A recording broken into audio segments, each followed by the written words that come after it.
All right, ladies and gentlemen. Thank you all so much for bearing with me here. Allow me to give a quick little reboot to the stream PC. Again, we were live for well over 7 hours here, and we're back for part 2. We are going to do our best to try and finish this tournament tonight.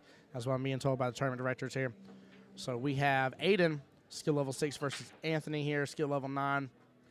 This is another one of those trying to take down one of the Titans here situations. Now, Aiden and Anthony are still on the winner's side, so no matter what here, Aiden is not out. Neither is Anthony, no matter what happens. I'll give you guys also another update here.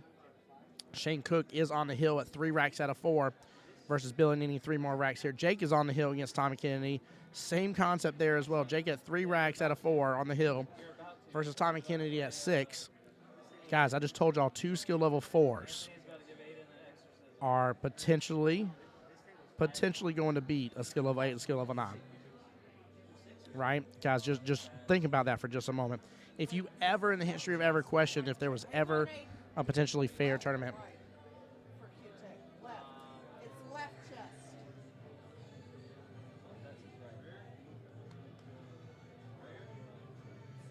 Yes, that one. It's your right chest. Yes.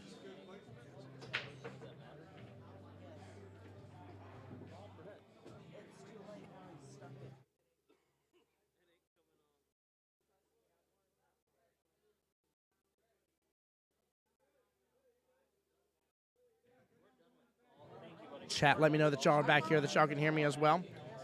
We're about to be getting the start of the match started here.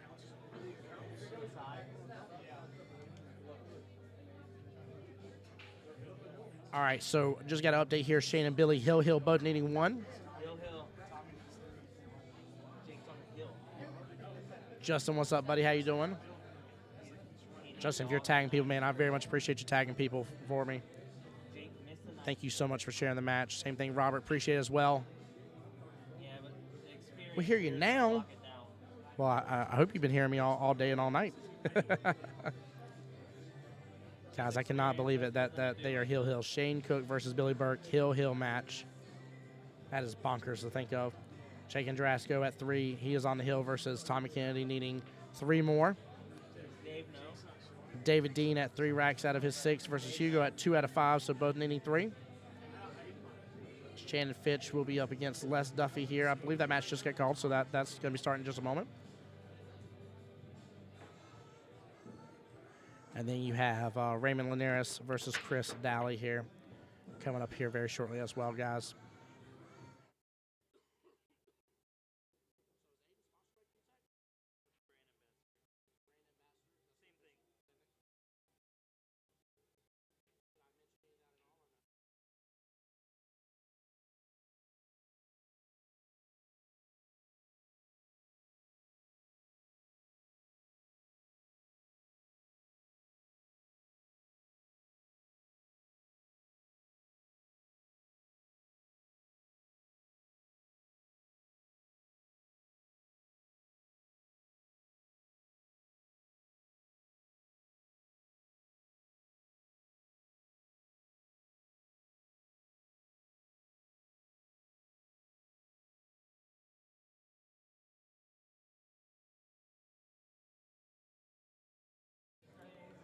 Justin, you said you're fading in and out like you're getting tired for the night?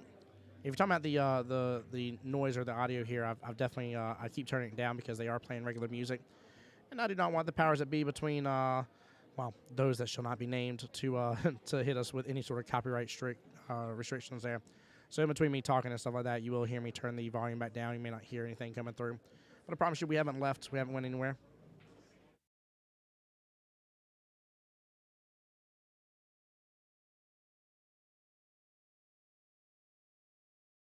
Yeah, it's just an unfortunate thing. Even though I have like a good noise gate and stuff on here, I mean, this ball has speakers covering every bit of it, and there's no way for me to block out enough of the music without one of those companies' algorithms, getting a hold of it.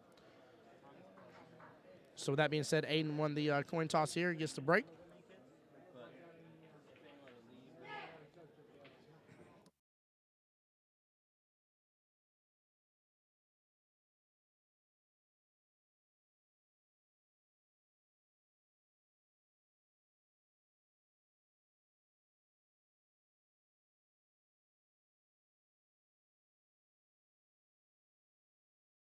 Guys, we'll have to fix the overhead camera here in a moment because I did a reboot. It's stuck on its still camera photo. So we will not have an overhead camera for just a moment in time.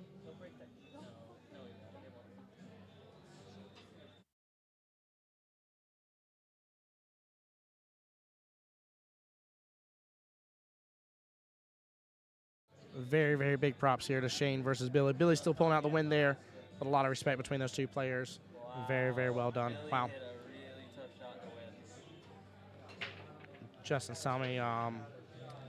Justin's telling me, I'm sorry, that Billy hit a really tough shot to win there and to finish it up. Very well played by both gentlemen, though. A lot of respect from those two.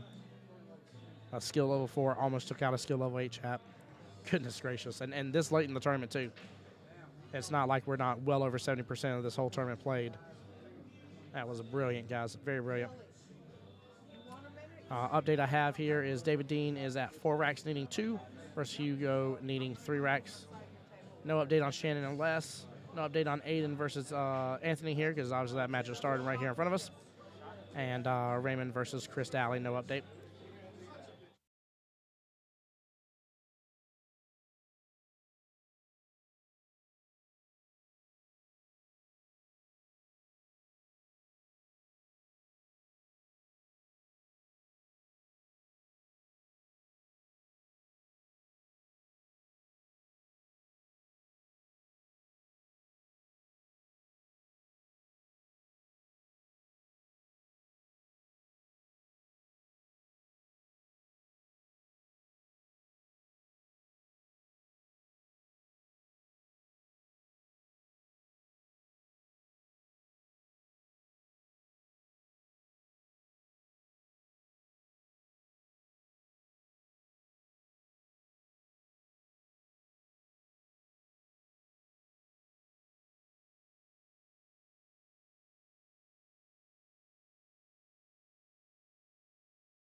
Andrea, thank you so much. Appreciate the share. Thank you, Aiden. Back on the attack here. And it looks like we may be down to the final 12 is what I'm being told here. For Billy? Definitely 17 matches left according to the update here. Billy, Nice little combo there. Might be able to get the 6-9 here. Final 4 winners. Billy Oops, just sorry, got I his forgot. money. He's in God, we don't have the overview. Guys, we will get that fixed ASAP, I promise you. Get to the money.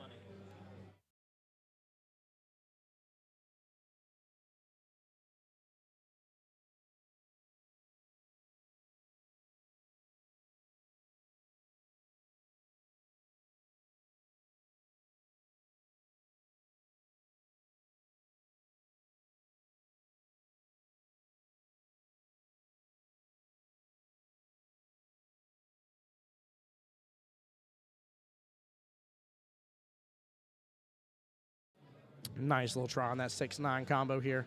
I don't blame Aiden for going for it at all. That would have been a huge momentum right off the bat, needing only 5 racks versus Anthony's 9. See how the rest of this rack plays out here.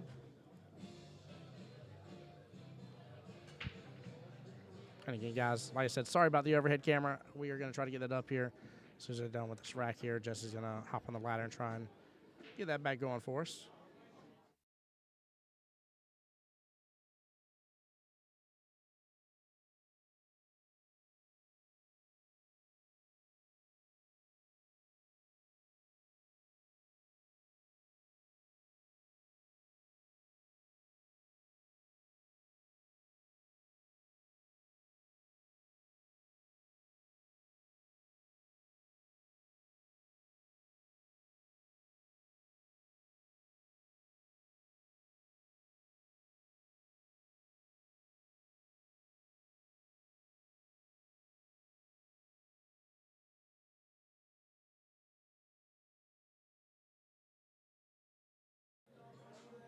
Anthony not looking happy with that shot here, but I don't know if he was just going for the defense there. He rolled off a little bit here, definitely giving Aiden a chance to be able to do a nice little cut-in shot. As long as he avoids the scratch here, pretty much in this corner pocket that he's closest to, he should be able to get right back over to the 9 ball just fine. I mean, he's got pretty much a line from where the 9 ball is. Guys, if you draw a line there over to the left-hand side pocket, as long as he's pretty much in that like quadrant over there, he's got a great shot on it. And even if it's a little bit past it, he still has an option. It's just that's kind of like an easier quadrant to be in to be able to take out this 9. And if so, to go ahead and start putting a little pressure on Anthony now. Anthony was in the booth earlier. We're talking about the mental game. He's talking about he has taken the past couple years to really work on his mental game and focusing here. I think Aiden would have done better with a little right-hand English there to kind of counteract that tough cut. And again, I think I would have gotten him back around. Anthony with the 7 here should have the 9. And he does here. Guys, we'll be right back here. I'm going to get Jesse to fix that camera. We'll be right back, guys.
All right, guys, we are back. Thank you all so much for hanging in there while we got the camera fixed. We got our overhead again.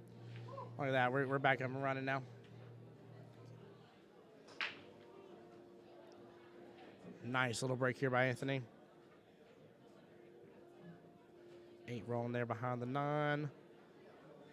He has eyes on the 1 ball, but really not a lot of options with it. I don't know if he'll be able to maybe hit into the rail first and the 1 kind of carry him off of that 7 ball over there.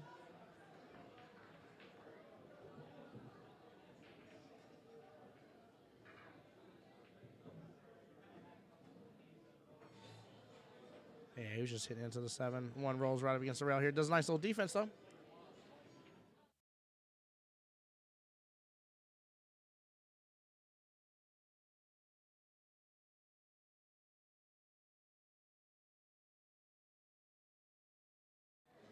All right, guys, kind of update y'all on the other matches here. Jake and Tommy Kennedy both on the hill.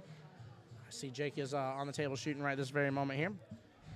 And then, although the match has not started yet, Billy will be against Caleb next. David Dean on the hill versus Hugo, needing 2 more. Shannon Fitch up 3-0 against Les Duffy.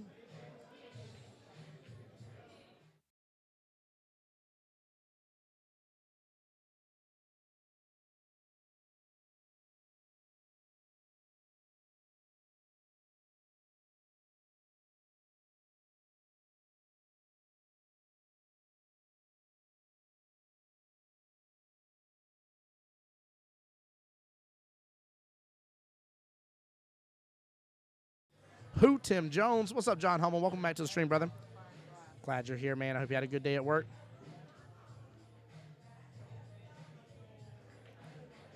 A little multi-rail kick right there.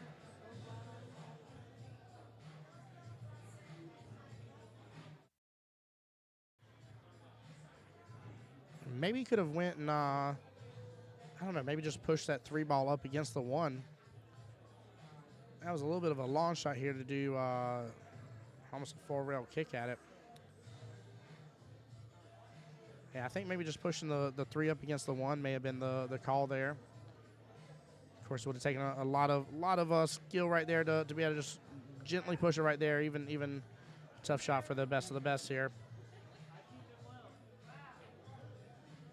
Yeah, John, how was your day, bud? Hope you had a good and blessed day. Thank you for being here. Appreciate you being on our YouTube page.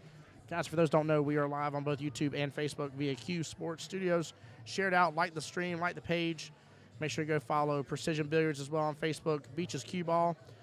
Make sure you go follow myself here, the voice of Jacksonville Pool, on Facebook as well, guys. And again, just thank you all for all the love and support, everybody coming on back into the stream here, getting settled in as we continue along. It is 8:30 p.m. here over at Cue Ball Beaches.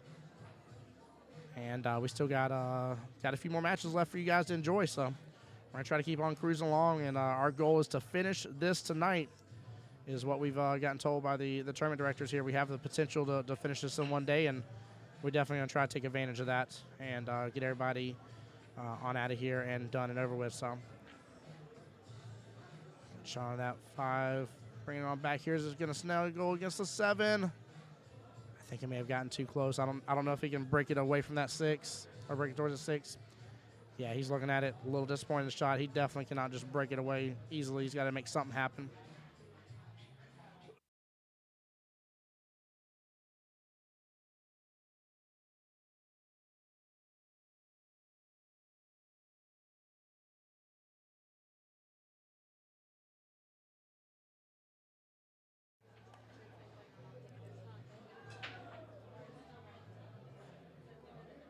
Guys, let me know who y'all are rooting for here. Aiden, skill level 6, the underdog in this fight against Anthony here, skill level 9, with a Fargo rating of 768, guys.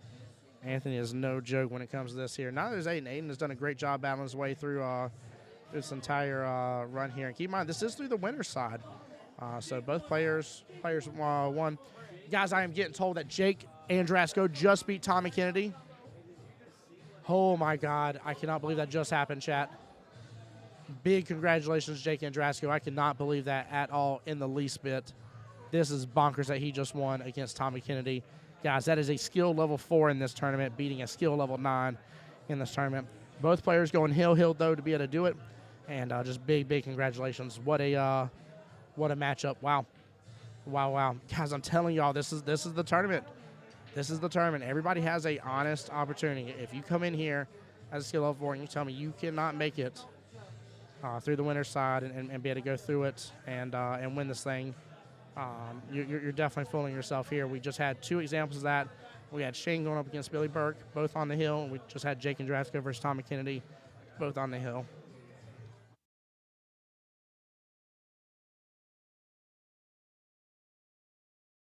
What a matchup set that was. Wow. Wow.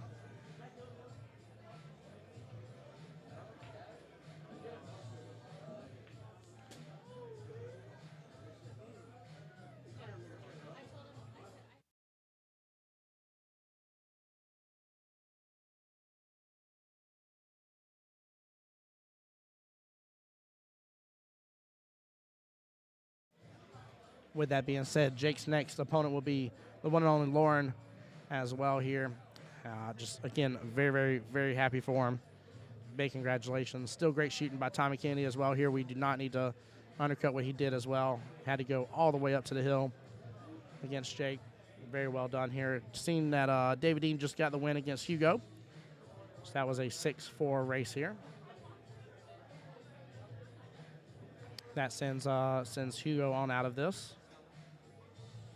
Wow, guys, what a absolute upset. That is bonkers to think of.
All right, let's see what sort of break here Anthony can get a hold of. That's something we talked about early on over here in the booth while he was over here doing an announcement for us, commentary. So we talked about how important these breaks were and how people were, just letting that cue ball fly all the way around, getting loose. His got loose on him as well. The 8-ball blocked it from that corner pocket, though. Andrea, thank you so much for the like as well. Appreciate you again for being here.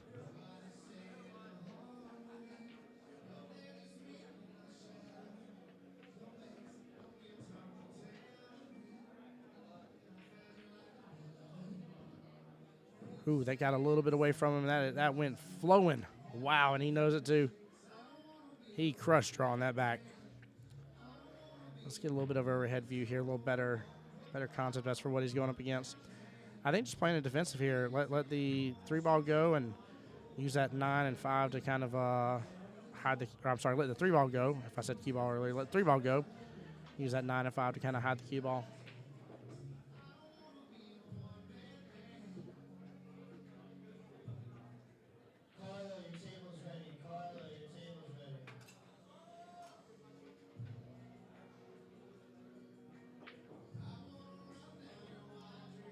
Natalie, Sean, thank you all so much for the likes as well for the stream. Make sure to follow the page as well. Appreciate the love, appreciate the support. And then for anybody else that's interested as well, please make sure to follow Beaches Cue Ball on Facebook, Precision Billiards on Facebook, myself, the voice of Jacksonville Pool as well. Unless you can go left-hand side of the 3-ball and just cut it right on in. What a shot. It's rotating towards that corner pocket here, and it's going to go right on in. Oh, man. We're talking about just a smidge difference in speed with how much table he had to go across. And this gives Aiden a really good opportunity to get on the board, though. 6-ball sit in the pocket. Obviously, 5 won't be much of an issue. Really just need to focus on making that 7 and just getting back down the table for the 9. He doesn't have to get great shape on the 9, just back down the table. Now focus on this 5-ball here. There you go.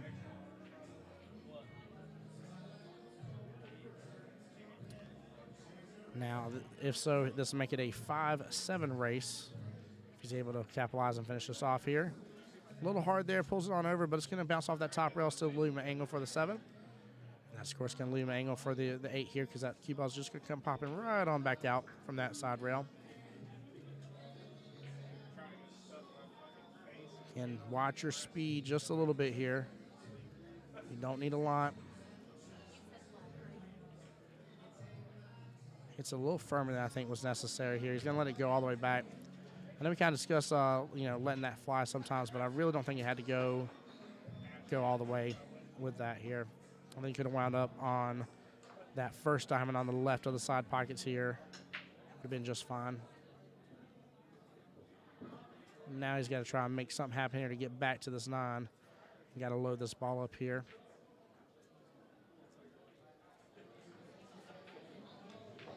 Draws it on back here. His head towards that side pocket, though. It's going to hit the pocket point, bounce out, saving it, but still a really tough cut on that 8-ball, or 9-ball, I'm sorry.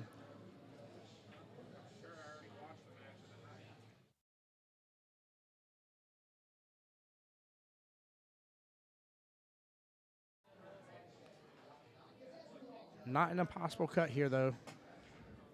Aiden's got to capitalize on this, get onto the board, and start slowing Anthony down from just absolutely dominating this this rack here. Good speed. Does an excellent job here. Aiden on the board with his first rack right there out of 6 total. So needing 5 more. So the race is 5-7 here. Very well done. Congratulations on that.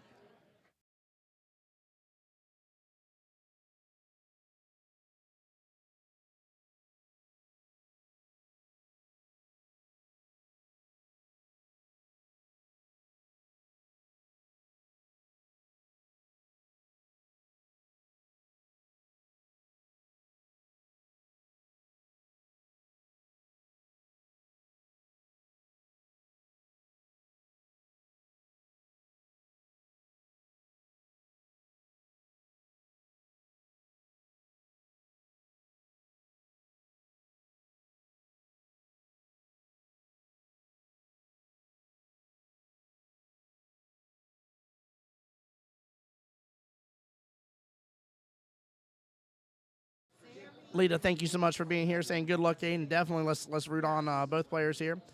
I want to hear what I ain't saying you got to root on both players. Forgive me. What I mean is I want to hear from everybody in chat. I know some people are pulling for Anthony here. I know some people are pulling for Aiden. Let's hear it. Let's give it up to them. These guys have fought long and hard here today to bring you this match here. It is 8:40 in the evening. We've been going for a while here. Let's see. Let me pull up the overview again. Update you. We are 87% complete. 14 total matches left, and we're almost at the 8-hour mark here. Everybody's been here since before that, right? And it's been a great day here. So I know for us here at the stream booth, we're just now hitting the 12-hour mark of being here for the day. And it has been a phenomenal, fantastic, and fun day. So definitely, if you're enjoying this and you're enjoying the stream, show the love and support for everybody that's playing right there. Let's give it up to them. The thing I love most about this, though, is Anthony already getting. I'm sorry, not Anthony. Forgive me. Aiden already getting one on Anthony. Anthony already showing how well he runs things here. Just making some small mistakes, and Aiden doing a great job capitalizing on that. Biggest thing here is that Aiden needs to play his game and not play Anthony's game here. And what I mean by that is you'll start to see where some players here, especially when there's such a higher skill level difference, that the lower skill level starts to mimic the speed, the tempo, the type of shots that they're playing against. And it's not intentional, it's just what ends up happening. I catch myself doing it from time to time. And somebody be like, why are you even doing that? And I'm like, you know what? You're right. I don't know why I'm doing that. Normally I would have played a defense here. Normally I would have played it this way. And definitely want to play your game. Anthony getting a great shot here, just curving right on by that 5. Getting an open shot on that 3-ball here. Just taking a look here, seeing about the 4, about where he wants to lead the cue ball. But yeah, both these guys really battling out here. And let me pull back up the live scores right now for you guys, update you on the matches that are currently going. Billy getting the first rack against Caleb here, making it a 7-6 race right now. Jake and Lauren's matches started here. Looks like Lauren is on the 8-ball. Let's see, Shannon Fitch up 4-1 against Les. Aiden Risby, which is one we're already watching here. And then we got Raymond versus Chris here. No update on the score yet, still 0-0.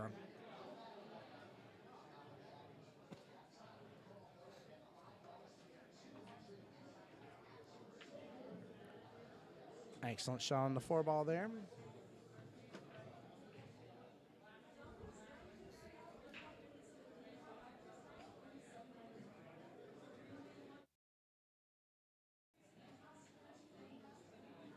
Guys, I'm going to try to leave the mic live while they're not playing music right here. That way you get the ambiance of the pool hall here while you're at home enjoying and relaxing.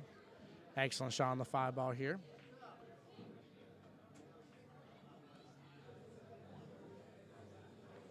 You got to watch out for that side pocket there. But should be able to, he can do this, again, one of a couple ways depending on how he wants to, but I think a little bottom left here. Let's skip on up here. He went for a little bit of a longer shot here. He didn't have to get better on it.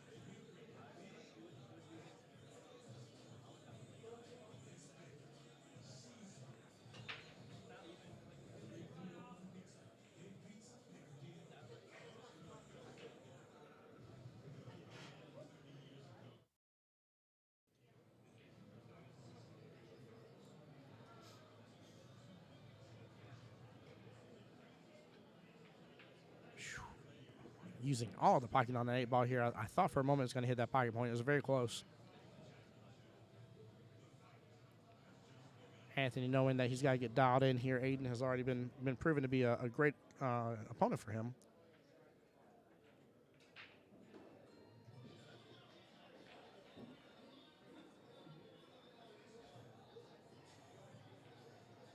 And a good shot and good out here. That brings it up to a 5-6 race here. Anthony with 3 racks now. Out of the 9, Aiden with 1 out of his 6.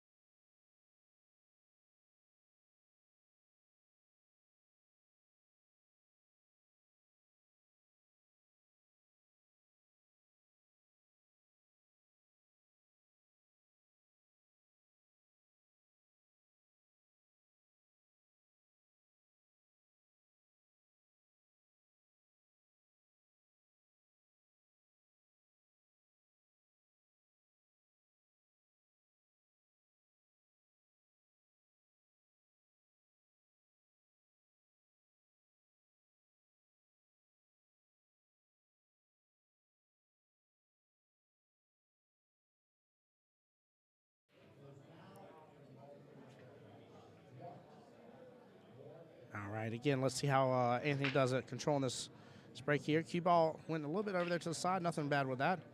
1 and 4 float towards the side pocket. 1 may drop here, and it does. Has a great shot on the 2 ball here. 3's already dropped. And he's got a couple more ways to handle this 4 here, but I would think he wants to get it back in that side pocket.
Sorry, guys, I'm back now. Please forgive me for a moment there. John, I'm glad you love the new bird's eye view, sir. Yeah, we meant to have this last time. We had to come up with a very simple contraption, but just a couple wood pieces coming together here and a C clamp for the camera and get it taken care of here.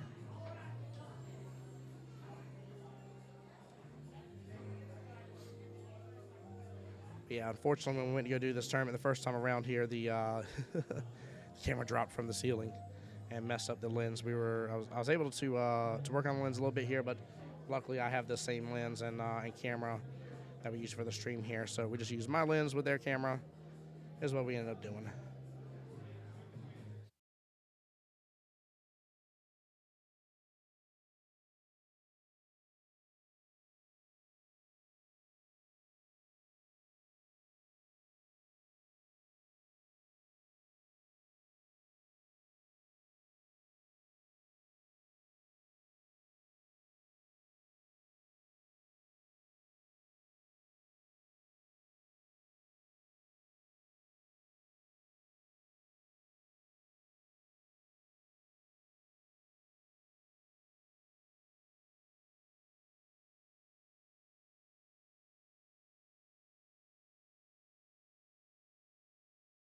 Goodness gracious, overcut it here. Nope, rolls off there here, making an 8-9 combo possible. You know, I don't know. I know Anthony's not going to leave Aiden with anything easy here. And that is a extremely difficult cut shot to be able to hit here. He even overcut it per se. Just barely sliced into it here. Very good try.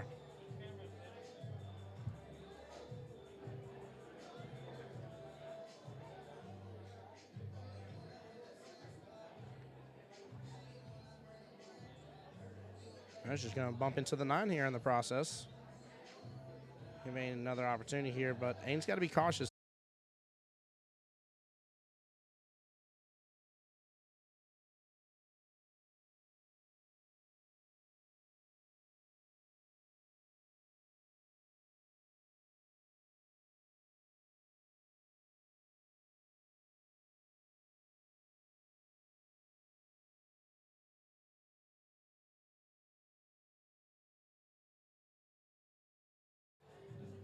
Nice little try again at the extremely tough cut shot there.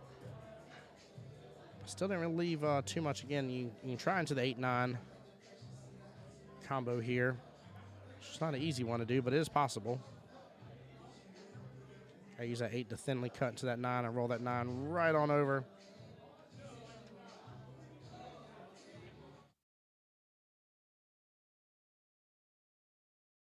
Guys, for everybody just joining us here, thank y'all so much again for being here. Very much appreciate it.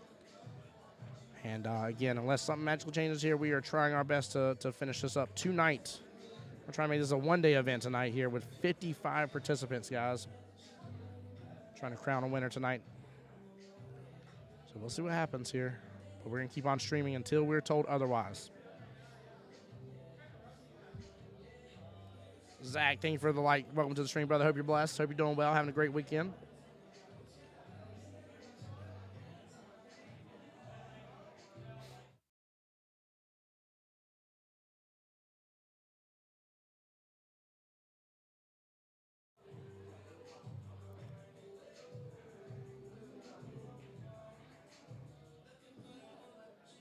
Looks like he's going to go kick first to the rail here. Use some right-hand English to hit into it.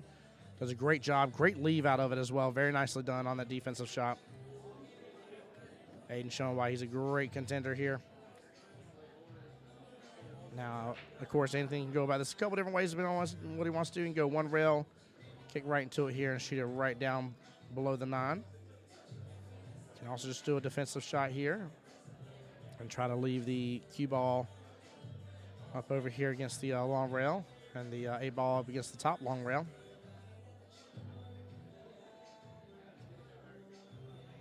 Let's see here. Oh, he's trying to nestle up the cue ball against the 9. Will the 8 roll far enough? I don't think it did. I don't think the 8 rolled far enough. I don't think the cue and the 9 are stuck together. I think he might be able to see right past that. He'll take a look at it and be able to tell better, but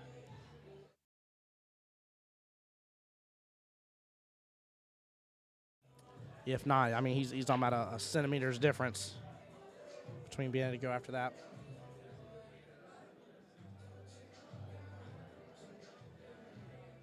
Getting real low on that ball here. I'm pretty sure you can see more than enough of that 8 ball. I don't think that 9's in the way at all. Zach, so far so good. Glad to hear that, man.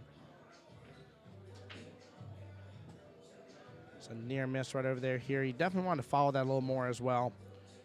That would have led that cue ball back down towards the table, actually close to where the 8 ball is currently.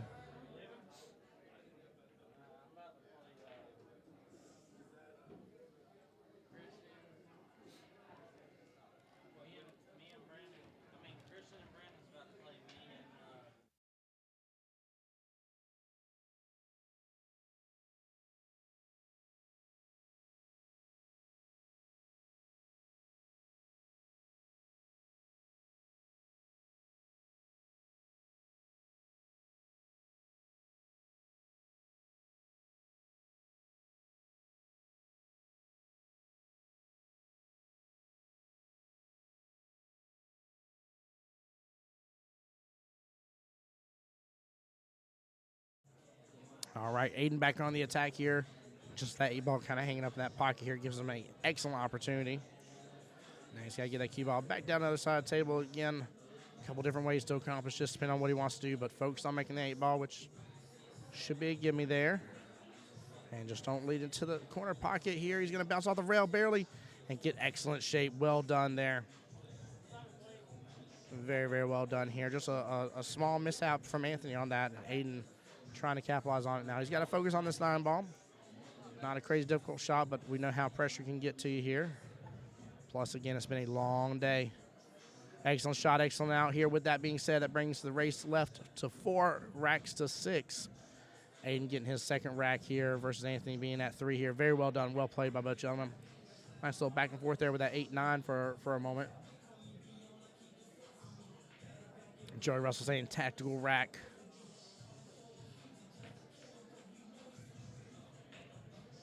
Yeah, that's another huge rack right there.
Just a small miss right over there, trying to make something happen to get back for that 3 ball.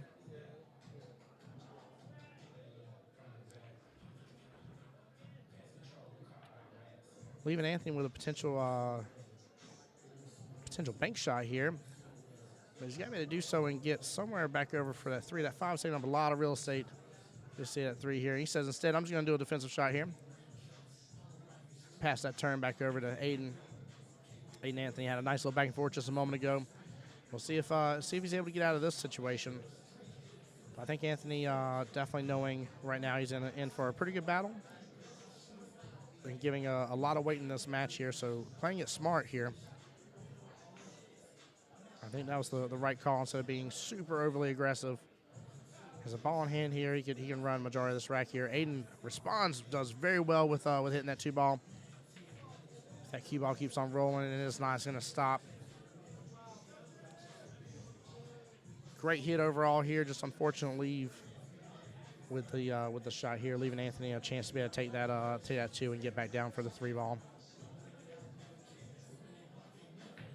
But I still agree this is a better situation than ball in hand. Gonna bump into that 5 ball. Is that 5 going to get in the way to 3? Looks like it may. No, I'm going to take it back. I don't think it did at all. I don't think it got enough in the way here. Question is now about the 4 ball. 4 ball sitting against the right-hand short rail. Pretty much center of that rail. Off the rail just a little bit. And a great shot here. Wants to bounce back just a little bit. Maybe a little too much of a bounce. Not really leaving an easy cut here.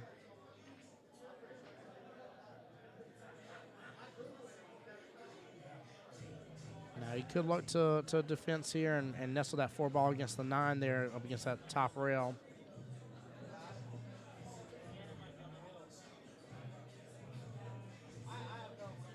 All right, guys, I'm going to update you on a couple other matches as we're waiting here. Billy Burke up 3 racks to 2 here. However, the race is 5-4 against Caleb there. Jake Andrasco sitting at 0-3 against Lauren over there. Lauren only needs 2 more. Jake still needs all 4. Shannon Fitch up 7-2 against Les Duffy. Shannon on the hill. Duffy needing 6 more racks. And then Raymond Lineras up 2 racks to nothing against Chris here, both with an 8-8 race.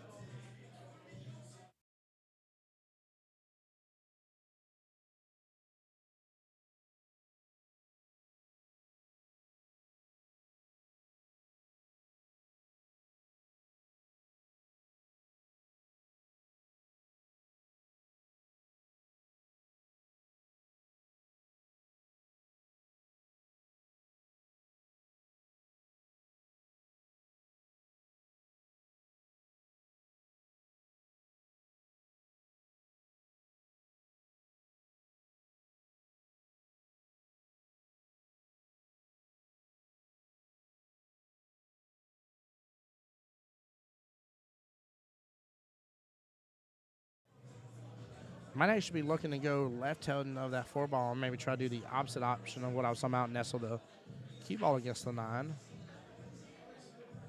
No, he's hitting into the 4. Yep, and nestling the key ball right up against the 9. He went with plan D there, chat. I love it. Again, so many options on what you could do to tackle that. I definitely like the key ball being against the 9, though.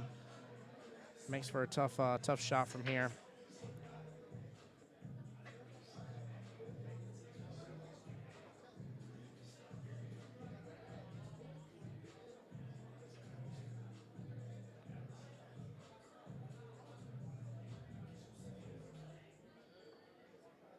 Yeah, this is a really tough shot right here. There's a lot of tail to cover with this kick shot.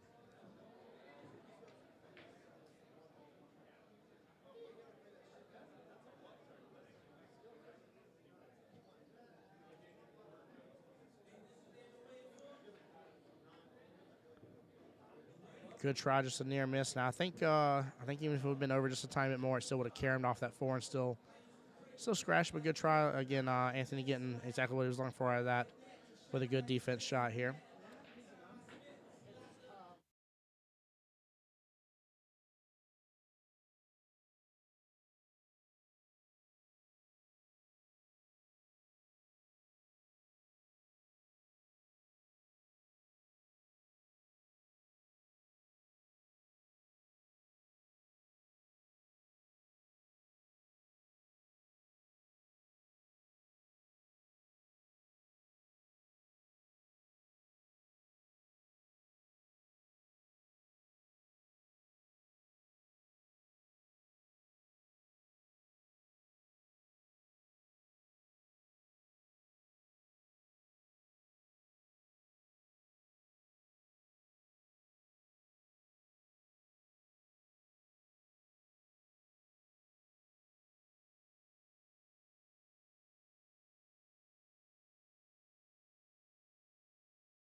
Great shot on the 6 in the bottom right-hand corner here. Again, he got a couple options on how you want to tackle this here. He's going to let it bounce over, come on back behind the 9. And look, he's going for the 9 here in the top right-hand corner pocket.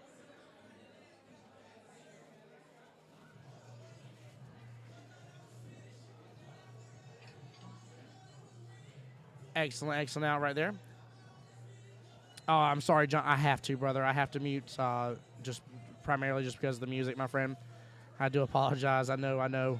Just for anybody asking here what John said on YouTube land there. Says every time you go on mute, I think the stream stopped. I promise your stream doesn't stop here. But I have to mute just because the powers that be might hit us with a copyright strike because this is a pool hall. They are playing music, of course. It is a Saturday night here, 9 o'clock on this wonderful, wonderful, beautiful night here. And, yeah, I just have to be cautious in between talking and the radio getting through. But Anthony now up 4-2 here. Aiden still needing 4 racks. Anthony needing 5 total racks here. This is a very close and good match here overall.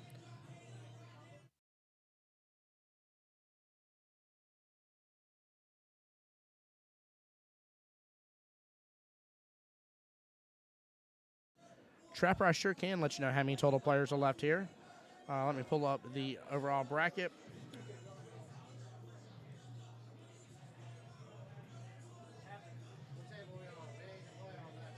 All right, of course, for sure, we got Aiden and Anthony here. No matter what, they'll still be in it. We got Raymond and Chris Daly as well. Again, no matter what, they'll be in it as well. So that's 4 players. We have Billy versus Caleb, so that's 6. Jacob versus Lauren, so that's 8.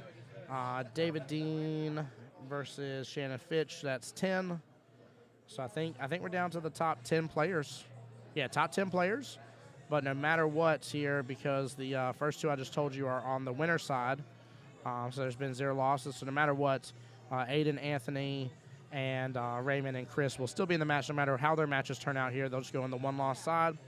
The people that are risking elimination right now, just from being in the 1-loss side, is between Billy and Caleb, Jake and Lauren, and David Dean and Shannon Fitch. So there will be 3 of them taken out here from there. John, I can't link it right this second here, brother, but if you go to digitalpool.com and look up and click on the tournaments tab and search for the Precision tournament, if you literally just type in the word Precision, it will pull up the Precision 9-ball monthly handicap tournament for you. You'll be able to see it from there. Also, here's an update again. We're just over the 8-hour mark here. Still at the 14 matches left to go here, even though one of them just finished. I think another one's about to finish as well. 87% complete for the night here, guys.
There you go, guys. Well, let's have a break. I went ahead and copied and pasted in both Facebook and inside of YouTube here. That way you guys can pull it up and be able to follow from home. There's the official link here as for where we're going. Now, keep in mind, this is a true double elimination tournament, right? So as we get closer and closer to the end here, right, we will have true double elimination to where the winner will be the the double elimination final here if it needs to happen. But whoever comes through on the one-loss side all the way to the very end to then fight back. Let's see here. When it goes to 126. So, yeah, match 126 is the quote-unquote finals. And then if the winner of the one-loss side wins that one, there will be match number 127. And that will be the double dip, as we call it.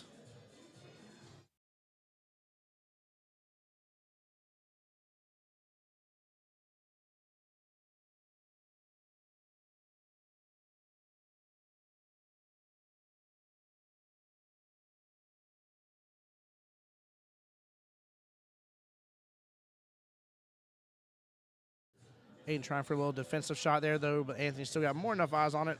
Not sure what he's going to make of the one ball here. Now, by the look of it here, looks like if if you were to get right behind that one ball, aim it to that top right corner pocket, you could drain it all the way down. I don't think the 6 is standing enough in the way of that. So that's definitely a possibility here. But what about a 3 ball? You got to watch out for that option. Yeah, Anthony's saying, hey, I'll just opt in just for a defensive shot here instead. Aiden able to get a hold of the one ball a little bit. But again, that 3 ball is the concern. It doesn't matter that you can make the 1. It matters how you're going to be able to get back to the 3 to be able to do anything with it.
What a shot on that 5 ball here.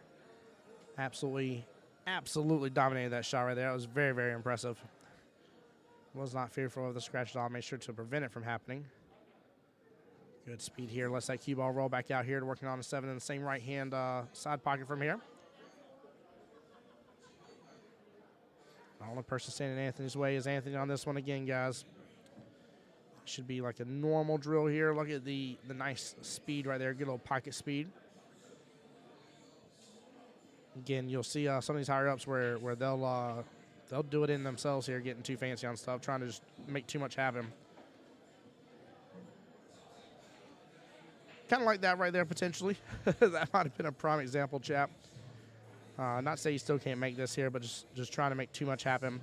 And 9 ball sitting center table. As long as you just don't, get right up against it, you have the entire table. Maybe a longer shot and stuff like that, but you have the entire table to take it on. Whereas now he's really focused on taking in this bottom right-hand corner pocket. He does so, though. Very well done here.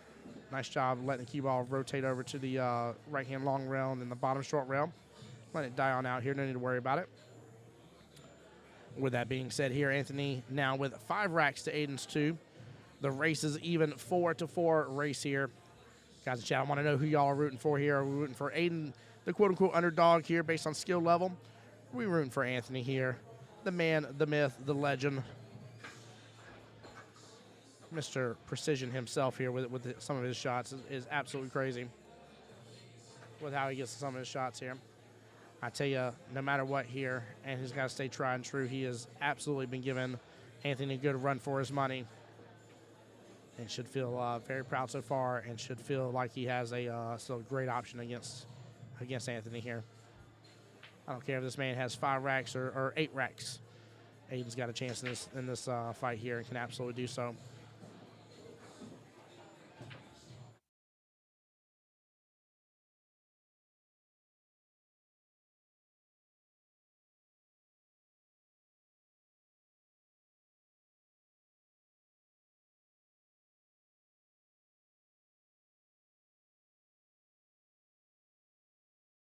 Justin Jacobs rooting for Anthony here.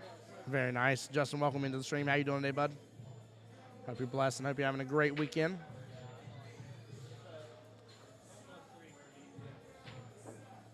Anthony's trying to figure out what's keeping this rack from working out properly for him.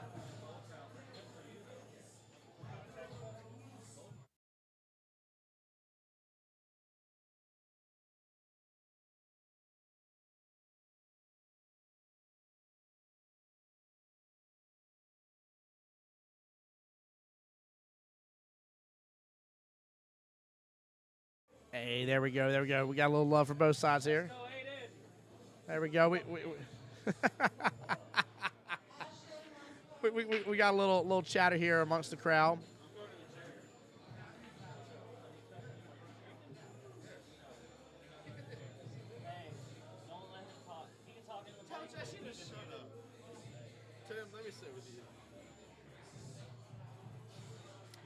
You know I gotta listen to what Boss Man says though. So if he says you can't be talking on the mic, I can't let you on that mic now.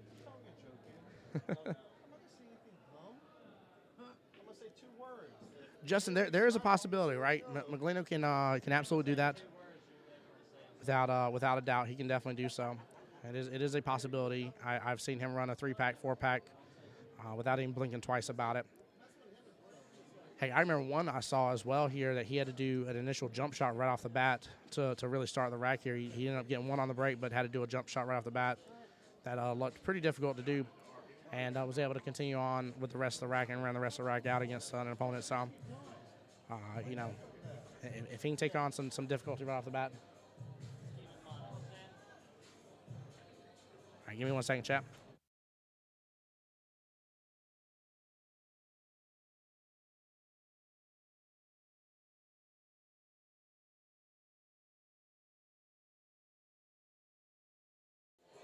Turn to about 2. Cool. You're on right now. So you see how you're hearing me in your headphones? Right, the same thing. Cool. I don't hear you. You don't hear me at all?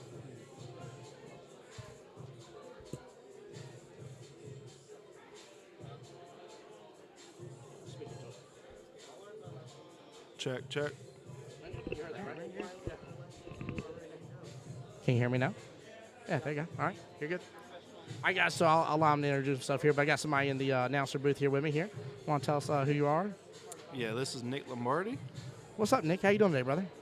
We're doing all right. We're coming over here. We're watching Maglino, Aiden. Aiden's one of my good friends.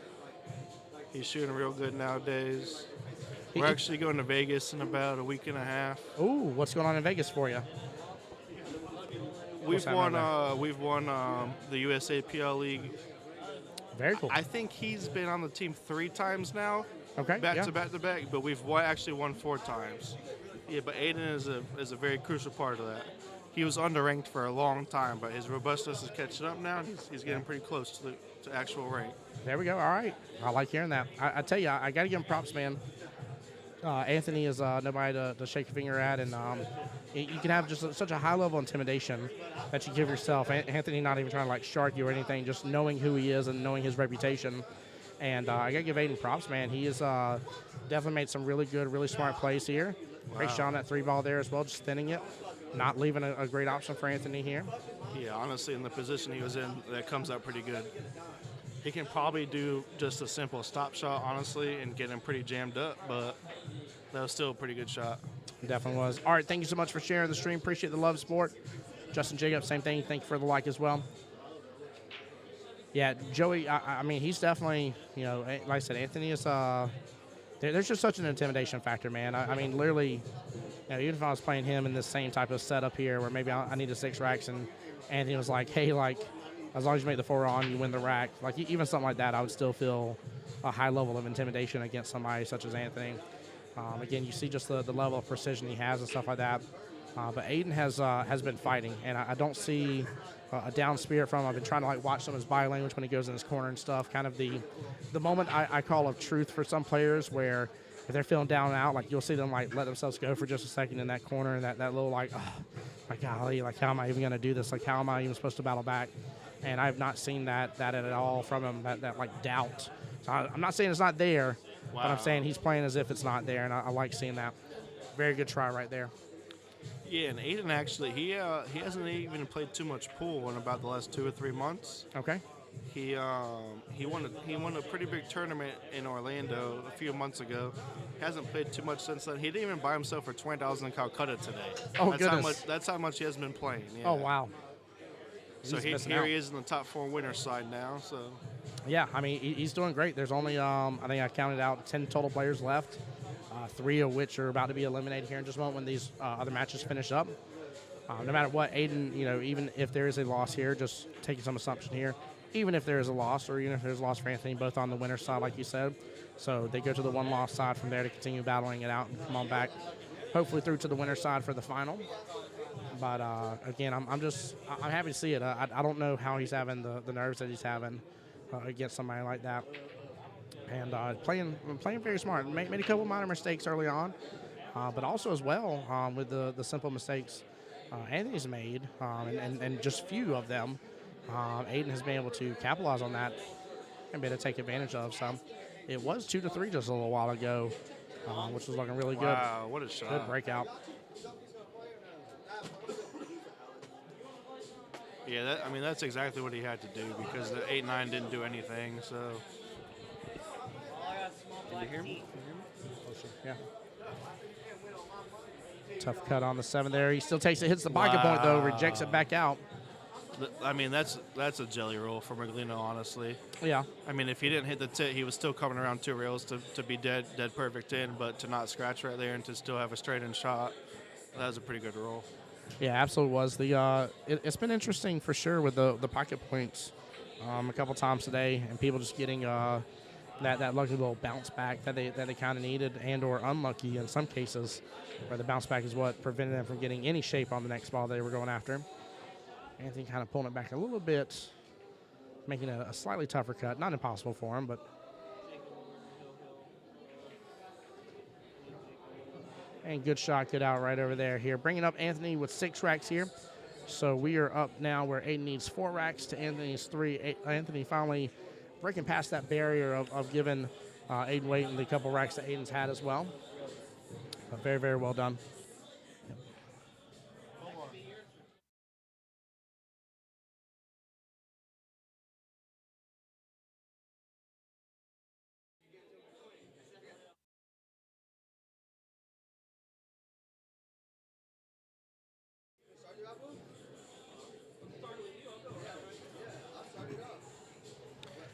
So from here, what we're looking at 6-2 Maglino.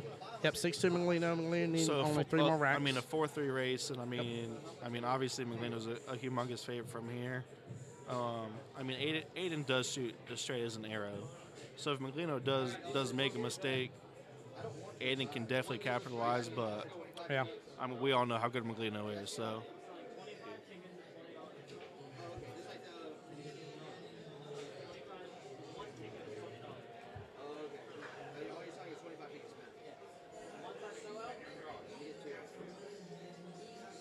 Yeah, it'll be very interesting to see. Again, we spoke with Anthony behind the booth here, talked about his break, his ability to break and stuff like that, and the changes here as well. Sim Maglino runs 6 racks, very good player, should be eligible for Moscone Cup in my opinion. Yeah, definitely amazing player without a doubt, and yeah, that is not an impossibility for somebody like himself to do a 6-pack out of nowhere. No, for the people that see Maglino play all the time, that's definitely a conversation that's been had about seeing him in the Moscone Cup. But he really doesn't play in tournaments outside of Florida besides for the Derby City Classic. He stays pretty local to Florida besides for that. I mean, Florida players know him for basically winning everything in Florida. So, I mean, besides for Jay Hall and Donnie Mills, I mean, there's really no one that even gives him competition in Florida. I don't know about you, but when I'm behind this announcer booth, I give everybody competition. I'm still level 12 back here, man. I don't miss a shot. Well, this is my first time back here, so I don't feel confident yet. No, it's funny. I'm sitting there talking about, because I'm only a skill level 4 in APA for 9-ball and skill level 5 in 8-ball. But I've been doing pool for quite a while now, and enjoy it as well and stuff like that. But I always like to make the joke of, like, when you're behind here and you're, there's no pressure, there's no nothing on you or whatever. Like, of course, you make every shot that you call, right? And what you would do. There's no potential for mistakes. Buy some round tickets for a synergy shot so you can give me mine back. $20 ticket. How many tickets are there? I'm selling 25 tickets.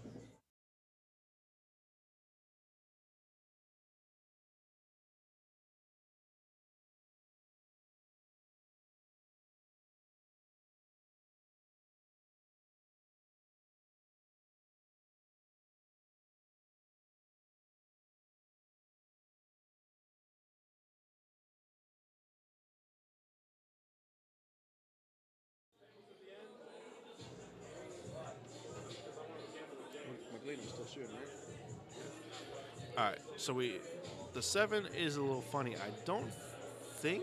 Oh wow! I mean, he dodged the 6-ball. I'm not gonna lie. That might have been a good thing because I don't think that 7-ball goes. He would have had to play the combo there, which I'm sure he would have made come close to making. I don't know, but I don't think it's really a bad thing that he just missed that 6-ball. Yeah, and he's left Aiden in a little bit of predicament here. I know Aiden can see. Should be able to see enough of that 6-ball. I can't believe he missed that.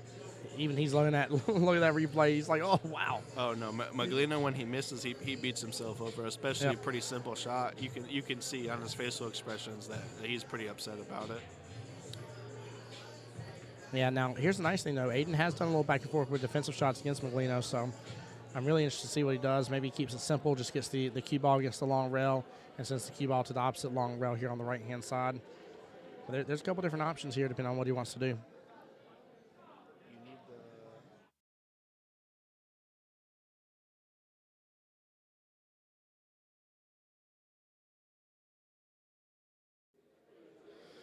All right, so I mean, he hit that pretty bad. Yeah, he was trying to thin it a little more. But I could be wrong. No, that 7 definitely doesn't go. So he still has to play the combo, which, I mean, I don't know. I could be wrong. I don't think the 7. I think he's got to do the combo. If it goes. He's staring mighty hard at it again. And if he issued the combo, the 8-ball's on the rail. That's not like that. That's not a gimme combo. No, definitely is not a giving combo at all. And the big question is now, of course, we talk about your percentage chance of making shot stuff. Now you're trying to control where the cue ball goes, 7-ball goes, and the 8-ball goes. Trying to down the 8-ball and still trying to have a shot option on the 7. Now, granted, he's going to be able to hit the 7. And I don't really 7's not going to go hiding, but I don't really see a safe here either. I think he has to play the combo. And just Trapper saying safe behind the 8, leave the 7 on the rail. I mean, you could. No, but you could. But the thing is, you can't hook him with the 8. You can leave him on the 8, but I feel like he's still. I mean, can you thin enough to get there? Maybe. Yeah, I mean, you just gotta. Oof. I don't know. I don't like this angle trying that though. No, it looks like he's going for it. Hey, Wow, he the ball it went right on past. Look, Get out of here, guys! I'm just letting y'all know the angle that we had on the straight mount. Is this the same thing they see? Yeah, they're seeing everything. That ball did not look like it went whatsoever. No, and this is a clear overhead shot too. So, like he definitely worked that entire pocket. What about Jordan Burden? I mean, guys, Anthony's just on a different level than everyone. To be honest with y'all, Jordan is a super good shot. I've known Jordan a long time. I've backed him in plenty of matches. The guy runs out from everywhere, but Maglino's just a different breed. Like, the dude's a 760 Fargo. If you guys start looking up pros Fargos, Yeah. Like, they're like 767, 70, 780. Obviously, Shane Van Boden and Joshua Federer, they're like 820, 830. Like, they're the best in the world. But just regular pros that play in pro tournaments, I mean, Maglino's right there with these guys. Yeah, I mean, if you're talking about their 820, 830, let's say 830 on the highest end, you're talking about a 60-point Fargo difference. I ain't saying that's anything, again, to not be like, oh, that's only 6 points. 6 points is a gap, right? But, like, he's at the like the very tippy top here, close to it. So, excellent break right over here as well. Should be able to thin that one, walk it all the way down past the 3 ball.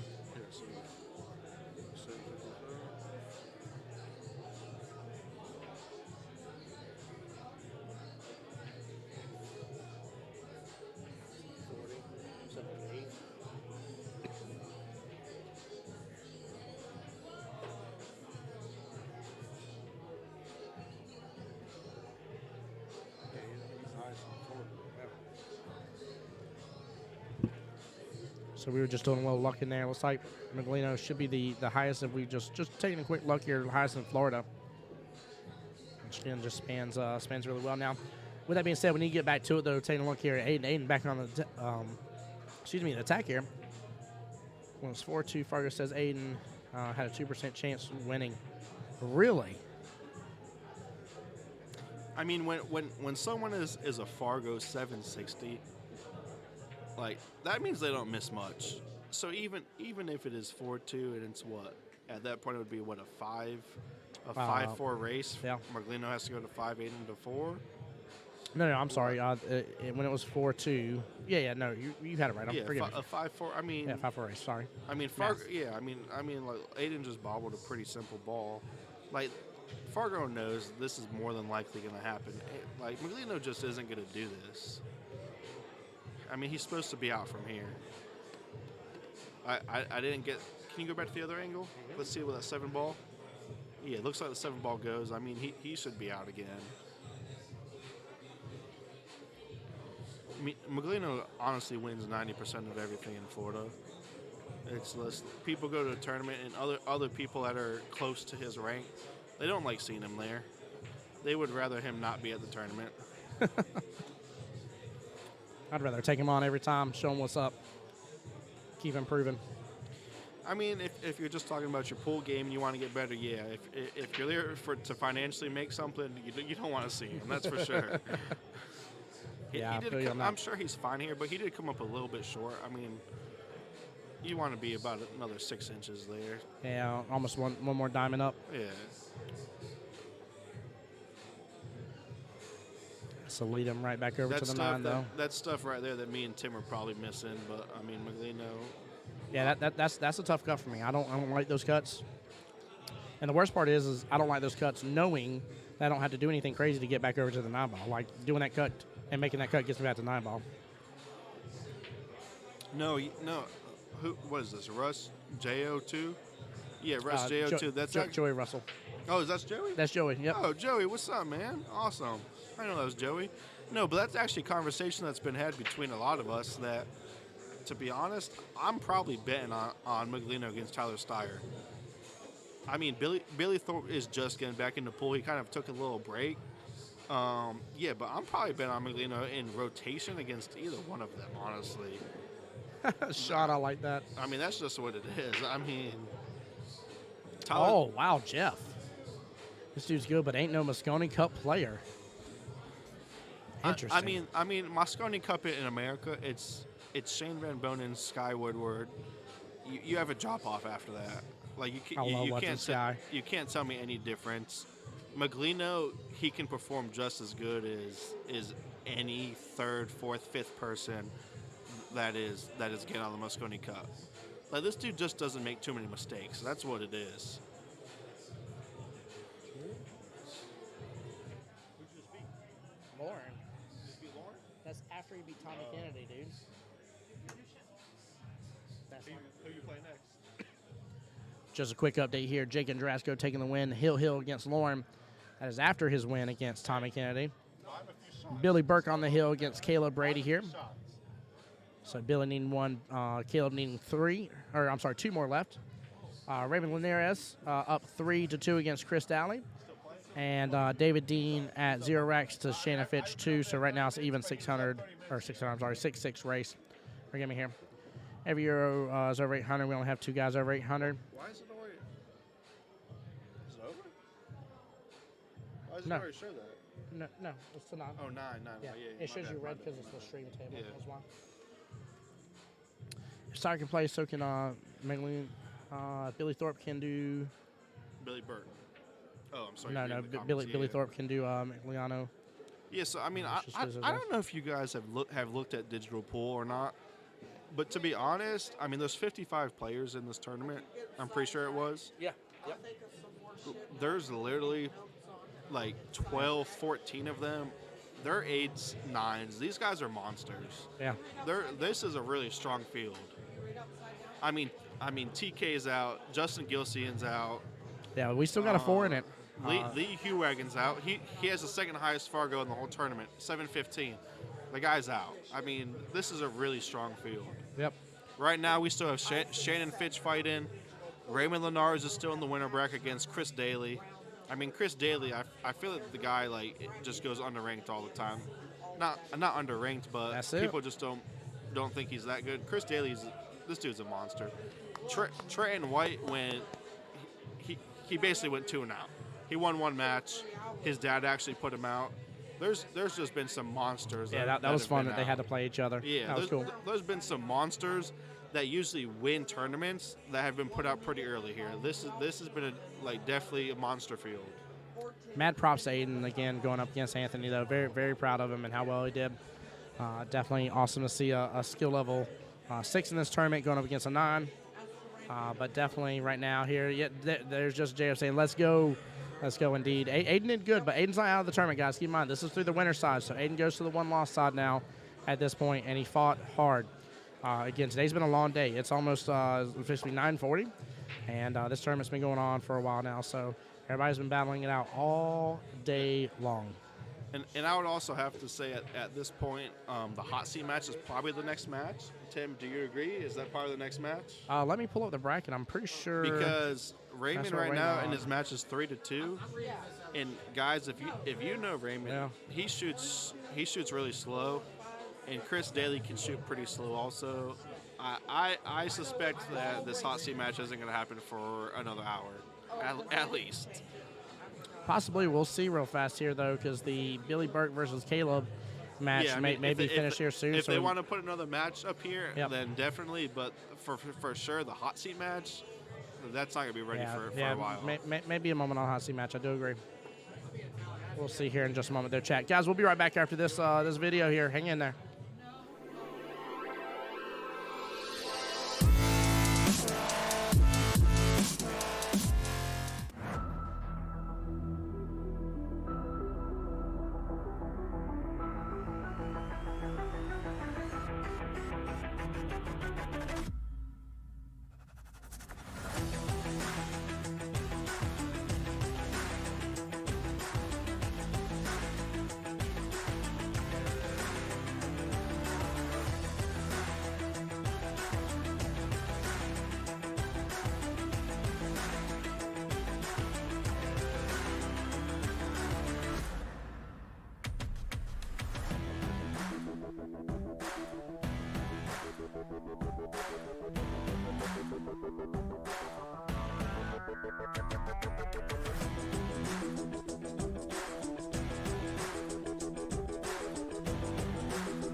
All right, I'm back. So just because Joey Russell's going to call me out in the YouTube chat, talking about the fact of what Nick just said about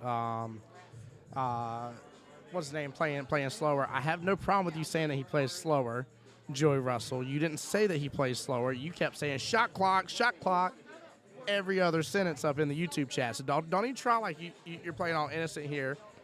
Like you were like, hey, sometimes he plays a little slower here. No. Your issue of calling him saying he plays slower was shot clock every other sentence, if not every sentence. So don't even be trying that, Joey Russell. I see you. I see you. But yeah, guys, we all right. Let me get in here to the live scores.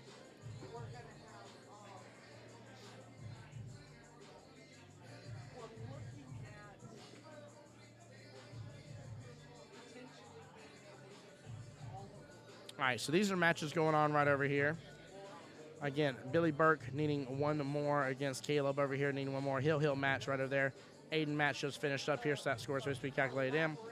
We got Raymond Lineras at 3, needing 5, versus Chris Daly at 2 out of 8 here.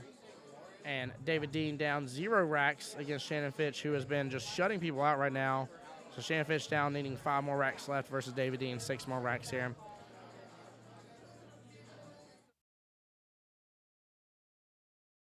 If he shot faster, I wouldn't have time to say it that many times. Joey, I know you know how to type relatively, not fast, but relatively okay, which means you have the ability to type it faster than he shoots, no matter what. I don't want to hear it. Don't want to hear it, Joey Russell. Okay, go make another YouTube video of you doing a break and run on 9-ball. All right, sir, with your sweet epic table at your house. And chat, for those that don't see what's going on, by the way, I'm chit-chatting with those in YouTube land, for those in Facebook, and you're like, I don't see no Joey Russell in here chatting. It's because we're streaming to both YouTube and Facebook. With that being said, I'm going to give quick shout-outs to everybody here. Make sure and follow Precision Billiards on Facebook, Q Sports Studios on Facebook, Tech Repair Care on Facebook. That's my personal computer repair business here in Jacksonville. The voice of Jacksonville Pool. That's myself here, Tim Jones, reporting commentary to you live here at Q Ball Beaches. Follow them on Facebook as well, guys. We all need the follows, the likes, the love, the support, every bit of that you can and willing to give it to us here. It means a lot. None of that costs you any money whatsoever to be able to follow us as well, guys. I'm going to mute the mic for just a moment. I will be right back here, and we're going to find out when the next match is.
All right, guys, so our next match is going to end up being Billy versus Jacob here on the stream table.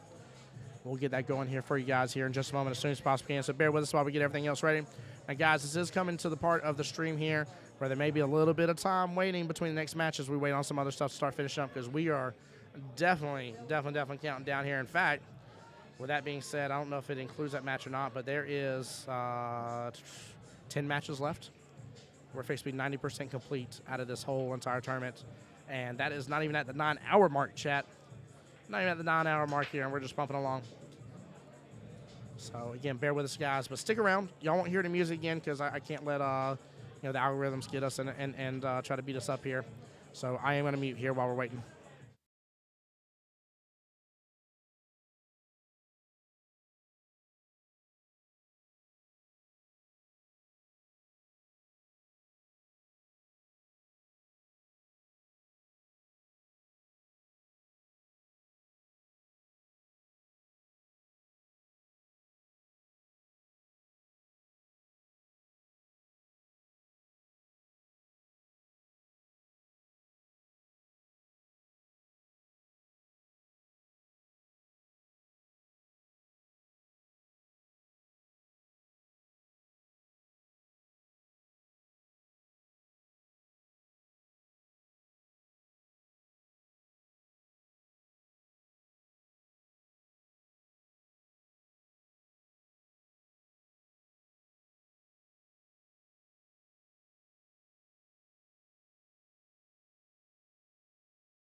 All right, chat. I am back here to give you an update on a couple things here. Jason asking where Anthony is from. Coral Springs, basically Fort Lauderdale area is what he told me here.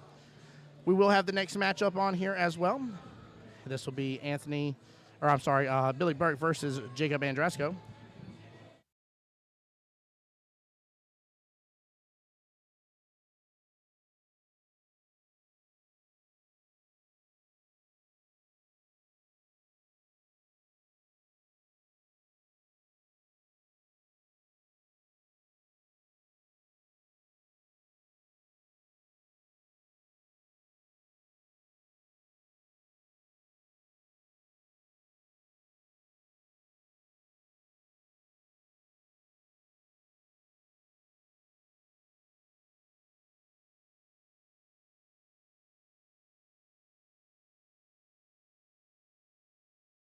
Hey, what's up? Jack, how are you doing tonight, brother? Welcome in. Welcome in. All right, guys, so to give you a little bit more of an update here, talk about some tournament payouts here. Now, this is tournament payouts. This is just for participating in the tournament here. First place, $1,200. Second will take home $680. Third place, a whopping $400. Fourth place, $225. Fifth and sixth place will be $125. Seventh and eighth will be $80. And ninth through 12th will be $50. Also, top six will be paying out for the auction payouts for the player auction. First place will be $2,100. Second place will be $1,200. Third will be $650.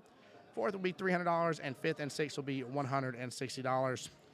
Guys, we got a lot of money on the line here, to say the least, for these payouts. So we'll see who's gonna take home the big whopping money here. But we got more to play right now. Jake is just doing some practicing here. Billy knows they're up on this table. They're taking just a quick break because they've just been going back and forth all day long with these runs here on the table. So we're taking just a quick break, guys, and we'll get the stream started up in just a moment. Update you as well for the current matches that are going on. Raymond Lineras is up 4 racks to 3 against Chris Dowling, and right now David Dean is at 2 racks out of his 6, so he needs 4. Shannon Fitch is at 4 out of 8, also needing 4 racks as well. Have some fun in Tarkov. I'm glad to hear it. Oh, no, you're not having fun. Forgive me. I misread that. I'm sorry. Oh, well, I'm glad I'm here doing the stream thing.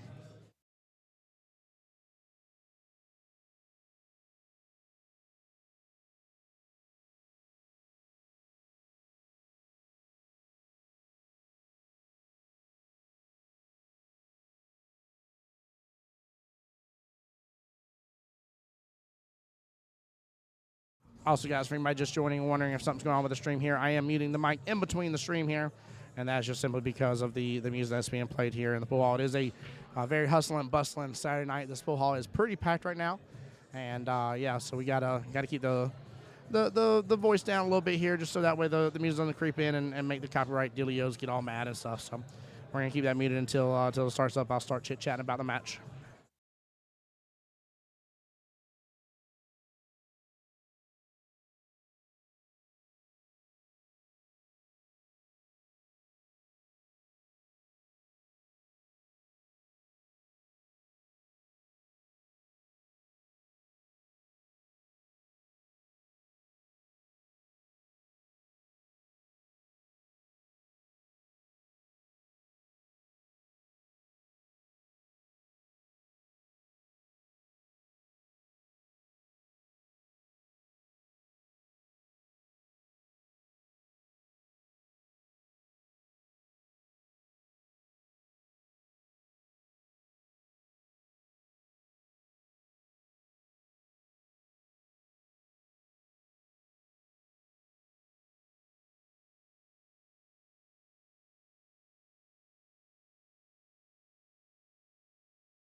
Again, guys, anybody just joining us here, we're just muted just due to the music here for right now. Y'all can hear a lot of that in the background right this second.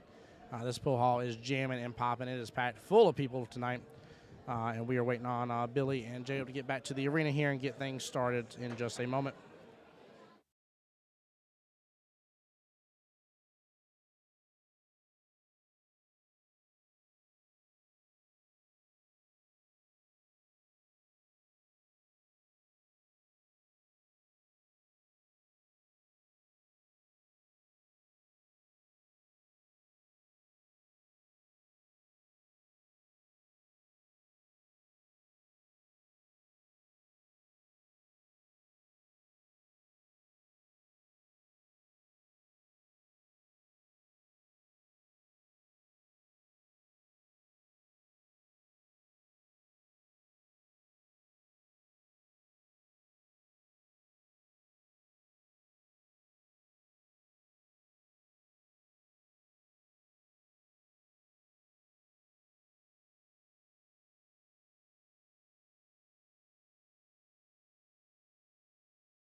All right, guys, this match is officially underway.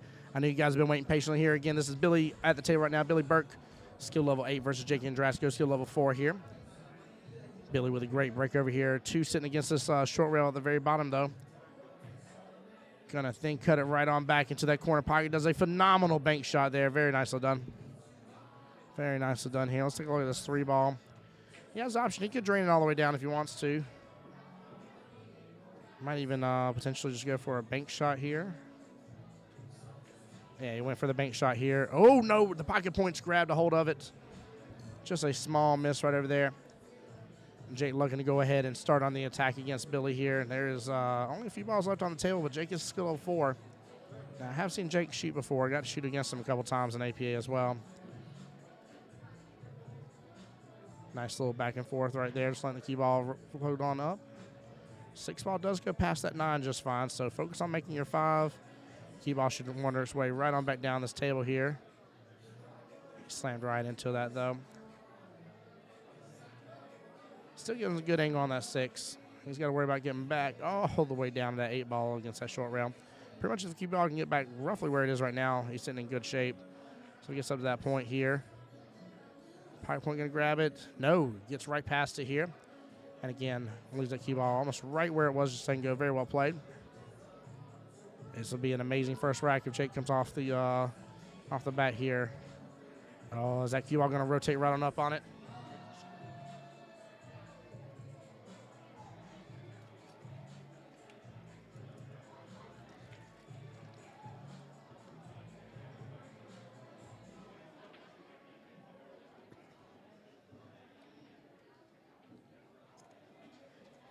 And Jake gets the very first rack coming out. The battle just absolutely shooting, firing on all cylinders.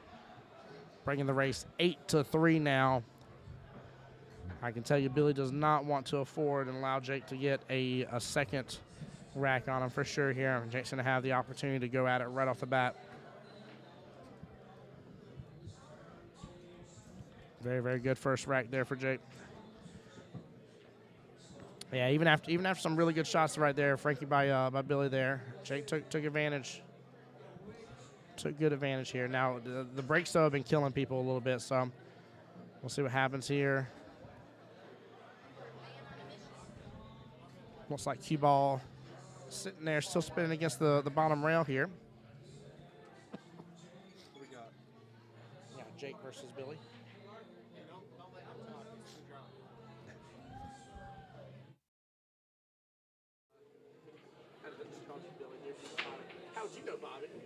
So Jacob's up 1-0. Yeah, Jake came firing right off the bat. Billy had a great break, but just a small miss, and Jake capitalized right off the bat. All I know from here, this is a super tough match for Billy. Yeah. Have you said who Jacob's beat so far? Yeah, so no, I didn't talk about it, but Jake has went through Tommy Kennedy. He just went through Lauren just a moment ago. They went Hill as well. And they've been Hill matches. They haven't been anything where he's shutting anybody out or anything, so. Jack said this kid ran a 4-pack on him earlier. I don't know how true that is, but that's what he said. I don't know of him running a 4-pack on him. I haven't watched all of his matches. Yeah.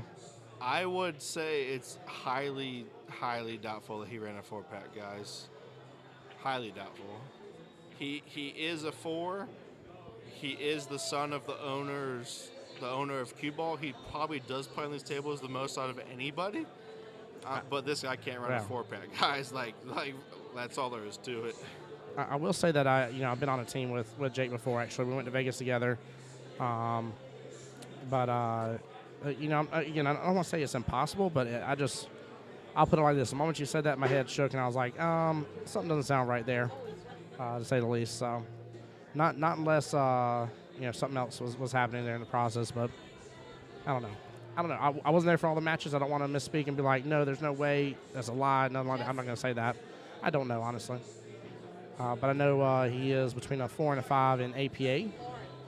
I do know he does get to play a lot of pool, and definitely over the past, right about full year, roughly, give or take, I do know there has been a significant increase in how much pool he's been playing, how much practicing he's been doing, and even taking lessons from Joey whenever Joey was down here as well.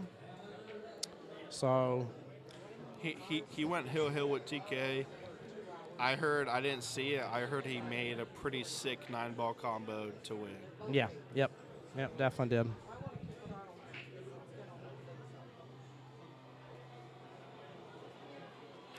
Joey, I've never ran a 4-pack. I mean, Joey, you have a 9-foot diamond at your house, bro. Like, who knows what you've done? There's probably him running a 4-pack on YouTube. Don't maybe go pull up your YouTube channel. Joey, if you've put on like a 10-pack, I would believe it, honestly. Like, I wouldn't second guess it one bit. It's been a very clean run by Billy here, taking advantage of just a slight miss right there. Very well done. Billy bringing it 1-1. Race is now 7-3.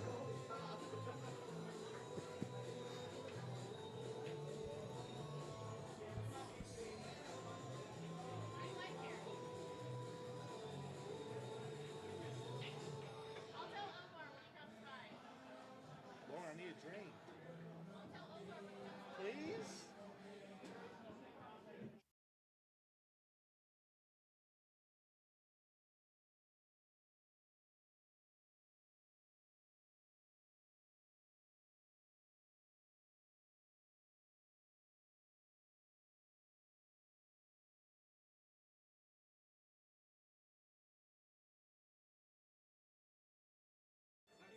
The good Joey, lots of threes. Goodness gracious. The good Joey. Got any billiard slippers coming? When they get here, it's on. I've got to see a pair of these billiard slippers. Joey, I don't know where you buy them from, but I have seen them. I'm almost positive they're from Walmart. 100%. Dead serious. Logan Lane probably buys the same ones. You guys probably have a group chat about the billiard slippers. About billiard honestly. slippers? Yeah. Oh my gosh. I see now where my skill level's been slacking, why I haven't been moving up yet. I don't have a pair of billiard slippers. I mean, I don't know if you guys have looked. Have you guys seen the mugshot Logan Lane took for the precision close? I have. I was there the day that he took that mug shot. Yeah, that was Yeah. straight from jail. 100%.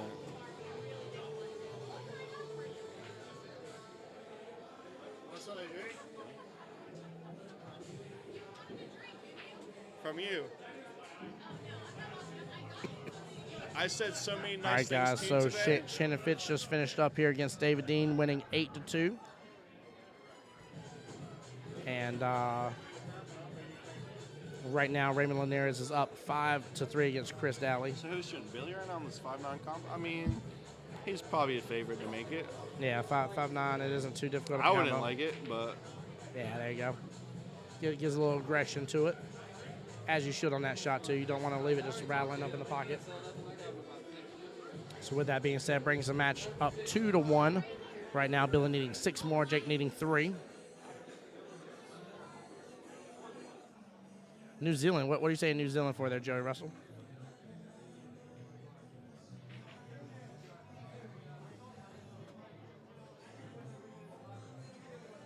Lauren.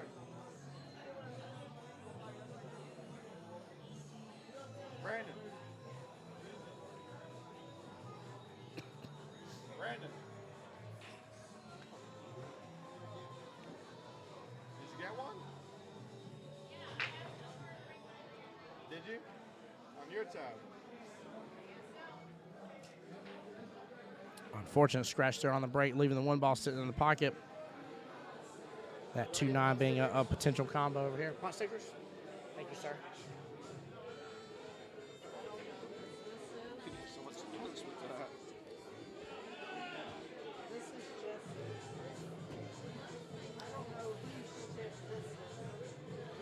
All right, so Jacob has ball in hand on the 1. He made it, obviously. With him facing a higher rank like Billy, I mean, I feel like you have to try the 2-9. He's looking at it. You got to give it your all right here. You got to go for it. Yeah, obviously he's not running the rack. This is his best chance to win, is the 2-9. Ah, that's where you get your billiard slippers from. Okay, now I know your secret. Gage, thank you so much for the like of the stream here. Good attempt on that 2-9. He hit it really good, actually. It bobbled. It didn't go.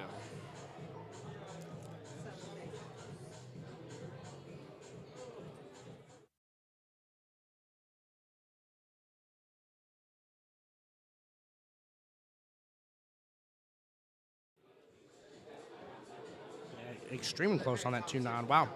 A very good try. Again, I think that was the right call. You got to go for it. I think now's not time to hold back. So, Yeah, especially against somebody like Billy. Yeah, you definitely have to go that 8. I mean, you're a 4. You're facing 8. Like I said, you're not running the rack. You have to go for the combo. He actually hit it kind of good. Yeah, pretty solid. I mean, it definitely bobbled in the pocket, spit out. I tell you though, man, imagine he made that right there and it was 2-2 already. Like you're already halfway there and your opponent still needs 6 racks. Like you guys start feeling a little good about that, a little more confident. So, I mean, Billy's running out right here, but that 8-9 is funny. That the 7 is in the pocket. Okay, he just fixed it.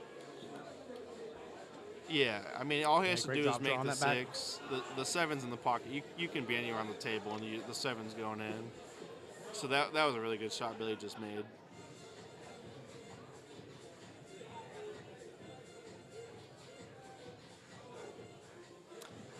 Yeah, so I mean, I don't see any reason we're not gonna be 3-1 here.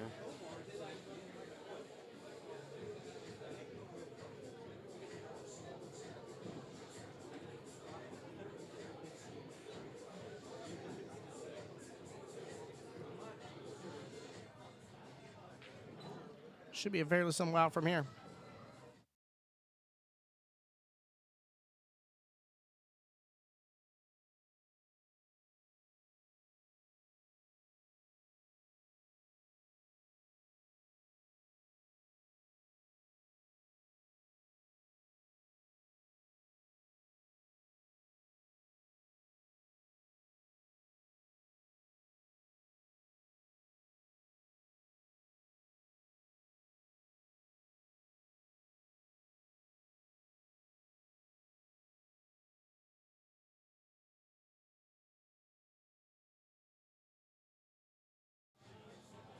All right, 3-1 here. Race being 5-3.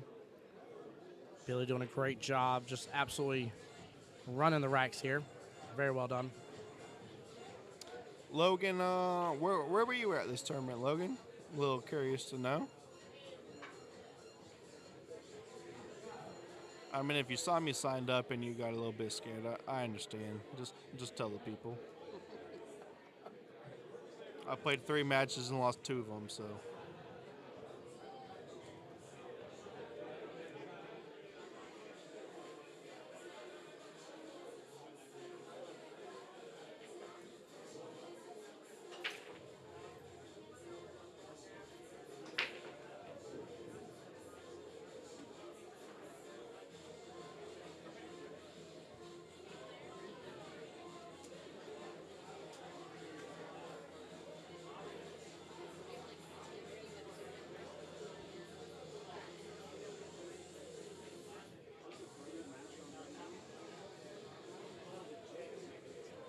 Hey, Jake beat Tommy Kennedy.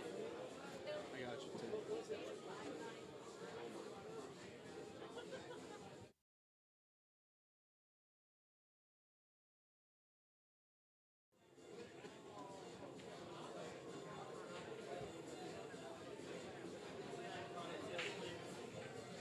Billy making quick work of this rack right over here.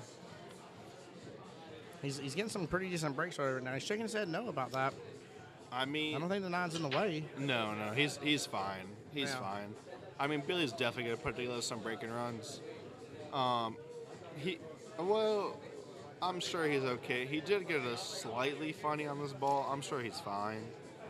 But if you ask Billy himself, if there was a vote, if you ask Billy himself, he's the best breaker in the room. He doesn't think anybody breaks better than him, 100%. I know this for a fact. He definitely thinks he's the best breaker in the room. So, if Billy is hitting the break good, I mean, he hits the ball pretty good after the break. Probably top 5 in the tournament after the break. So, he should be getting out.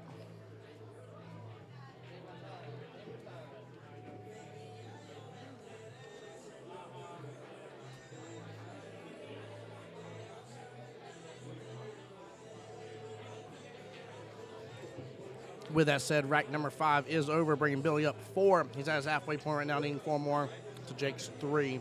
Billy's still giving Jake a little bit of weight here. This match is already most of the way through. And looks like you're only 12 minutes in.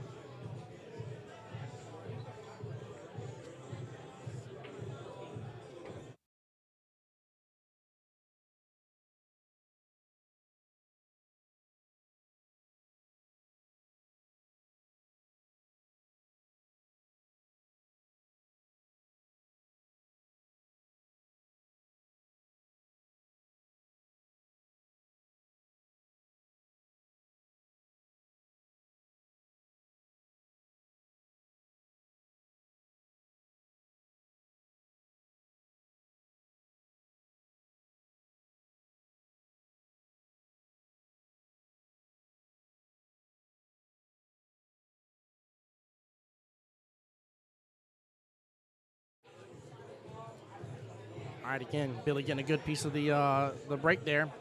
Already dropping the one ball, focusing here on the two on the bottom right-hand corner pocket. Not really a lot of issues with that three ball. Honestly, the four is just sitting in the pocket as well. Yeah, this could be a break and run here.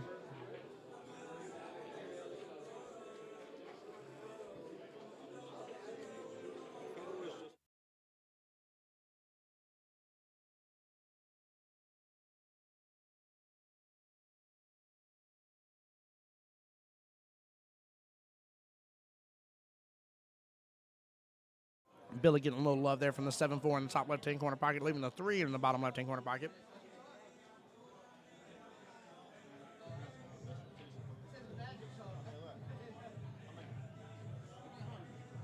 It's one of those where I don't know if he meant to play it that way, but definitely got a little love there. Yeah, Michael Hoffman, a little love tap right there. That's exactly what it was.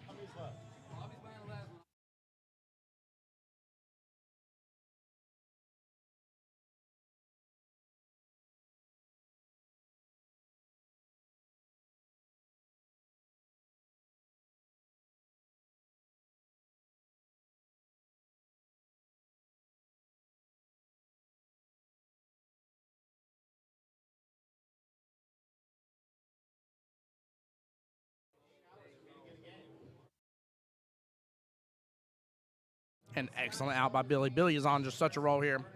We're not even 15 minutes on this rack here, and Billy is up 5-1. The race is even now, 3-3 here. He is definitely trying to keep Jake in his chair.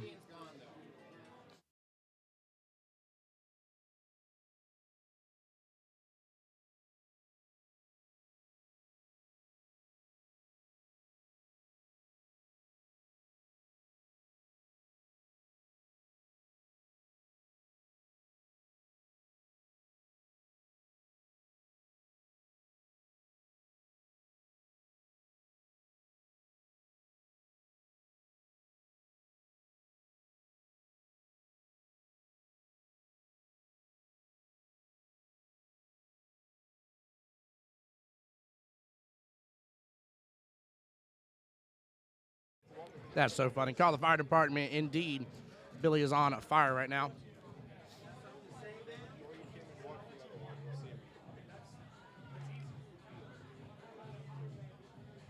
I'm waving. So you're looking at the wrong one. Look at the other one. 5-1, yeah. Yep. It's a 3-3 race. I'm on the. No, I didn't see it, obviously. I'm on the conversation. I'll come to you in a second. It is definitely 5-1 for sure.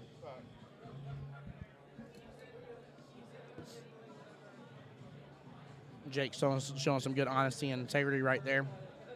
Love seeing that between the players. Very well done. You send me the link to get the slipper. Joey Russell, I see you sent the link over here to Nick for the slippers.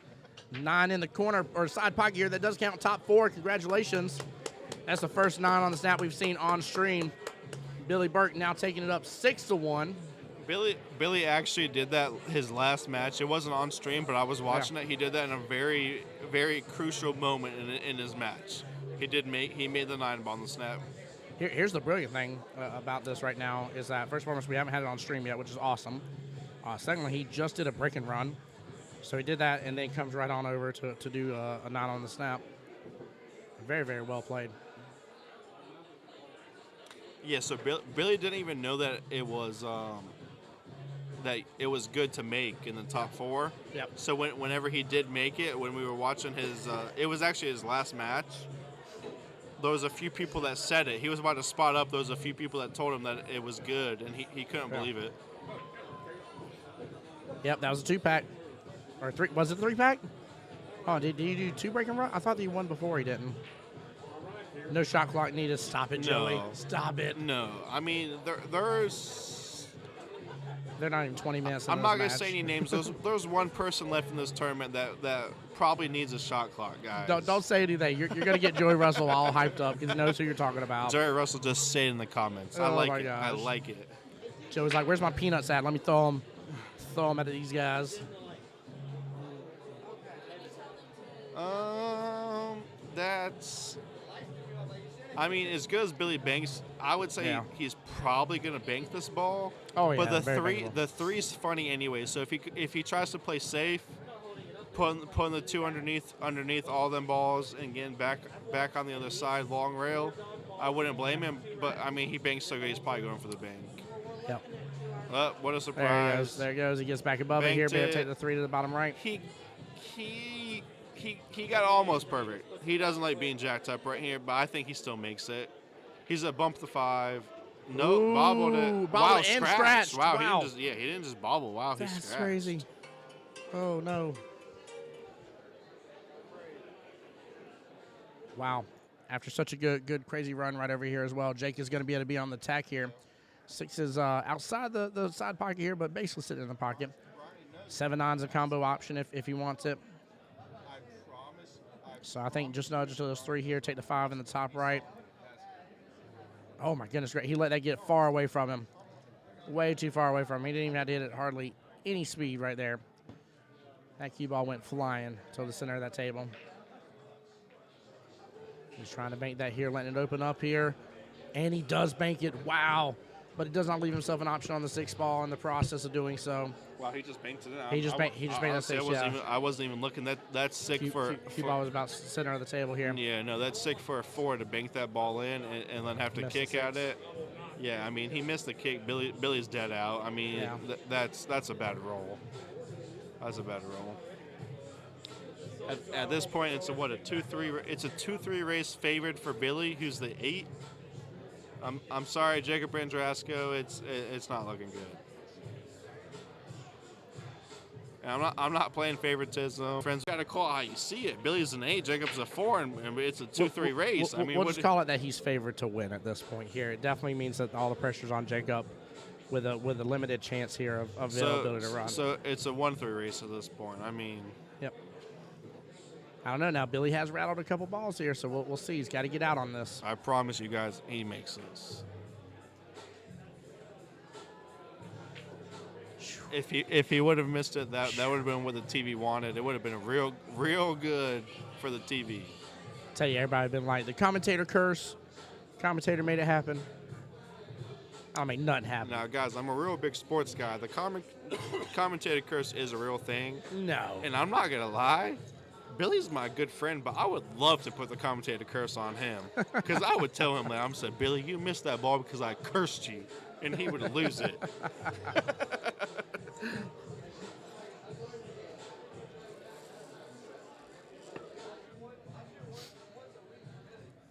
Nah, Dave, I don't count your kid out at all, man.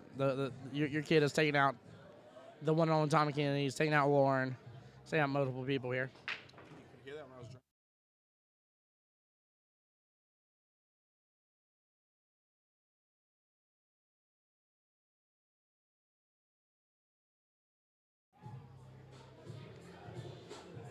Nah, Dave, I definitely agree. No matter what happens here, regardless, for Jake to be a skill level 4 has made it an extremely far way through this tournament. And again, for all those at home that's like, hey, maybe a 4 or 5 and stuff like that, and be like, oh, there's no way I want to make it up there in the top bracket and stuff like that. If this does not prove you, what a big shot. What a big shot. I mean, guys, this guy's a bank pool player. He'll tell everybody that. But, I mean, even that bank he just made, that's not just a regular bank pool player bank. I mean, that was... We got to see that again. That was such a good bank. Such a good bank. And Yes, Andrasco, I mean, you know Jacob's like drawn dead, basically. I mean, I'm sure you even understand that. Definitely, Sean, and you're not wrong, right? Like Billy has the ability to, keep his opponents off the table. He's going to run out because he just made such a good bank. It doesn't even make sense the bank he just made. Jake, if you guys can see Jacob in the stream, like I'm pretty sure you can in the top right corner right now. He's just like, yeah, I've seen Billy do this plenty of times. Mm-hmm. It's done. It's done.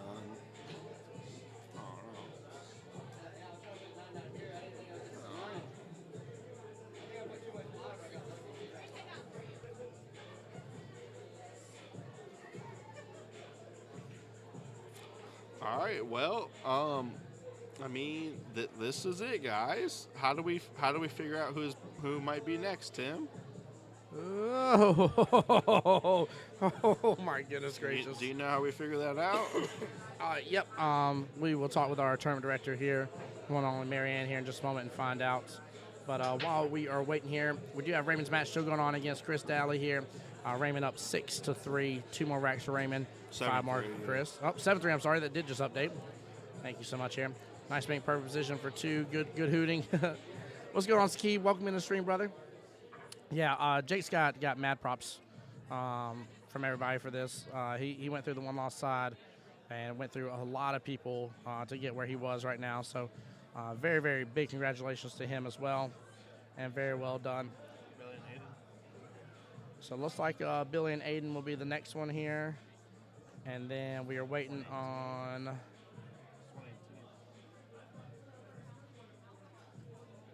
Match loser of Raymond's match, I would assume. Yeah, probably.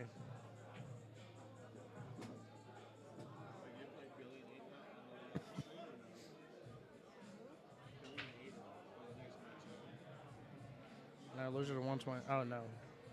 Yeah, loser 118. So Raymond and Chris, we're waiting on that one. The loser plays Shannon?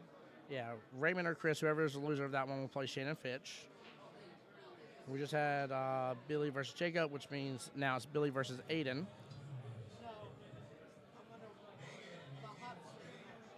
And then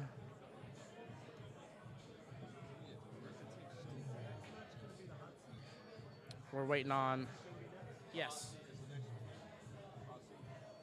Yep, so guys, we're going to be just a minute here. I'm going to go to a quick commercial, and we'll be right back here. But the hot seat match is going to be the next one, guys, so bear with us.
All right, guys, I'm waiting on the stuff to get transferred over here. Sorry that took me a second.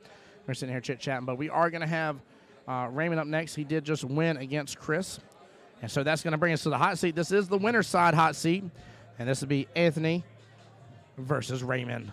I know you guys have been waiting at home for this. It's going to be a great, great matchup here against these two guys. I love to see the fact that Anthony's already on the table, already getting some breaks in, trying to press that break for sure.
John, Anthony went for $650. Let me find out if it was one of the blind bids or not. Yeah, that was one of the blind bids, $650. I will say this much though, I think one of the blind bids also went for like $350, which blew my mind because that was like the third or fourth, if I remember correctly, and there was still a ton of people that were great choices on there.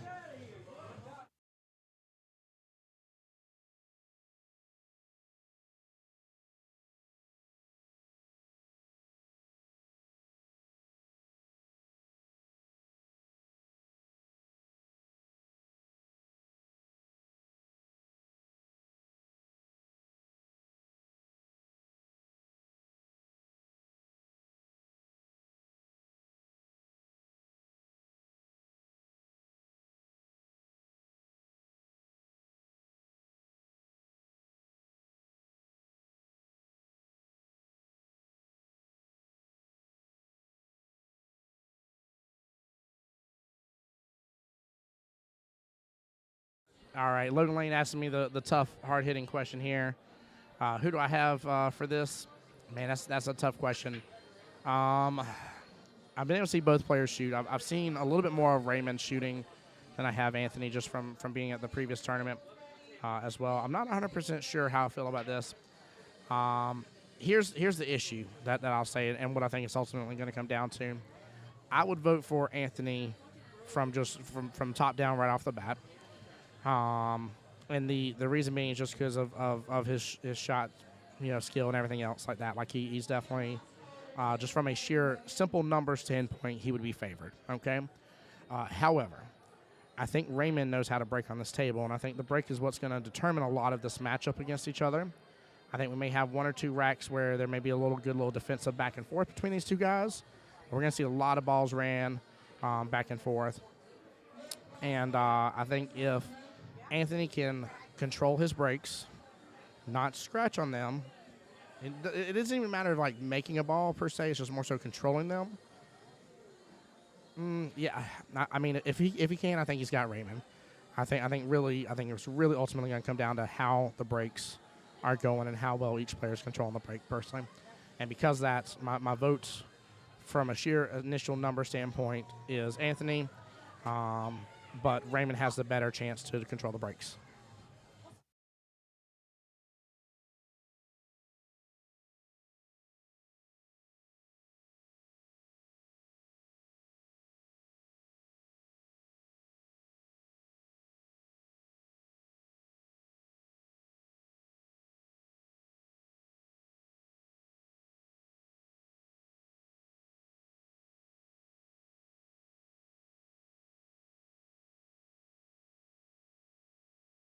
Goodness gracious, you think Anthony's going to win by that large of a deficit here, 9-5? You don't think it might be closer? I don't know. I think we may have a closer matchup than that, personally. Anthony's been sitting a while, so Raymond isn't straight from just playing. I mean, but you also could have the flip side of that coin as well. Raymond could be a little bit more tired, right? This is an endurance situation, right? This is more about the overall, whatchamacallit, the overall race, not that individual run. So, and he's too strong in the safety game is amazing, yeah. But man, Raymond can definitely get out of some good safeties. He definitely can. I mean, I honestly, I really think this is a tougher one to call.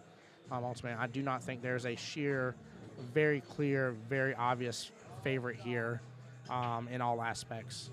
I think both players have great chance here. And again, as much as Anthony may have been sitting as well, Anthony has been paying attention. Anthony's been watching the games. Anthony's also been getting on other tables that have been available for practice for a moment. So he hasn't fully been just sitting there twiddling his thumbs this entire time. But he also hasn't been wearing himself out, having to play a lot of racks either. So I will say this much, though, no matter whichever way, I do wish both gentlemen the best of luck here, and I really hope for just a great and amazing match between these two.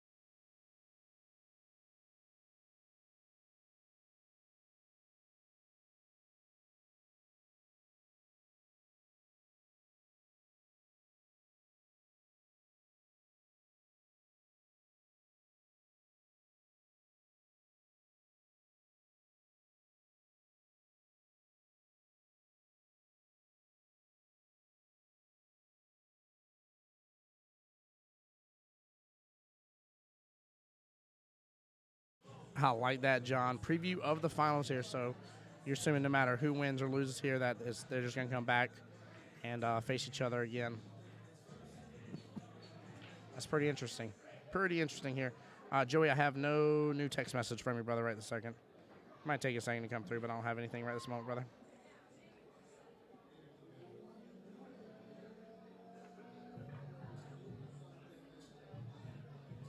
No matter what, like I said, I'm really excited about this matchup. This is definitely one that from the beginning of the tournament, knowing these two were both in the tournament, that I definitely want to see these two go up against each other. So it's gonna be a fun one.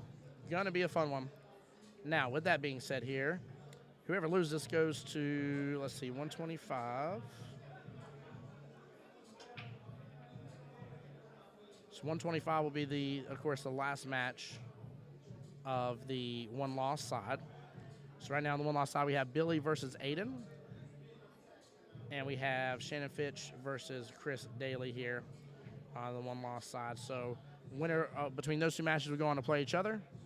And then the winner of that next match will go on to play the loser from this match as well here. So this is going to be interesting, guys. Very, very, very interesting.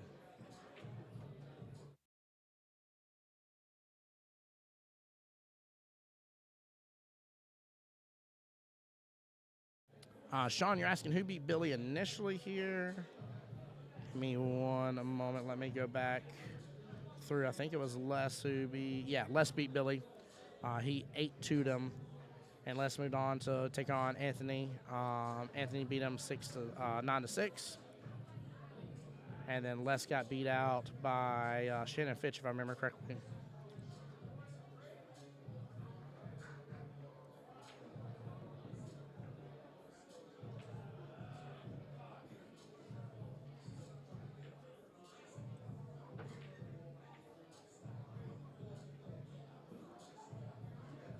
Yeah, Shannon Fitch beat out Les.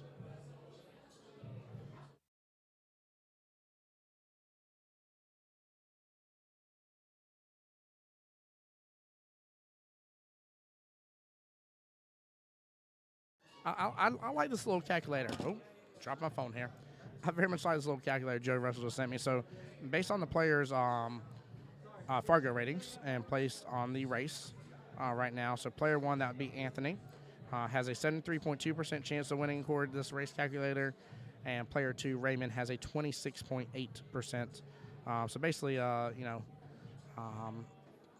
three quarters of a chance of winning, almost 75% for Anthony if you round up here. Pretty interesting little calculator there, Joey. I like that. I definitely like that. I think that's pretty cool.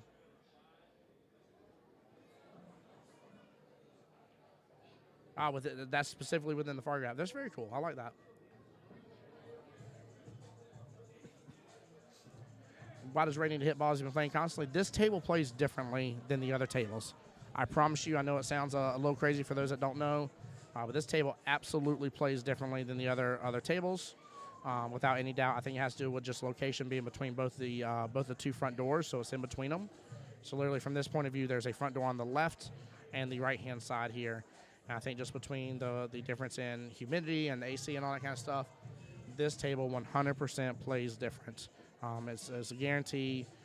Without me ever bringing it up to people while asking, I'll be like, hey, what do you think of the table? And so now they'll be like, this one's so much different than the other ones I played on all tournaments so far. And you'll hear that consistently throughout the tournament. And we heard it last time throughout the tournament as well. So I do not blame him for hitting a couple and just kind of getting tuned into this table and ready to go.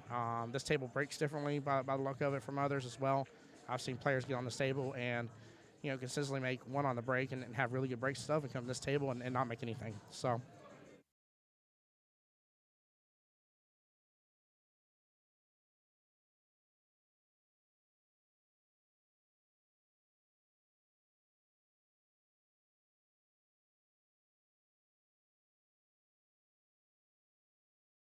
Frank saying, watching two pros right here. Great tournament. Yeah, very, very good tournament indeed. And we still got a lot of people in it. So I say a lot of people. We're of course, dwindling down to the very end here. We got Billy versus Aiden right now, and Shannon Fitch versus Chris Daly. That'll be down to those two, between Shannon Fitch and Chris Daly. And like I said, Billy and Aiden. So 2 of those will be gone. And so that will leave us with 4 players left in the whole matchup. So it's going to be interesting for sure. Going to be interesting. Raymond, unfortunate scratch right there on the one. Have a great match, but I take Miglino. Yeah, Anthony wins the whole thing. Very interesting. Very, very interesting, chap.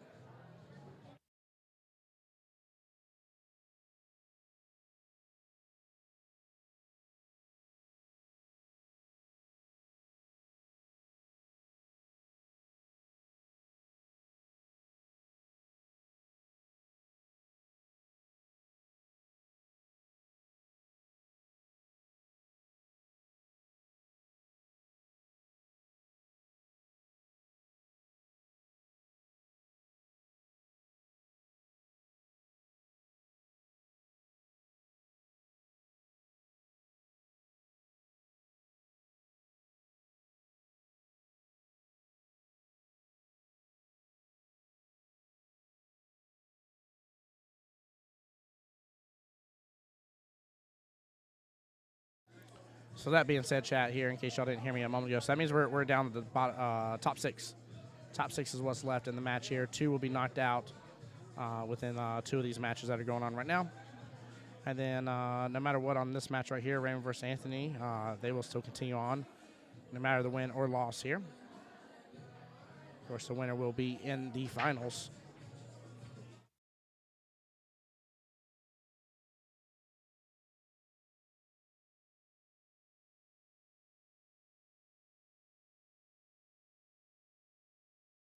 Jess Kent says, hello, Florida. Jess, welcome in. How you doing?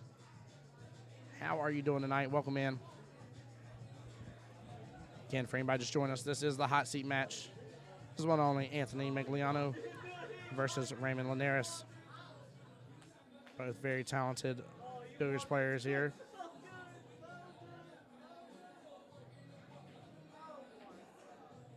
Hello from Arizona. Excellent. Appreciate you being here from Arizona. Love hearing that. Glad you're here with us.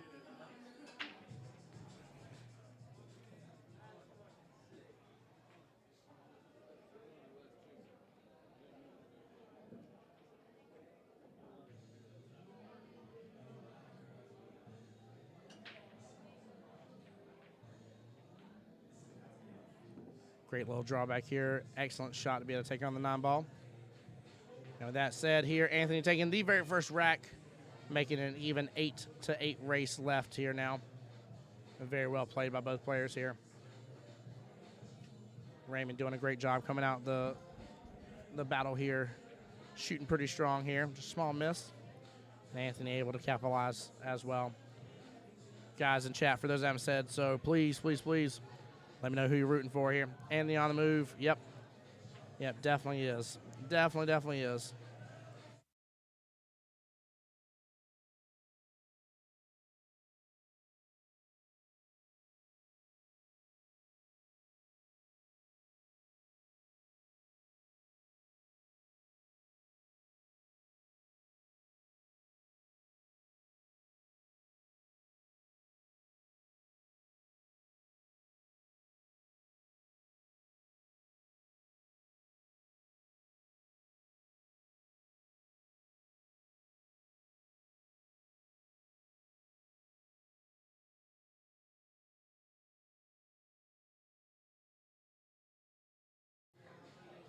Just kidding, asking who are the final 6 players right here. Well, of course, you have Anthony and Raymond Lineras. You have Billy Burke versus Aiden right now.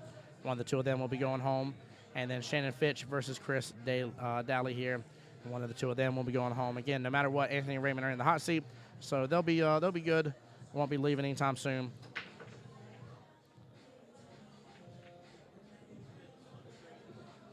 Last time I rooted for Raymond, he chose, so I'm going to go for Anthony this time around. That's funny, Billy. That's too good.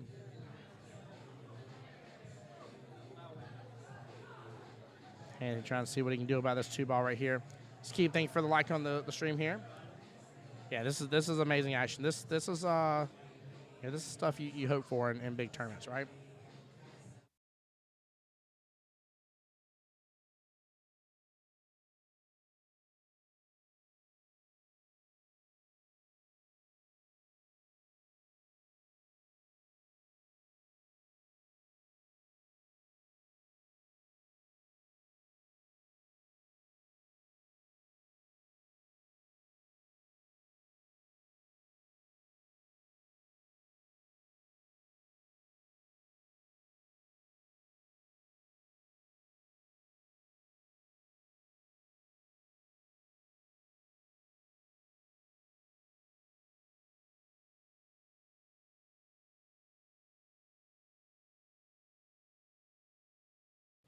Oh, interesting push shot here by Anthony.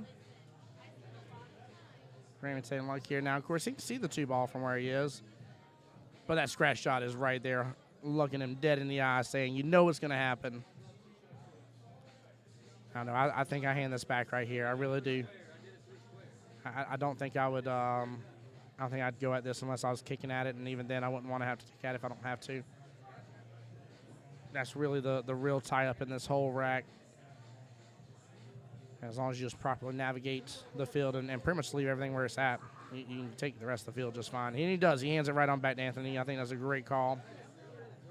Anthony has no choice but to do something with it now. Whether he kicks at it, jumps at it, does something else at it. He's gonna do something here. I think he's gonna go one railing off of it. Let's take a look here from the overhead. Yeah, looks like he's gonna go off that one rail. I think that's the best choice in this situation.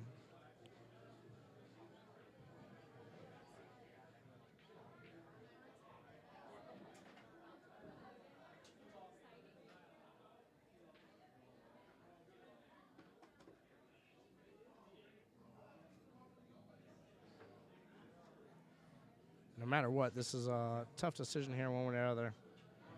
I'm saying that scratch shot is so prevalent for what little bit you'll hit off of it. Yeah, great shot here.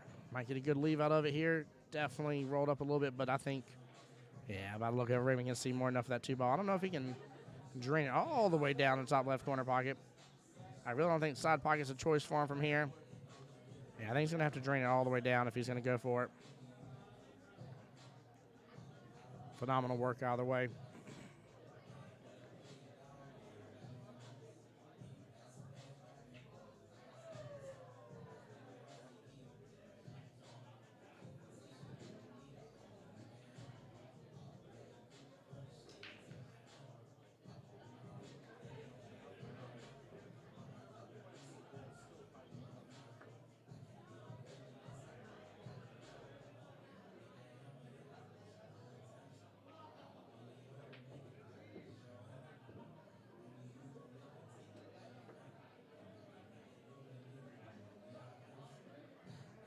Hopefully that cue ball slows down enough, and it does. Stop shortly outside the bottom right-hand corner pocket here. Good defense here. Good leave overall. Now Anthony, yeah, I was going to say, able to jump this for sure. Got to be really cautious, though. If he hits too much on that right-hand side, that 2-ball may end up flinging it towards that side pocket. Could almost force it to an extent in that side pocket here. But he's got to get enough height to get over. That's a pretty good distance here to have to jump over, chap. It's like a great angle he has on it here. Good shot. Nails that 2-ball right in the top right-hand corner pocket. What a shot. What a jump. Absolutely phenomenal work there. Feeling real confident with that shot. You can tell he's happy with himself on that one, as he should be. That was the best of a tough situation right there. Wow. Let's look at that again here.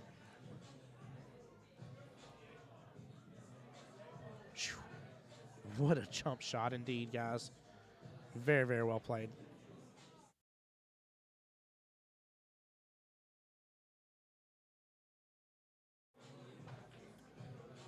I just saw him lining up here. He's lining up on the left-hand side of the 3-ball, so looking to take in the top left-hand corner pocket.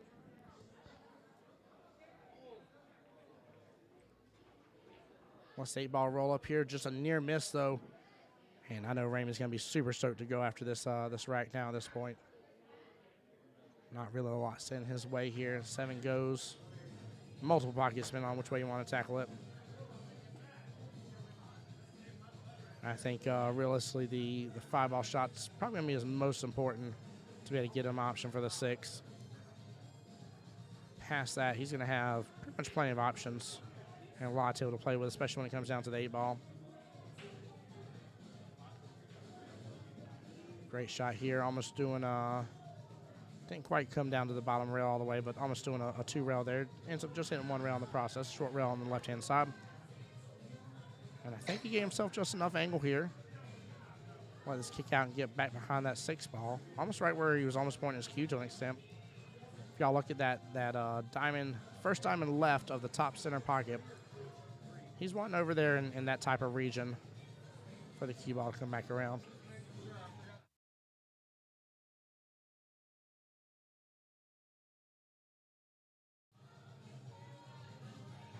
Guys, Billy and Aiden's match is flying by right here as well. Billy's up 3-1. Billy needing 5 racks. Aiden needing 5 racks, so it's an even race now. And I have no updates on Shannon versus Chris here.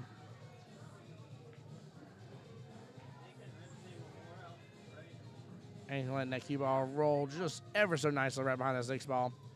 Got a little closer to the side pockets area than I thought. I thought it was going to be a little bit further back, just a little bit more to the left, I should say. But still, it leaves him a great chance here for the 7. Right. He's looking to see his options on that 7-ball here.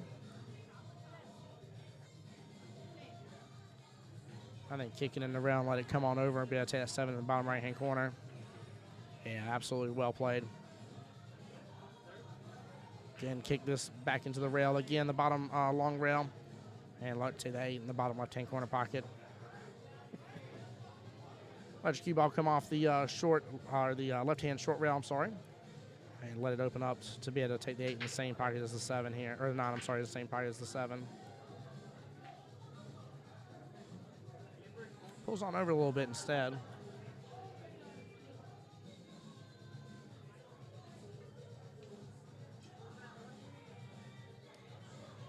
Chat, for anybody that hasn't been here today, this is the Precision Billiards monthly 9-ball handicap tournament.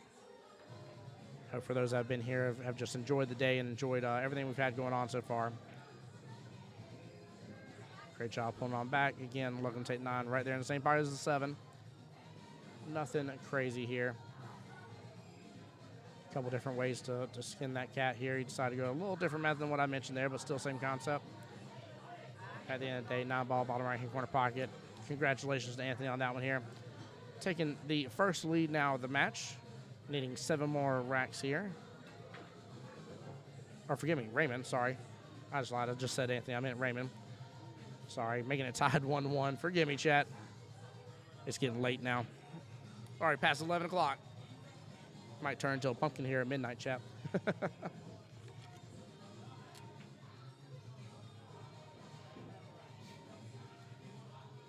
Jim asking who won what? If you're asking overall tournament's still going, sir.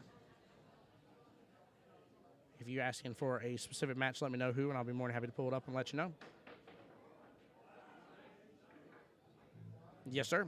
Yeah, we would not be streaming if the tournament was done and over with, my friend. We'd be out of here. We'd be gone. But no, this is the high seed, though. This is an important match, Jim. So this is the winners bracket side for both Anthony and Raymond. Here, the loser does go to the one-loss side here. We are down to the top 6.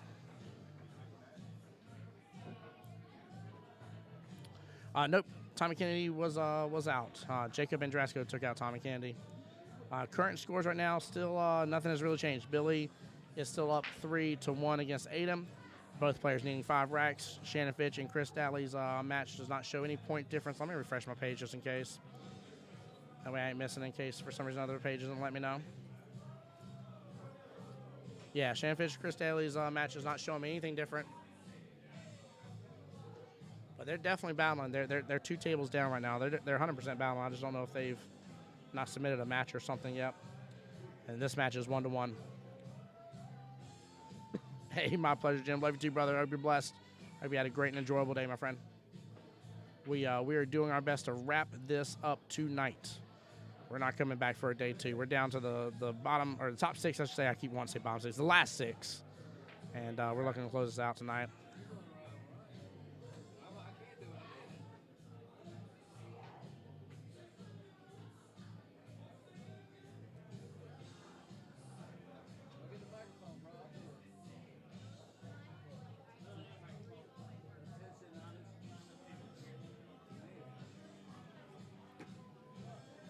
Guys, I might be fixing pull for the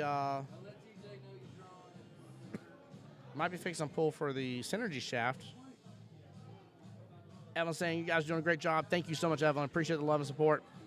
Been here since 8:30 a.m. this morning to get everything set up. Again, guys, if y'all want to do anything to help us out, this is free of charge. Doesn't cost you guys anything but just a moment of time on Facebook. If you will follow Q Sports Studios, if you will follow Precision Billiards, if you will follow the voice of Jacksonville Pool, that's me, Tim Jones, as well as my business page too, which is Tech Repair Care, and then last but definitely and certainly not least, Beaches Cue Ball as well, who allows us to host this event here. We would love it and appreciate it, and it means a lot to us, guys. I know that's a lot to ask. It's a lot of pages, but again, it means a whole lot to us here to have those files and stuff. And for everybody asking, when is the next tournament? I promise you, if you follow those pages here, you will know when that next tournament is coming.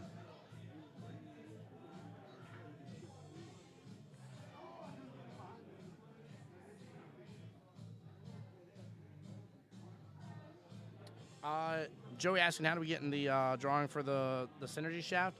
I believe they've already sold all the tickets here. Hey, Brandon, did y'all already sell all the tickets for the Synergy Shaft? Joey was asking about how to get in on it. Yeah, all the tickets have already been sold, sir. They do have a Synergy Shaft for sale, though. And if you contact Brandon or Jesse, which I know you know Brandon's information, you'll be able to do that here. I think Jesse is about to draw for it. Looks like we're having Jesse's wife here draw for it, Rebecca. I'll tell you guys on stream who won it. Wesley won it. Wow. Wesley won the Synergy Shaft. Congratulations, Wesley.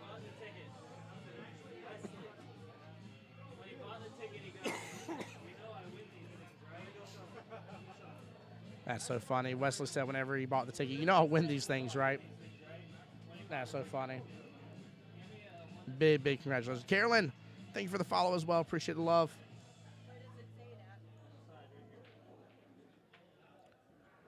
Raymond's still on the attack here. Looks like maybe going down range here, putting a good amount of left here.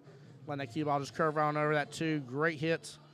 Unfortunately, though, it didn't get past that 6 ball, and because of that, just lines up so perfectly to be able to drain that 6 in the bottom right-hand corner pocket, though. It's still a great attempt. But unfortunately, that's going to give give Anthony a great chance at this. But again, guys, for everybody out there, like I said, I know it's a lot to ask for all the follows and stuff, but it really does mean a lot to us. And again, allows all that kind of stuff allows us to continue putting these sort of events on, especially people that come in and participate in the raffles, participate in the players tournaments, people that sign up early as well. All that kind of stuff goes towards the staff here, myself. I know Marianne's been working hard all day here as well, and just trying to be able to run the tournament and stuff and take care of business here. So thank you guys so much again for all the blessings, the love, the support, everything.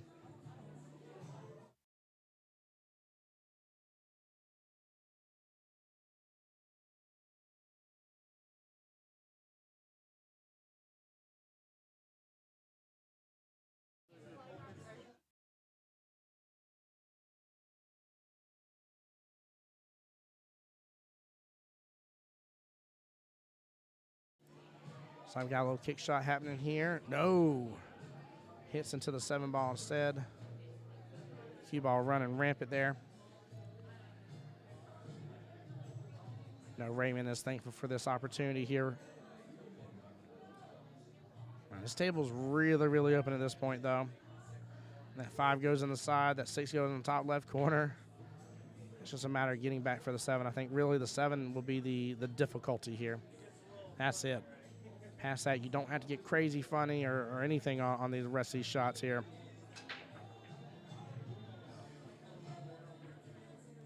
He's going to pull that right on back, work on that 5 in that very bottom side pocket here. Personally, I think I'd like to roll this up a little bit, have almost like a 6-ball and the key ball on the same plane there, and then try to work my way around. Or just do a have just slight angle and do a drawback for the 7 and pretty much get the cue ball back to where it is right now. Either option. Both would provide a pretty good opportunity here. Yeah, I think he's going to pull this back. I think he's going to draw this right on back. Raymond and Anthony are both fairly tall gentlemen too, so stretching across this table to get a good draw shot is not a problem at all for either of these guys.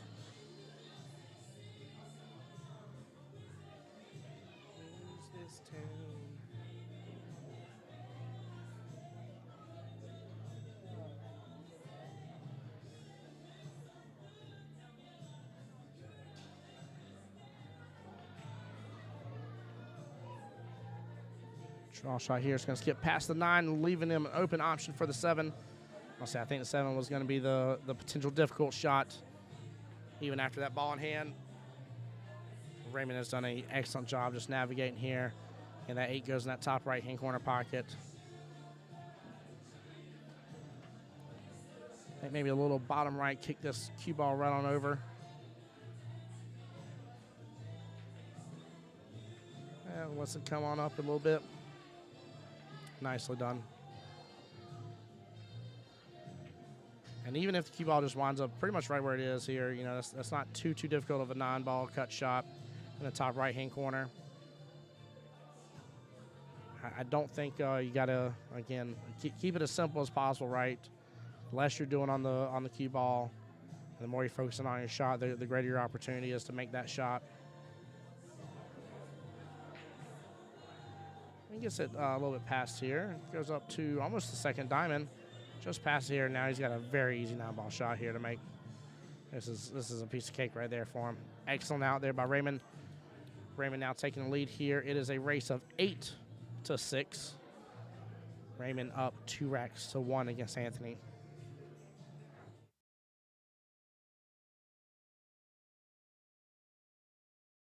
Michael Hoffman says, tell them to give you a raise. Great commentary. Appreciate it, Mike. Thank you so much, brother. Like I said, the best thing y'all can do in terms of giving me a raise is, you know, showing the love to all the different pages. It means a lot to us. Really does. And also just today, too, I got to give a big shout out to the crowd. We've had a ton of people come in here. I mean, for a majority of the day, we've had 40-plus viewers between Facebook and YouTube as well here. And then also, I'm joined by the one and only Mr. Precision Billiards himself here. What's up, Jesse? What's up, buddy? How you doing, man? Good. That is loud in my ear. Yep. Let me adjust. Oh, a little Raymond's bit. up 2-1 here, huh? Yeah, 2-1. So taking the initial lead here. He had a ball in hand opportunity right there, and the 7 ball was really the only thing that was a complicated one, just with where it was against the short rail per se. And he did great getting around the 9 ball, almost where his palm was, to be able to take the 7, and 8 was already sitting there in the corner pocket. It really was just a smooth out for sure. All right, let's see what he could do with the break. See if the 1 goes in the side or the 8 goes in the corner. Nope. It's very, very important. These Scratch. breaks are going to get away from him. Cannot look at all the balls bunch up right here. Golly. I wonder if the 5-9 is wired. It looks like it's dead in the corner.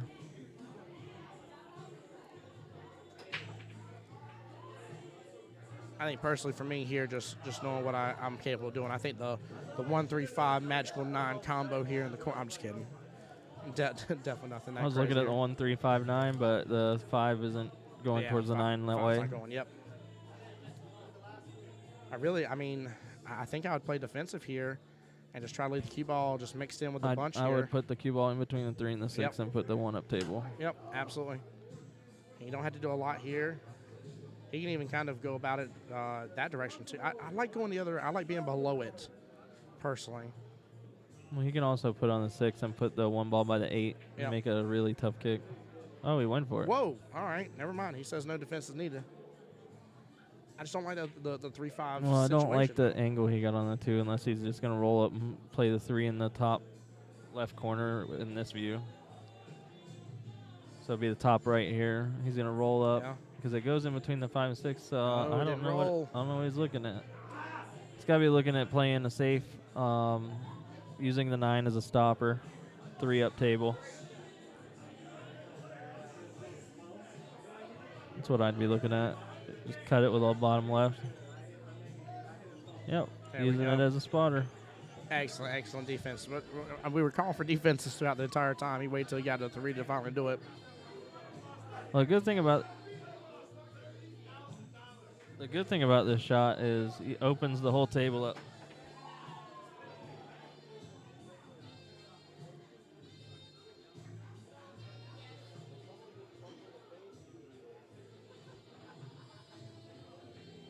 People getting rowdy in here tonight. Oh yeah, they're getting a little loud, a little crunk in here. Just so Oh. anybody in chat knows, you want to support the stream and donate to Tim here, the voice of Jacksonville Pool. You can send donations in the Cash App. It'll be $ Precision Billiards. Anything that we get donations is going to go towards having Tim Jones here. Just so everybody knows. I do appreciate that, man, for sure. Tough shot here. You got to let this carry on over, and he does. Wow, he hit it really well.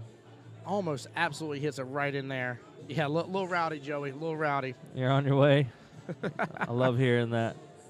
So let's take just a quick look at that again here with the replay. I mean, just such a well-timed shot right there. He really let that left-hand English carry on over. Hits almost right on the diamond. You see how far it carries it? Wow, such a brilliant shot. Really dropped his arm there on that shot. Yep.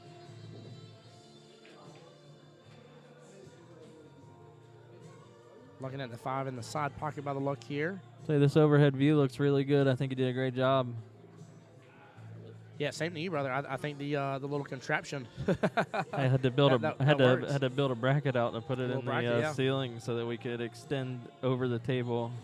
I'm still for the going to try to camera. order the motor for the other lens. I think I can fix it. I really do. Yeah.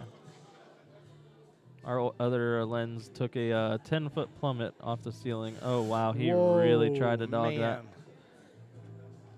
Tell you what, he's lucky that the felt is fairly new because on any worn felt, that's not falling. No, not at all. It's all about speed control. Especially not on these diamond tables. These diamond tables will reject that majority of the time here. So it looks like he's looking at the side pocket here. Sure enough, let's just drift right on in there. Let's pocket do the work. Excellent job. Little bottom here, just force it right on over into the Seeing side some pocket. lint on the table. Oh yeah. Just so everybody knows, we got 2 other matches going on the one-loss side. You got Billy Burke and Aiden Rigsby. Billy is up 6-1, going to 8, and Aiden is going to 6. And Shannon Fitch and Chris Daly, doesn't look like they're keeping score. Yeah, they're not. 'Cause they've been over there for a while now. So they're definitely not keeping it up to date. Oh wow, he really underhit this. He's gonna have to. He's gonna have to go back and forth 2 rails for this. Straight across. Oh, he might be able to draw back a little bit and take a cut on the 9. Yeah, that's how I would have played it. Speed, there you go. 2 rails, Get the back straight and forth. across. Yep. Yeah, it's really just letting that cue ball loose here. You don't have to over control the speed and try to like force something to happen there. That's, All right, that's when you start getting in 2-2. trouble.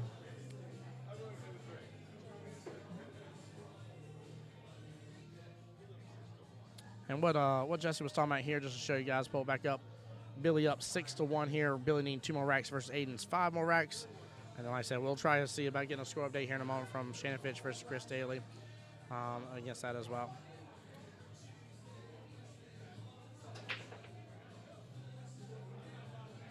And actually, I've gone back and forth saying 18 times. Is it Chris Daly or Chris Daly? Daly. Daly, okay. But yeah, guys, we're down to the final 6. And after those other 2 matches finish, we're down to the final 4. Yeah, we're getting down to the big numbers. I don't know if anybody's seen the payouts. 1,200 smackaroos for first place.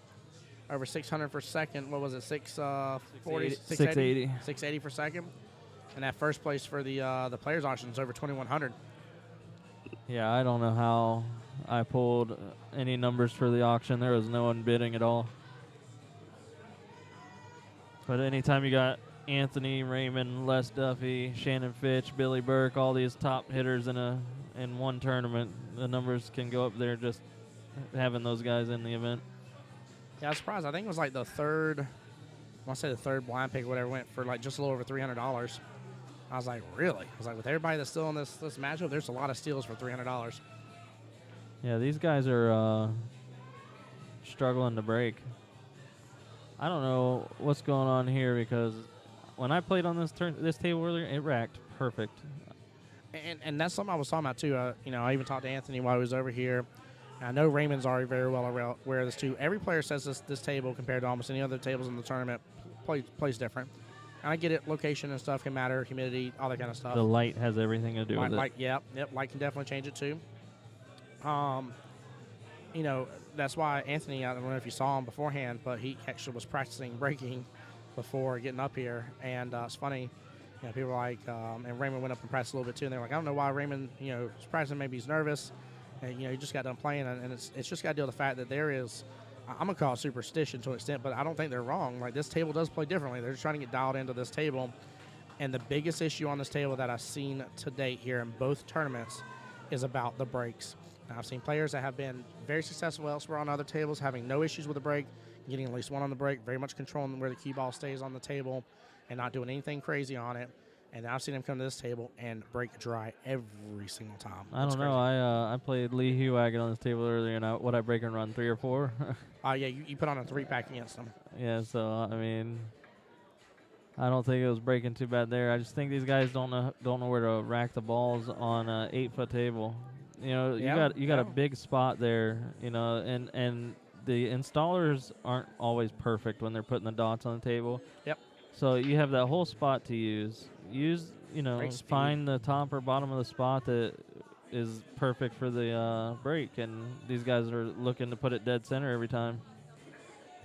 Yeah, Billy Burke was breaking him good. Yep. Well, there's a difference between breaking good and breaking hard. And Billy literally told me after the match, I talked to him, he goes, I was just breaking crazy. He goes, I was just hitting the ball hard and somehow getting straight in. He said, I honestly got lucky. They're breaking, not breaking. I like what you did there, Joey. I like that, Joey. Again, guys, for those wondering what's going on in Facebook land here, we got Joey Russell on our YouTube page, both being streamed at the same time for Q Sports Studios as well. So don't mind us here in case you're like, who are they talking to in chat right now? Yeah, there really isn't anything else sending in Anthony's way on this rack here. Other than himself. Yep. Yeah, which we've seen. We've seen plenty of rattle potential and stuff, and more so, we've seen a couple people just getting, I'm going to call it extra. I've seen a couple of these higher-ups just get a little too extra on stuff. Hey, your arm gets real tight when you get nervous. Yeah. Oh, yeah. And these guys are playing for a couple thousand, so, Yeah, it is a potential big difference. These winner here is guaranteed second place. Yes, a winner here is guaranteed at least $680. So this is a $200 swing or $280 swing. So that arm's gonna be a little tight. Yep, I don't blame them. We expected to do this in a 2-day event, but we had 55 players today, and the tournament ran so smooth. We were so ahead of schedule. I talked to the bar room owner and I said, "Hey, we need to finish this in one night. We got no reason we can't finish this in one night." I told all the players, said, "Look, we're finishing tonight. Everybody can save money on hotel rooms and not having to come back tomorrow."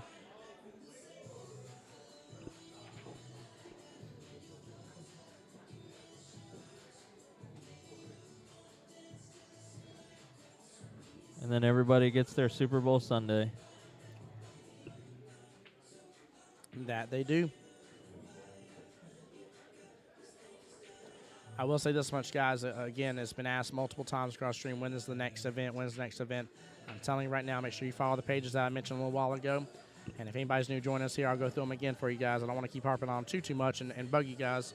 But I promise you, between the different pages, you will know when the next event is. Harp away. So, and where it's going to be. But, yeah, between Q Sports Studios, Precision Billiards, Beaches Cue Ball, the Voice of Jacksonville Pool, I mean, you literally have all of us here on Facebook.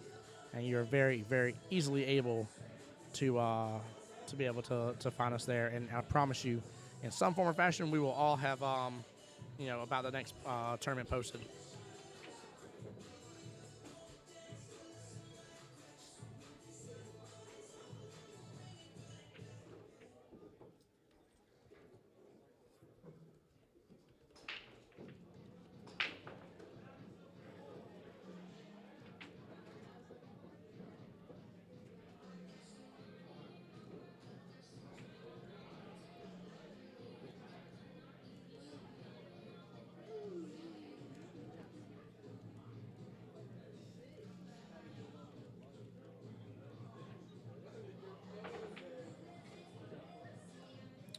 Guys, just a quick update here. Billy just won, knocking Aiden out of the tournament here, 8-1.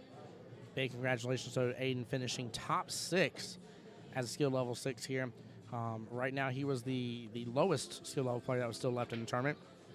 The matches beforehand had Jake Andrasco in here as a skill level 4, and he was the lowest right there. Now we all have left is 8s and 9 in here, so.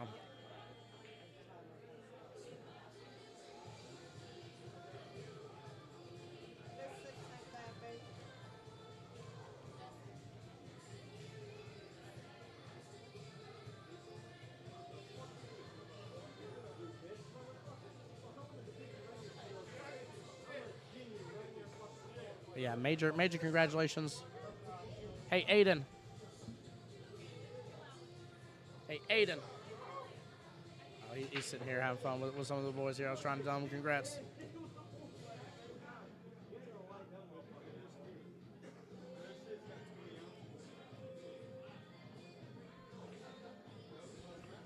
All right, guys, I put in the top left, donations are greatly appreciated. All donations that are sent in from the stream will go to the stream, go to Tim here for helping set up, taking his whole Saturday and potentially all weekend to make sure that we have a great stream, great quality, and great commentator. I love listening to him talk, so you guys make sure you take care of him. I'm going to get out of here and keep running this tournament. I appreciate everybody tuning in. Enjoy the rest of the tournament. Appreciate you too, Jesse. Take care, bud.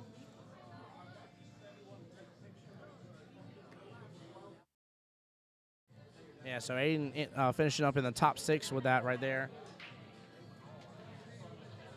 So per the tournament, that got him, $125. So for a $40 prepay entry fee, Aiden rocked out $125. And actually, the top 6 for the player auction got paid out as well, Marianne?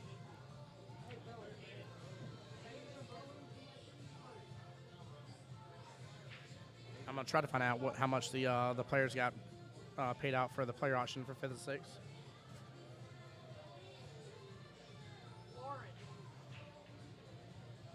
Hey, Nick. Rebecca, what was 5th and 6th place for the player auction? I have the regular one. Where's the player auction one? 160.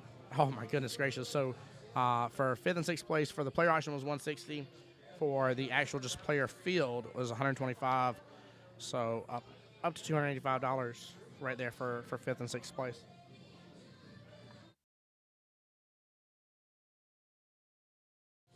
Very well played though. Aiden should hold his head very high on that. He played really, really well.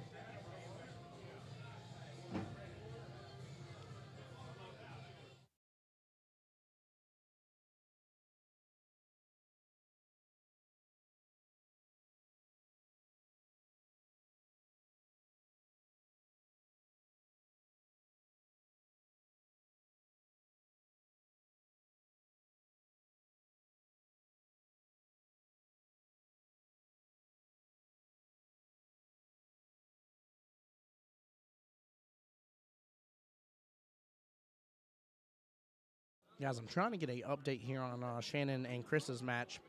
As soon as I get you a score update, I definitely will give it to you. Give me just a moment, though.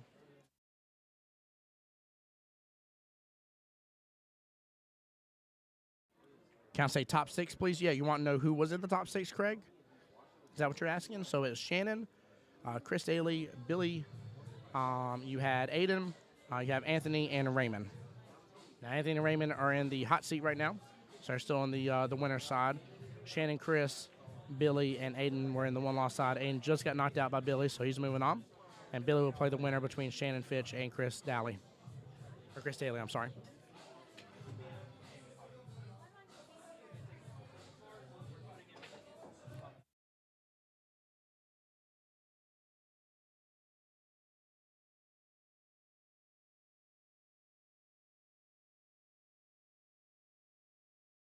Billy's saying I'm taking a foul and parking in the 9 right now. Yeah, I think so because that 2-9 is that 2-9's a gimme. He hits behind there. Let's see if that one stays hidden well enough. Oh man, I mean the kick potential here is definitely possible. Absolutely, Craig, not a problem, my friend. Let me know, guys, if y'all have any other questions though. But thank you so much again for all the chatter. I appreciate y'all. But Billy, I think I agree with you, man. I think I'm taking a foul here. It is a 3-2 race. That was Raymond shooting. Anthony's up at the table right now, and I don't want to leave him any opportunity. I don't want to leave him nothing. I mean, he could jump right now, hit off of that 1, and hit into that 9 in that pocket. That 9 is just begging to be dropped. And I mean, he might even be tempted to do that right now. He's aiming his cue over he's aiming his cue over the cue ball. I think I might have just called this right, Chad. I think I might have just called this. I jumped right into the 1 and hit into the 9 in the process. Again, I could be wrong. That may not be his ultimate goal, but I see it all day long possible. That 9 is just wanting to be dropped down. He was trying to hit the 1 into it. That cue ball still rotating over to the 9 ball. Does it drop? It's set right there in the pocket still, just an inch closer. Oh, my gosh, here. Anthony doing a great jump shot.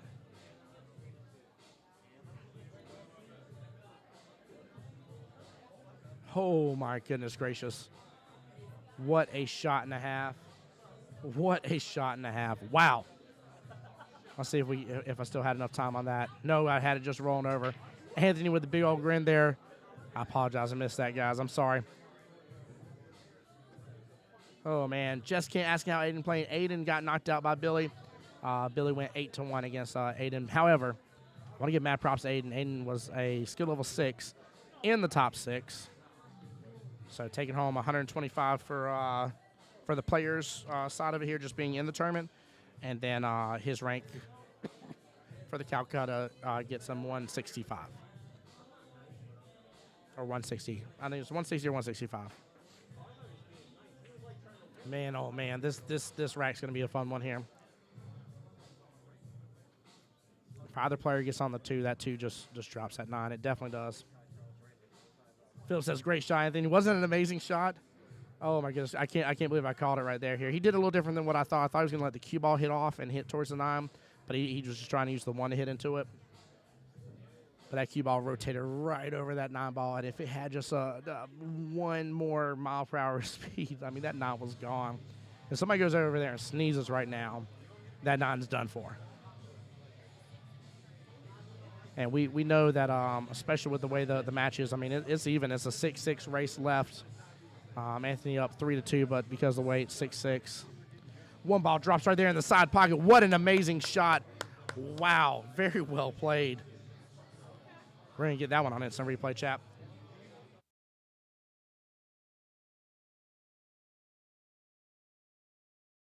Goodness gracious, what a freaking shot.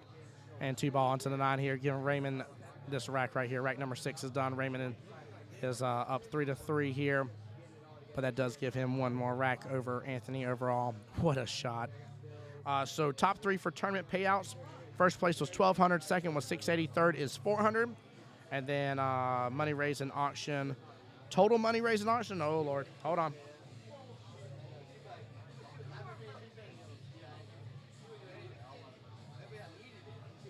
Give me 1 second. I'm bringing out the calculator because I'm going to do this math here real fast. So first place for the player auction was $2,100. Second place is $1,200. Third is $650. Fourth is $300.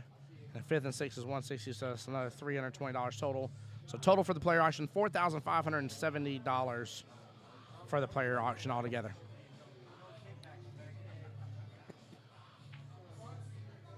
Man, what a shot right there. Both these guys had a lot of fun that rack. That was a good rack for these two to go up against. I'm very happy we got that on the stream, chat. That was a lot of fun.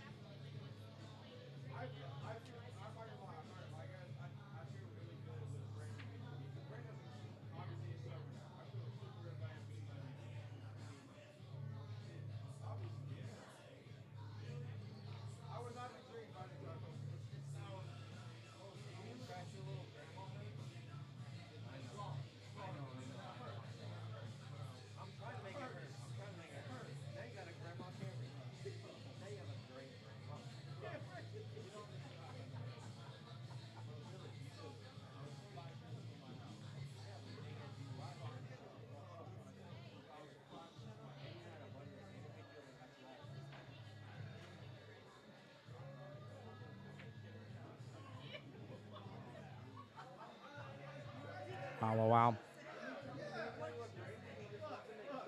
Man, you know, I tell you, I don't particularly like these types of shot, having to shoot over that pocket.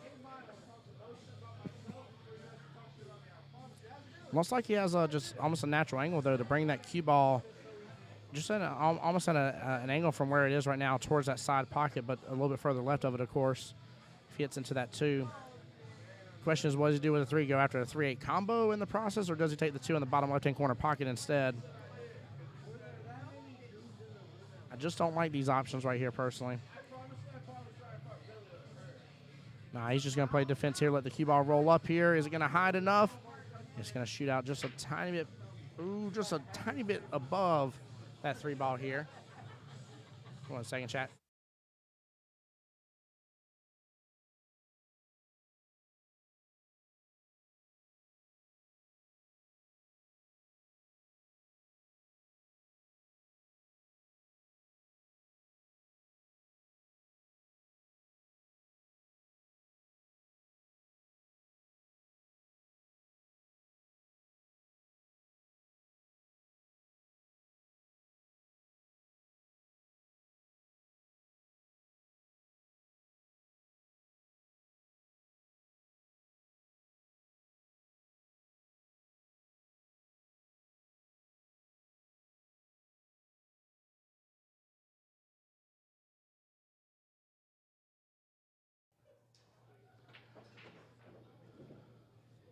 Got a tough little field to go through over here. Barely missing the 5. Hits behind the 3, but no rail.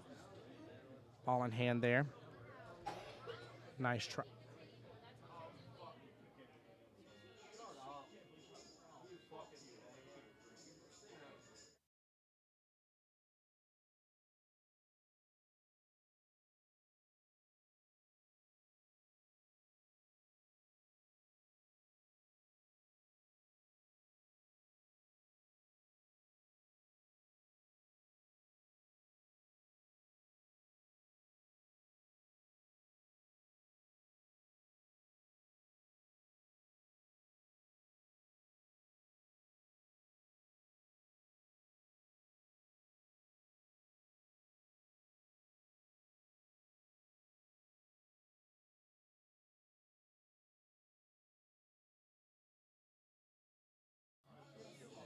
All right, so he's got a little bit of an option here. Looks like he's going to wind up some bottom here, kicking into the bottom rail, let it kick on up and over. Did not.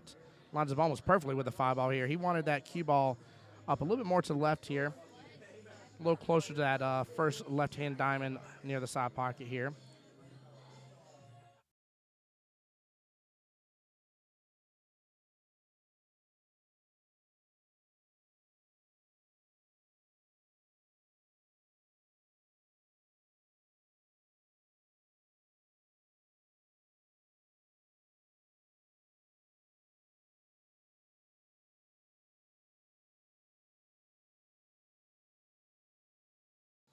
No, he's facing a scratch in the bottom. Darn. He knew that had to be a possibility, trying to force it that way. Now it's just there's a simple mistake here on the shot beforehand. Nothing really too complicated here. You can give yourself some angle on that 5, let it go to the short rail if you want to and come back. You can just draw it back if you want to, go after the 6. It's real easy. And then the 6 easily leads you to take the 7 all the way down in the bottom left-hand corner pocket. Especially if you get lined up straight on it, you can stun shot it, take the 8 and go 3 rails back over to your 9. This is a really, I mean, again, he's got a couple options here as for how he wants to accomplish this run, but the problem is he's Anthony and he's got options. And I can go and tell you right now, if Raymond's going to take this race from Anthony and send him in the one-loss side, he just can't give him options with this. He's got tons of them. He really stunned that, though. I would have let that follow through a little bit and just went up with the 7 instead, but because if you got on the left-hand side of the side pocket, literally the opposite side from where the 7 is with the cue ball, you can hit into that 8 and get behind your 9 if you want. I mean, again, there's multiple options he has. So I'm just going to let this hit into the rail and try to take the 8 into the bottom side pocket here.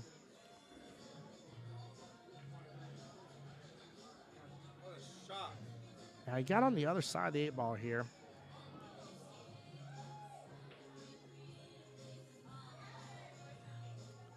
He can definitely still cut that right on in, though. It's a tiny bit of a back cut, not by much, just a little bit of a back cut per se. He lets it do so right there. Doesn't even end up hitting the pocket point, just floats right on in. Very well played. And it should be a normal 9-ball out here for Anthony. Good speed on that. Great out. So Anthony taking right back that initial lead here that Raymond had. We're back to a tied race here. It is 5-5 left in this hot seat. Winner here moves on into the finals. Guarantees themselves at least second place winnings. Bare minimum, no matter what, second place winnings.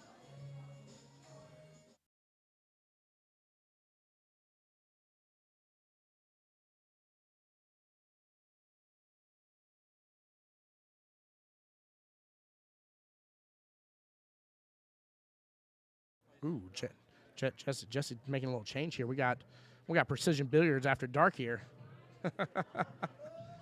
I like that. I like that a lot. Anthony been I don't want to say struggling, but just trying to make sure he gets a good tight rack here. I think he's done pretty good on his breaks though. Both players have for the most part. Michael asking who is commentating. This is Tim Jones, the voice of Jacksonville Pool. Welcome into the stream, my friend. I hope you're having a wonderful and blessed day. And then we've had Jesse on stream. We've had Anthony today on stream. We've had Nick Lombardi on stream for a short while. I don't want to tell you wrong, but I think that's all that's been on stream today. I've been your commentator since this morning, though, so I'm the main one that helps out with Q Sports Studios with setting up and doing all the commentary and stuff. We've been here since 8:30 this morning, in fact. So y'all are going to have to forgive me here. Michael Hyman says, the one and only Tim Jones. That's right. Who? Tim Jones. Back then they didn't want me. Who am I kidding? They always wanted me. Mike Jones was one that didn't want it at first. He even tells you in the song. He's like, they didn't want me back then. So sad. He was good people, too.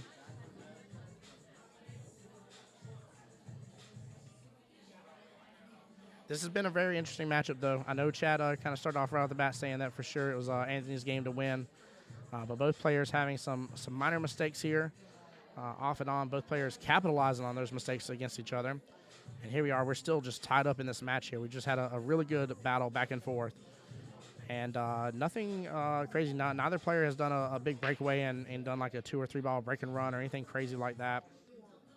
Not 2 and 3 ball break and run, 2 and 3 rack break and run. Can someone put the link to the bracket in chat? Yeah, Mike, give me 1 second.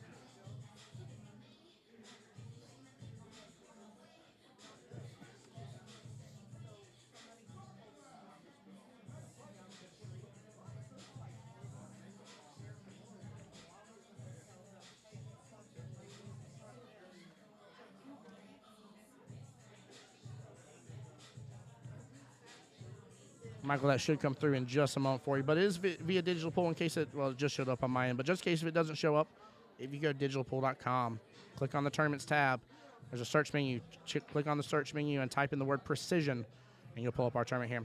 These 8 foot or 9 foot, I'm losing my mind. Michael, you're not losing your mind. These are 8 foot tables here. This Beaches cue ball only has 8 foot tables, 16 of them, and 4 7 foot diamond tables as well. No 9 foots within the building for diamond tables.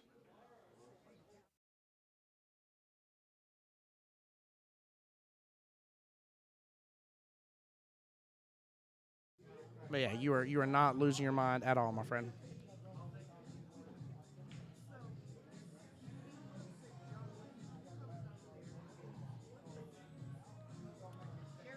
Looks like Anthony's looking to one rail, kick it. One ball looks like it's sitting very comfortably against that right-hand side rail. Guys, I'll definitely try to see what the settings are for next time here. Again, I do ask y'all's forgiveness for the little autofocus that it keeps on doing out of nowhere. It was not doing that earlier, then it kept on going.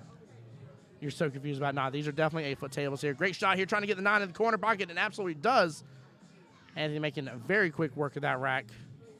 Very, very well played here. That'd be the first kind of, per se, breakaway we've had there. Let's see if we can catch it again here on the replay.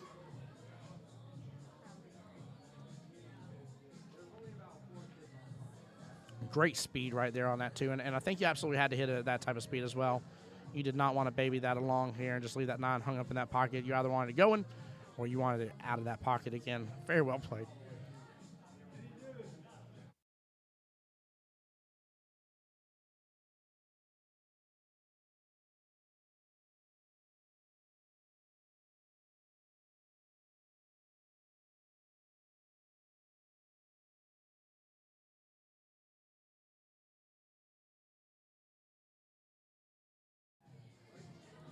Very good break right here. It's got great eyes on the one ball here. 2's out in the middle there, top middle of the table here, right below the 4, above the 5.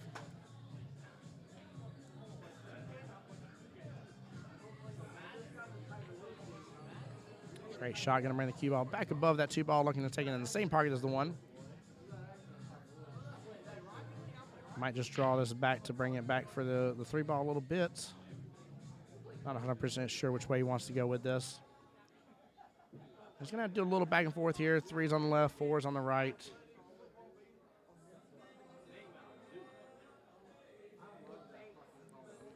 Yeah, this might potentially be a break run. If so, this is where Anthony's going to pull ahead and leave Raymond without a choice. You know, Raymond, it doesn't matter of him going to table, missing something, or giving ball in hand or something. This is just Anthony doing what him and Raymond both have the ability to do here. You know, he ended that first, or the rack just a moment ago, very quickly. And abruptly here, he's got a pretty good little option here. And pretty much the only person standing in his way is himself here, as we talked about before. Guys, you got to take a look, too, as well. The butt of his cue, that cue is absolutely just a work of art. We actually were talking about it on stream here. My initial just conversation about it was just absolutely how gorgeous it was. The color tones within the wood. There's these little copper rings. They're very small. It's hard to see even on camera from here. But he has a absolutely amazing handmade, custom-made butt right there. Excellent shot. Let that cue ball rotate right on up to the top end of the table.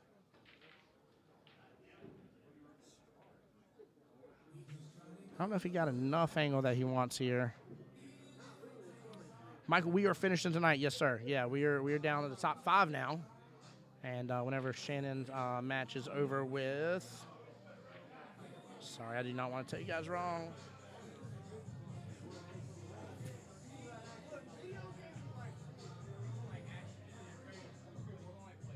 Once the webpage loaded, whenever Shannon's match is over with Chris Daly, I'm sorry, one of them will be going home after this. And that will leave us with Anthony, Raymond, Billy Burke, and then whoever the winner is between Shannon and Chris Daly. So that'll give us down to our top 4. All right, he was able to pull that back a little bit on that 7 ball, give him a nice angle on the 8s.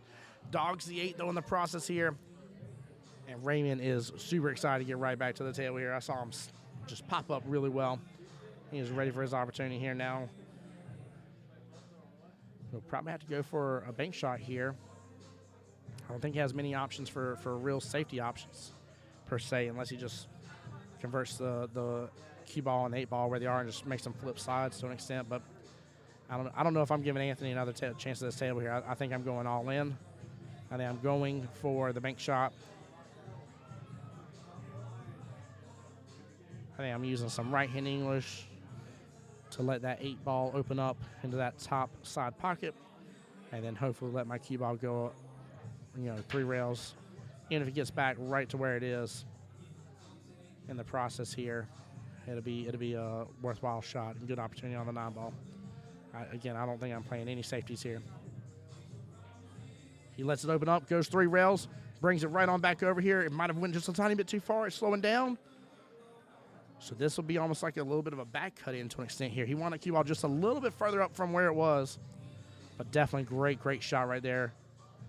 Like I said here, I don't want to give Anthony another chance at this table after what he just was trying to put on to me here. There's zero reason Anthony shouldn't be 6-3 right now, needing 3 racks versus 5. And he has given Raymond the opportunity here. A little tough cut here on the 9, but doable. Uses the spin right there, kicks on over here, and it's going to very much miss that corner pocket. Excellent shot. I wish I had that bank shot. Right, Jim? We know them bank shots, don't we? We know them bank shots. Excellent out there. Big congratulations to Raymond on that. Again, Anthony should have had that quick early out the rack before. He absolutely had the ability to finish that one up. Unfortunate dog, that 8 ball. And I think that all had to deal with just his angle. If he was a little further angle on that 7 to where it wasn't almost a straight in, he could have had the cue ball come back down a little center table, made the 8 ball just a little bit easier. And not to say he would or wouldn't have made it, but just I think it would have increased his odds of making it. And as always, we're just trying to increase our chances here.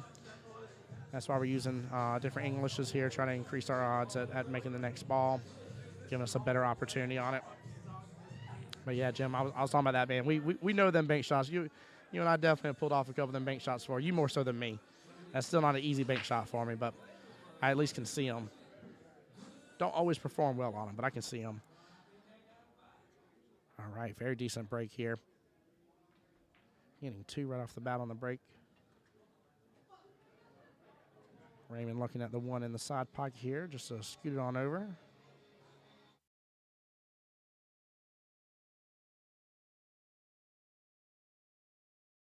And he's been here a long time. Chance to open up for Raymond. Yeah, the chance is opening up. Again, like I said, the score should have been 6-3 just a second ago. Anthony had no problem whatsoever closing out that other rack early.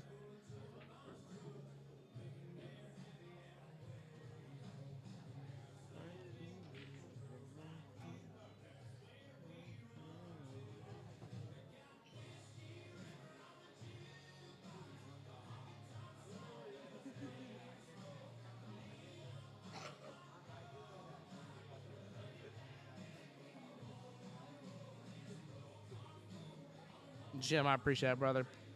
Yeah, that's kind of where my game's at right now, right? I can see more things than I'm hitting.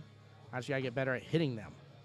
I can see a lot more of it now, especially thanks to the commentary. If it wasn't for this opportunity and doing this, I think my game would be a little stagnant. I just don't have a lot of time between family and my company I own and stuff to be able to, spend the extra time practicing on the pool table. So if I get there on Wednesdays, get a little bit of practice time before pool starts, and and Destination League now on Sundays, that is my practice time. If it ain't for that, definitely commentary time is me building my knowledge here. Got a great option again on the bank shot here. It definitely goes. I don't think it really needs to open up. Looks like the angle is pretty natural angle there. I don't think you really have to do much here. I think I would hit it just not super hard, but firm. I think I would hit it firm here and try to leave it right there for the 4 and absolutely still hit it. Hit it firm. It definitely opened up. It just wobbled in the pocket. Didn't have a great choice there on the 4 afterwards. Now Anthony, I would be surprised if he does not jump this. Here come guy. I'm scared of you if you're on the pool table, brother. If I actually had time on the pool table, man, I would love if I could invest the time for sure. I would love to. I adore this sport. It's a lot of fun. It's definitely it's been a life changer for me, Jim, for sure. This has been something that I've centered myself in and oh wow. Wow. Hold on. What happened there? Let's look at that again. We're going to be looking at the other view here for a brief second. Wait for it to change.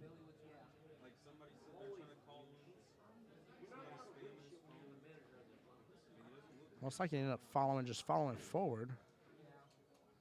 Yeah, he curved it on over and just followed forward, hit the left hand of the pocket point, and that, of course, just forced it right on up here. Wow, what an very interesting shot for that to have happened. Very, very interesting. Yeah, you overcurved it for sure. Yeah, I didn't, not to say I couldn't have seen that coming, but I don't know. I'm going to say I didn't see it coming. That was very interesting how that worked out. Raymond really looking at his options here on the table. I like taking this and then drawing from that 5-ball pack, taking that 6 there in that same side pocket he was just hovering over.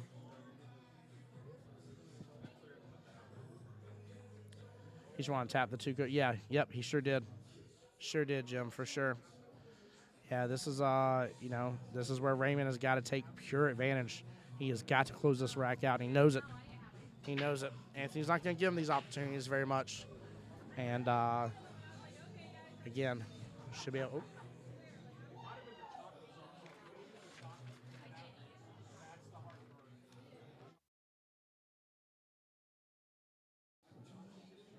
Yeah, he let that hit into the bottom rail there.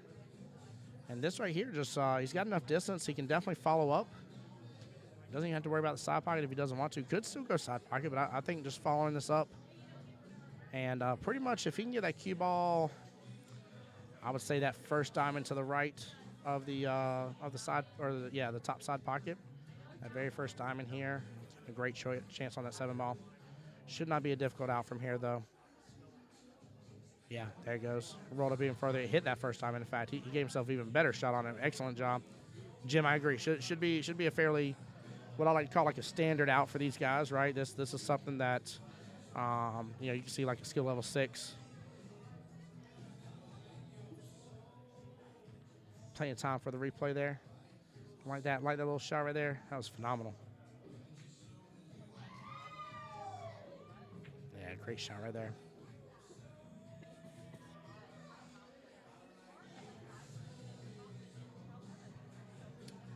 Yeah, he hit that just a smidge too hard. I would have wanted that cue ball just a little bit further to the right to make this just an easier cut, but not a difficult cut for these guys of these caliber and these skill levels. And great out here. Doesn't even rattle the pocket at all. Just goes right on in here. Big congratulations to Raymond on that one. Well played here, leaving us a 4-3 race left in this.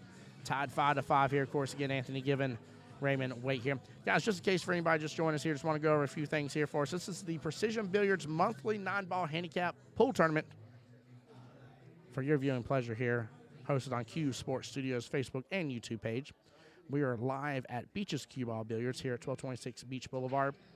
And this, of course, is Tim Jones here, the voice of Jacksonville Pool, hanging out with you all day. Been here since early this morning here to get everything set up and ready for the day, and we've just had a blast of a time. This tournament has ran so smooth. Big shout out to Marianne, who's been running the tournament here, and then big shout out to both Jesse Link and Brandon Hoffman for getting the tournament going. Ooh, that cue ball is sitting right there on the edge of that side pocket. Raleigh, welcome back, bud. Hope you've been having a blessed day. We're down to the top 5. Aiden was one of the 5-6 players here. Got knocked out by Billy. And we still have Shannon Fitch and Chris Daly here battling out to determine the top 4. Right now, guaranteed Anthony and Raymond. Whoever wins this one will guarantee themselves at bare minimum second-place winnings. Second-place winnings in the tournament payouts is $680, chap. Big old 680. So this is the difference between guaranteeing fourth place, which is 225, and 680. Riley says Raymond listens to Nickelback. I listen to Nickelback. What's wrong with that? All right, don't make me tell you to look at this photograph, okay? Because I know every time that you do, it makes you laugh. All right, it's just a true statement. I think we may have a break going on here. Don't blame. We're on rack number 11. I don't know if I should tell him during his matchup. I will tell him when the matchup's over just in case. But I will tell him that you said that.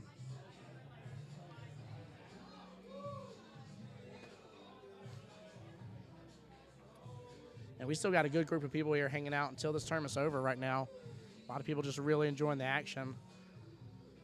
Guys, I will say this is probably one of my favorite things about these types of tournaments too as well, just getting to enjoy this type of entertainment. You know, if this was, I don't know, some sort of big like boxing event, for instance, like you'd be paying to see these final matches right here. And instead we can just come up here, enjoy, relax, enjoy the atmosphere that is Beaches Cue Ball, get some great food, and just enjoy it all. It's a very, very fun place here. And again, guys, thank y'all so very much. While we're waiting here, big shout out here again, Q Sports Studios on Facebook. Go like that page. Precision Billiards on Facebook. Go like the page. Beaches Cue Ball. Go like the page. The Voice of Jacksonville Pool. Go like the page. And if y'all want to do me one additional favor here, follow my my page as well. Tech Repair Care, local computer repair store here. I do anything from Macs, PCs, laptops, desktops, all-in-ones, custom builds. Just ended up completing a almost $6,000 gaming build for a customer. I'm not even lying to you. The GPU alone was $2,000 of that build. It was a third of it. It was ridiculous. But if you guys need anything, don't hesitate to let us know. And then let me not miss a shout-out chance here for Marianne and Marianne's tournaments, too, as well. Marianne been here with us all day as well. Just hanging out, making sure this is run so smoothly. I cannot believe out of a 55-man tournament, I know we're at midnight. We still got a few more matches left, but 55-man tournament, we have the ability to finish in one day. It's just mind-blowing, to say the least. It's been awesome. Carolyn, I just saw you give me that follow. I appreciate that love. Thank you so much. Seriously, appreciate you. I just popped up. Carolyn, thank you so much. You're too kind. Absolutely too kind. That does mean a lot.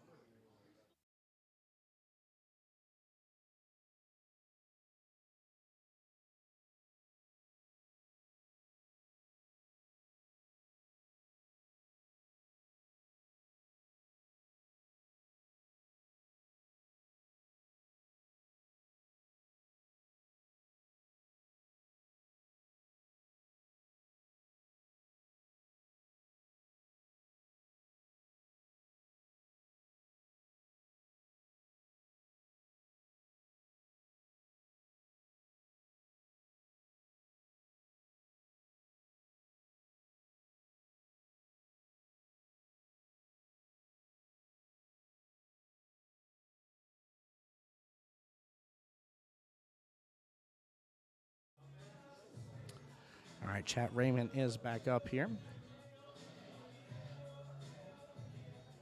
Playing just to play a nice little safety right there. Let's see how it nestles up against that 6 ball. Yeah, looks like Anthony's gonna be able to see plenty of that 1 ball here. I don't know if the 1 pocket is possible. That's a really tough cut into that 1 pocket. Riley, don't you let me forget to tell him that though. I really want to see his face whenever I tell him that you said that.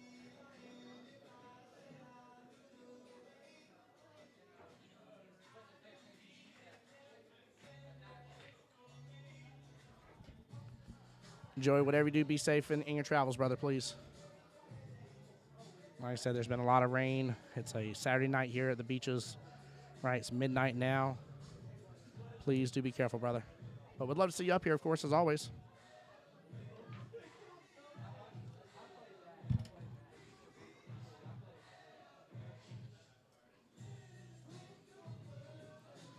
Oh, I do have a score update finally here. Great shot. He was absolutely able to nail that in the sidebar gear. That's not an easy shot to do. Shannon Fitch versus Chris Daly here. The last updated score I have right this second, Shannon up 6 racks out of the 8 versus Chris at 4 out of the 8.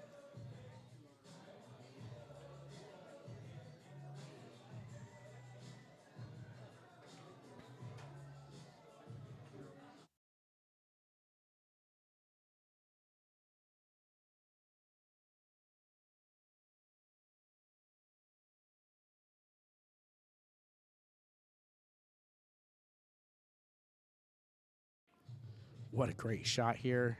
Did he get rewarded for it? Got around it. Looks like he's got eyes on it. Definitely look for that angle up just a little bit further, closer towards that 6. Not on it, but just towards that direction.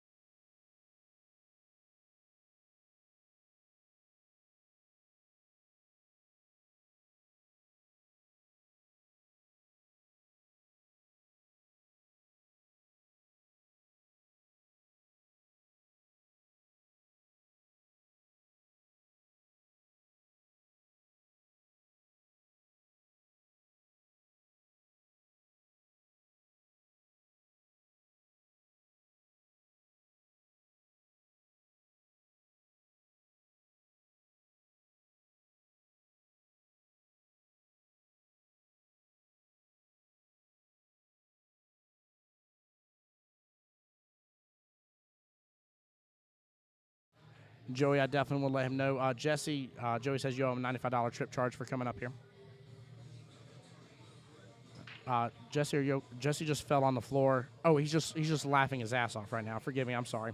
I thought something was wrong with him for a moment there. Joey, he's just literally laughing his butt off right this moment. A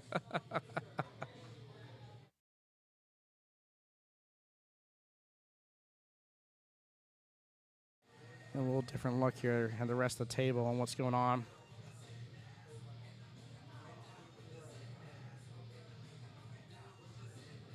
Can't really tell if Raymond's looking to go all the way down on that left-hand rail and back over, which could give him the option of ending up hitting that 3 ball in the bottom right-hand corner, but the shorter distance gives him a safer hit there.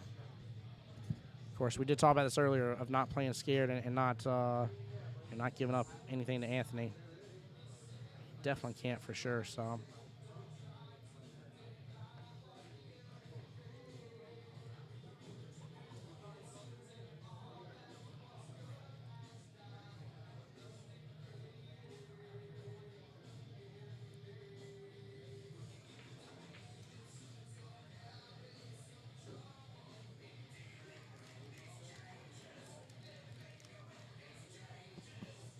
Very interested to see what Raymond does here. I don't know.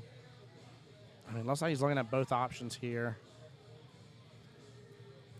I really think going against the short rail closest is just the better choice for him overall. I mean, that's the safer decision. I don't know if he was actually looking at going all the way down on the left and bringing it back over, but I don't see why he would have needed to do that. I got you. I can control Steve. How are you doing, YouTube?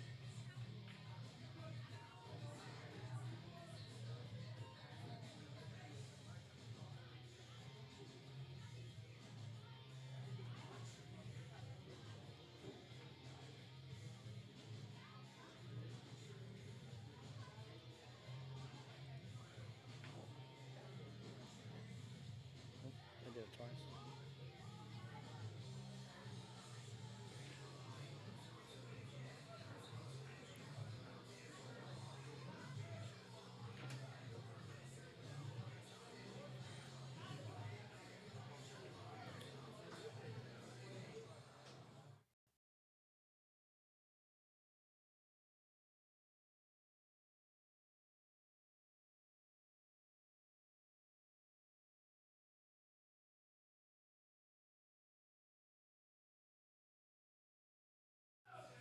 Nice little speed there.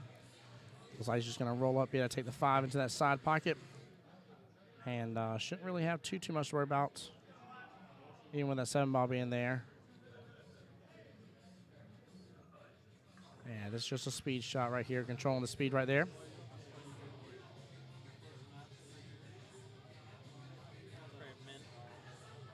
That is mint. This is why I love digital pool, that kind of setup right there.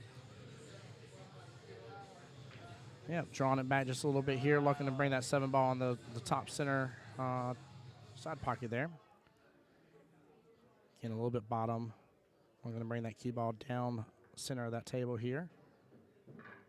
I'm looking to take the 8 in the bottom right corner pocket. Now, again, this is where you have your difference of options. Stop shot it right there. You want to draw it down. Got a little too fancy there. That's another little more, a little less. That's where some of these higher ups are letting it beat them. But he didn't let it beat him here. Anthony taking the win there. Anthony up 6-5 here. And once again, we're back to being tied 3-3. Guys, we got a very high probability right now that we can that we're able to go and take this to Hill. So we'll see what happens.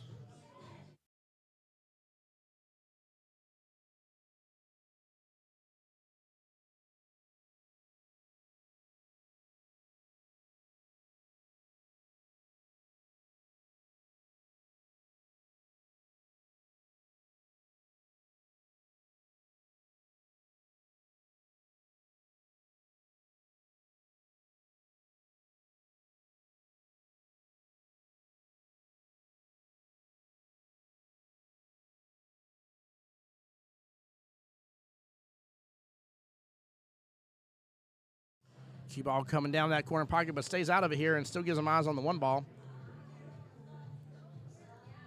I personally, chat, this is where we come up with one of these Tim Jones special shots right here. You're going to hit the 1 into the 4. The 4 is going to travel all the way down that table, hit into the 9, and somehow or another back cut it into the bottom right-hand corner pocket here. This shot works 99 times out of 18 billion. Okay, 99 times out of 18 billion. Great odds there.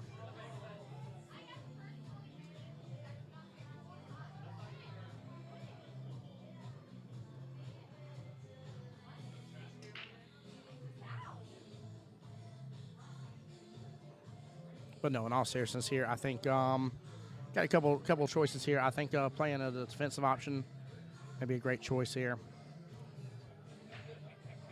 I think if you hit the 1 into the 4, you're going to send that one ball right there top rail.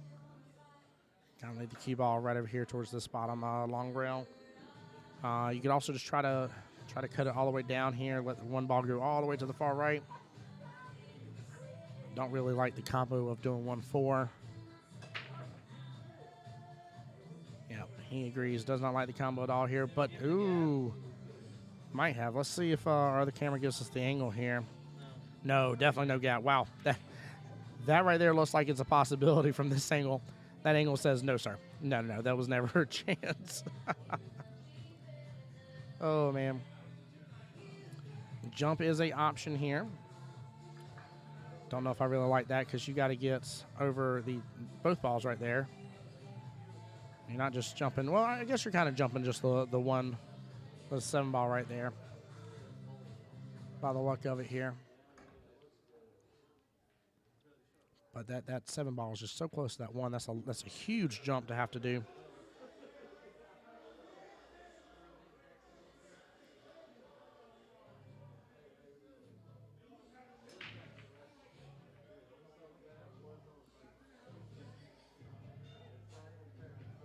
He's looking for the midway point here. Looks like just going to do a one rail kick here.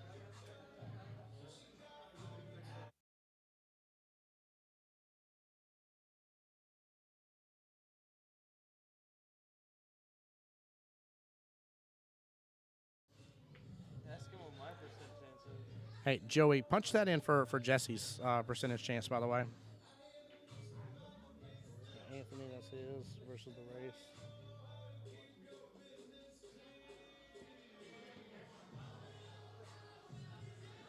Yeah, he's on that midway point. He needs this. Actually, doesn't need to open up too much. That angle is almost just right on for that one ball. He's just kind of double checking it right now.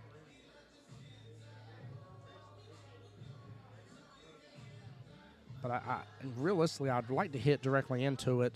Kind of leave the cue ball almost where the 1 is and send the 1 up over, hopefully towards that 6 and 9. But not leave a combo shot, obviously, for the 1-9 combo. I don't know. If he can get more of the left-hand side of that 1 ball, he can really send that 1 ball potentially behind that 6-9. He hit a lot of left-hand side of the ball of it, and it sent it right on over. He's not going to get the good leave out of it that he was looking for, but definitely great shot. Good attempt. Very well played here. Let's take a look at that on the replay again.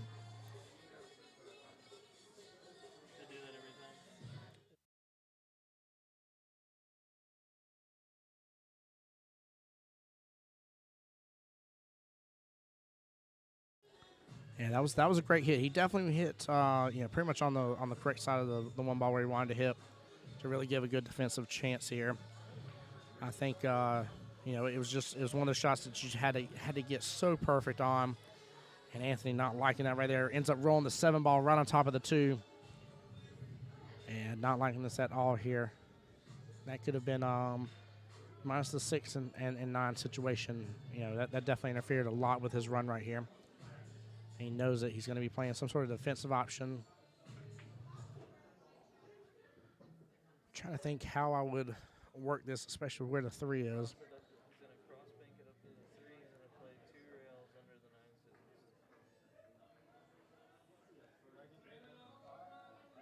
Jesse says he's going to cross bank it under the 3, and then 2 rails with the cue ball, bringing it underneath the 9-6. 1.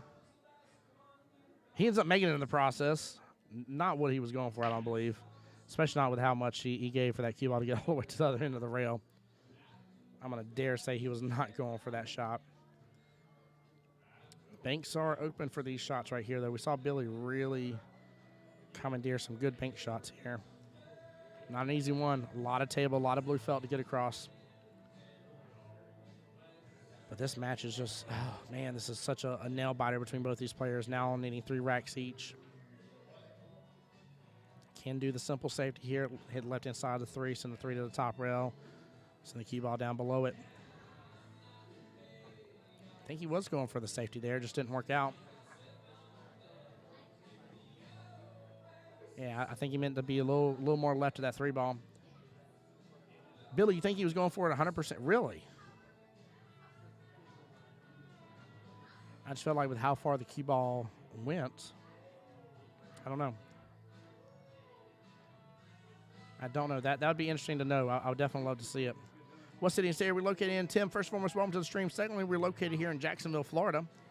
We're actually in Jacksonville Beach right now, out at 1226 Beach Boulevard at the new Cue Ball Beaches location.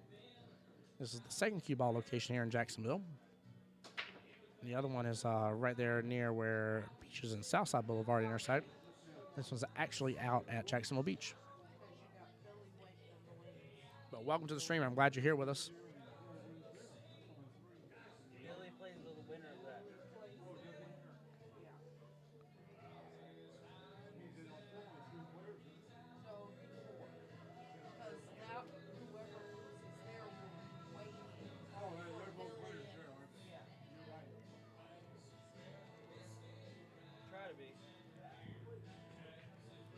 Good shot, trying to bring that 3 all the way down. Uses all the pocket there. Otherwise, he would have used outside English and gone behind the 6-9. That's what Jess was saying, was to go behind the 6-9 with it here. Jess, do you think he was trying to make that cross bank earlier? Jesse's agreeing with you there, Billy. Thank you for that. I felt like maybe just used a little bit too much speed right there, but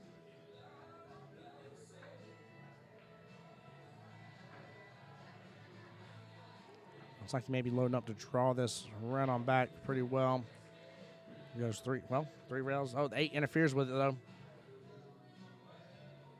I was just taking a look at that again. What good speed on that. Billy, appreciate you commenting on this, by the way. He loaded up a lot on that ball, though. Thought it was bottom at first here, but it's hard to tell from the overview. I mean, it went right on over that middle diamond, hopped on over the bottom, and carried right back over to the rest of the table. Very well played, though, overall. Tough cut here on that 6. Doable, but tough. He might have to let this cue ball go a little bit, though, kind of do a back and forth, and still wind up on the side of where it's at right now for the 7.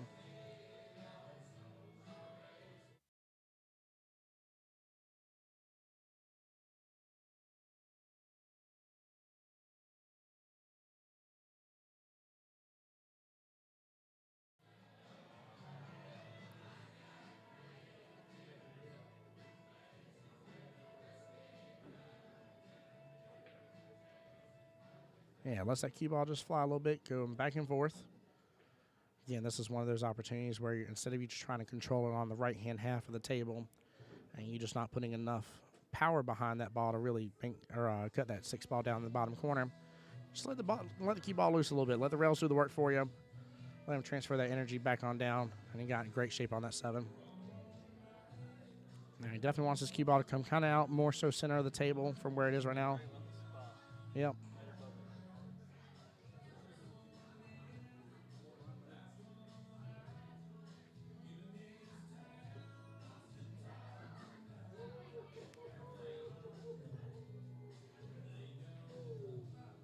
What's the score? Is he? 7-5?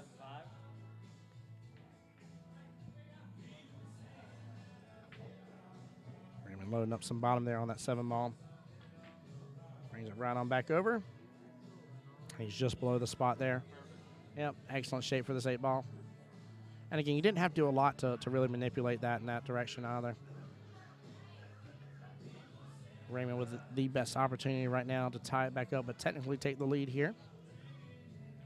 And he does so. It is 6-6 here. Anthony 3 racks, Raymond needing 2 racks here, guys. We have still got a very good and close match on our hands.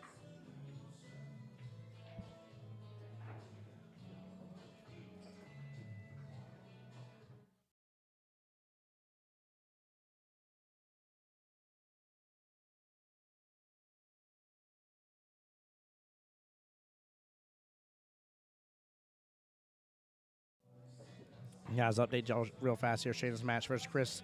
Shannon on the hill at 7 versus Chris at 5. Oh, nope. Shannon finished. Shannon is the winner, guys. I got confirmation on that here. Jesse just updated the score right there. Click that off. Thank you, sir. Raymond up to break here. Cue ball coming off the right-hand rail there. But excellent break here. 2 ball not showing him a lot of love, but can just work towards a defensive shot right over here. Hit the left-hand side of that 2 ball and use that 5, 9, and 3 to really hide between the 2 and the cue ball. Just doesn't want to leave the 2 ball. Yeah, didn't want to leave it in the anywhere near that bottom corner pocket. Didn't want to like over slice it.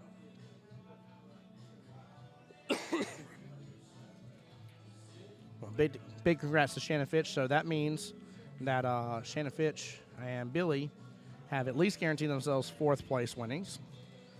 But they will be going up against each other next.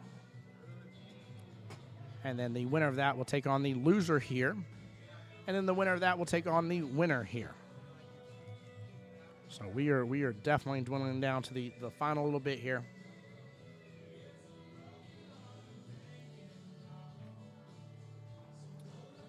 Fly the 9 here. Yeah, you definitely could. Hit off the 2. Yes. And it flew indeed. He knew it as well. Billy, I like that idea. Firmly love that idea. Come up short on your hit on the 2 ball. Still get a good hit on it. Let's just take another quick little look at this. Guys, I hope y'all are enjoying the little instant replay there in the top left-hand corner pocket. Yeah. No reason not to go for it there. I think that's a great call. I think there was a good possibility of going after it, and very, very well played.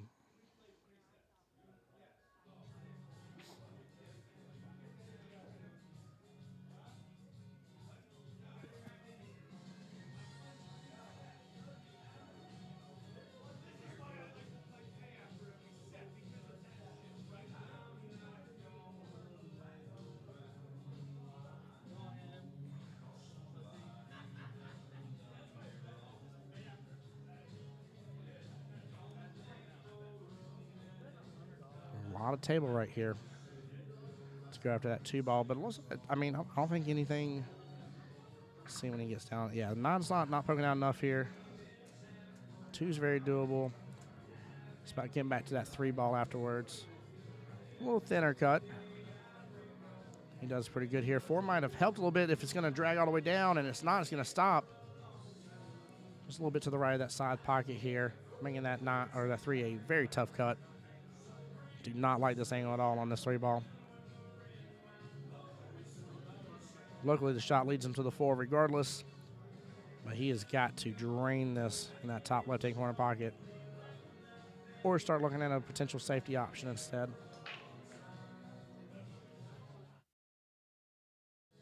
That 4 just took a little too much energy from that cue ball. On that, it would have worked out very well. Again, guys, Anthony needing 3 more racks. Raymond needing 2 more racks. We may go hill. They've just been back and forth. Neither player really pulling ahead. Nobody's been ahead by 3 points at all. Maybe 2 at most here. Great shot. Lets the cue ball fly a little bit. Gets behind the 4. It's going to go down there towards that side or that bottom rail.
Guys, forgive me here. Just got some stuff with Marianne. We might have to rotate our camera that's overlooking the table here in a moment, just depending. We don't want to hold up matches just for the stream table, and we still want to be able to stream them.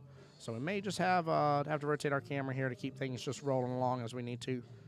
But you better believe we will have the finals match without a doubt on this table. So no need to worry about that. It may just be 1 away from it. But again, we don't want to hold anything up here. It's supposed to be 12:30. We're looking to finish this tonight. It's really tough shooting over that side pocket here. He's got to give it good speed. That way that side pocket doesn't try to act like Hungry Hippo here and try to gobble that 5 ball on up and take it off its trajectory.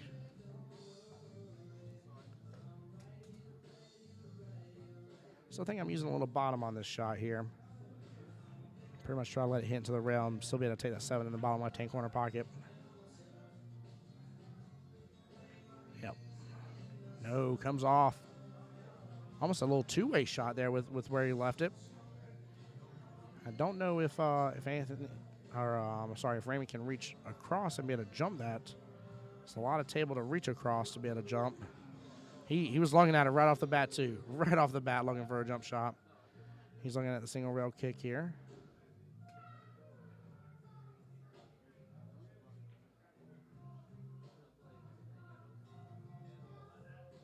So what he's doing here is just shifting back.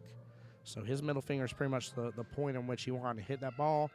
He is shifting back and now rotating over to look, see where he needs to hit into the rail to hit that 3 ball. He's got to be very cautious, though. This shot often ends up with people hitting too few of that ball right there, just landing right into that corner pocket. As pretty much the cue ball comes off rail, hits into the object ball, and then kind of straightens itself out into the corner pocket.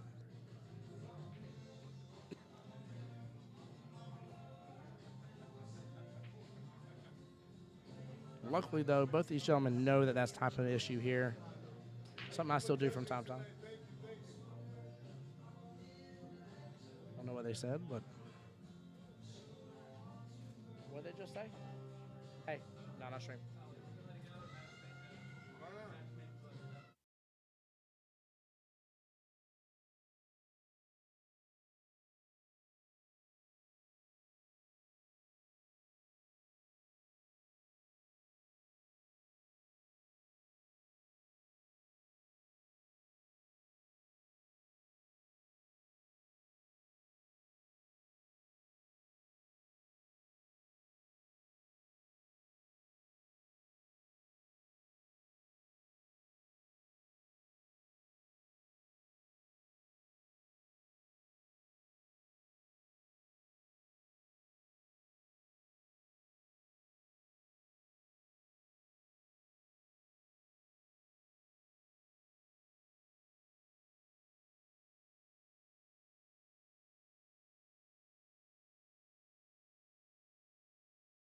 Very, very good out there by Raymond.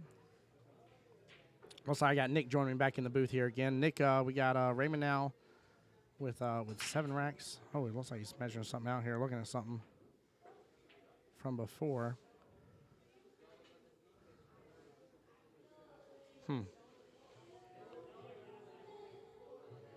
Wonder what. I'm trying to think what shot he was worried about just a moment ago with that. Whatever he's doing, I don't like it. Really, should tell him he can't practice. Yeah, we do. We do need to keep this going. So with that being said, though, with Raymond breaking there, that does bring him up to 7 racks. He is on the hill. Oh, I guess Anthony stepped away is why. That's why. I guess I missed it when I was walking over here, but Maglino definitely had like the table and I walked away. What happened? They've just been going back and forth, man. Both have had these very simple mistakes, overshooting certain balls and certain shots and stuff, and the other capitalizing on it. Now, I will say, though, Anthony has had the best opportunity out of both of them, though, because he did a break and run. Or, I'm sorry, he ended a rack early. Yeah, Anthony went on a break.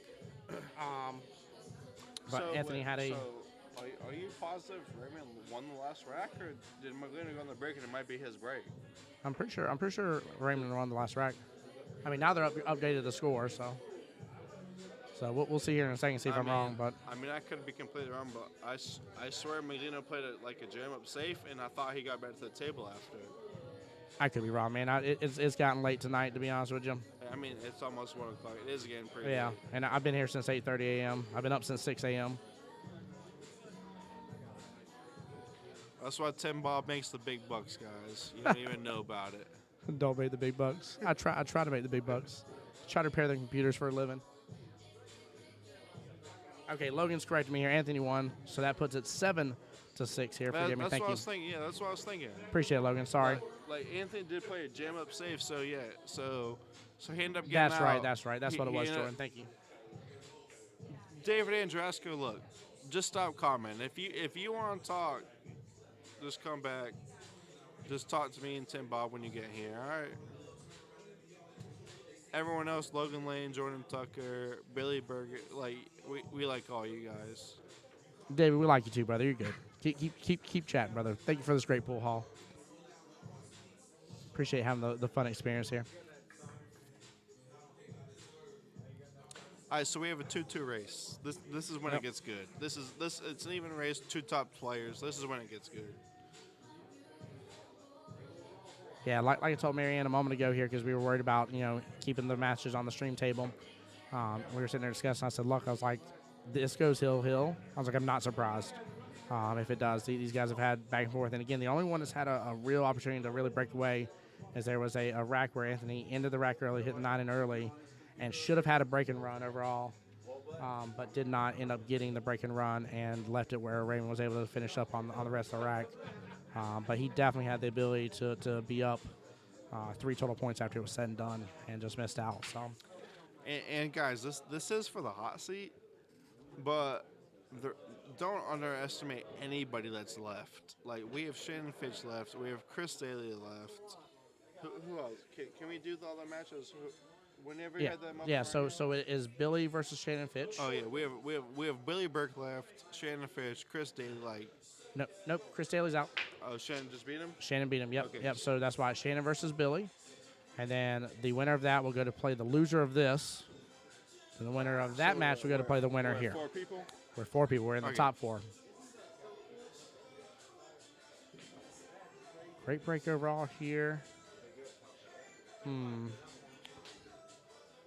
That one is just hiding just a tiny bit, but he can kick past it and kick into it. Jeez, that's the one. I mean, that's a tough break. That's tough. I mean, if he's shooting this, I don't know what he's doing. He should be pushing. I have no clue what he's doing. Just playing a little defense here. Yeah, he's got a lot of balls there between 8, 3, 2, and 4 to he really got hide. really good off of that. Really good.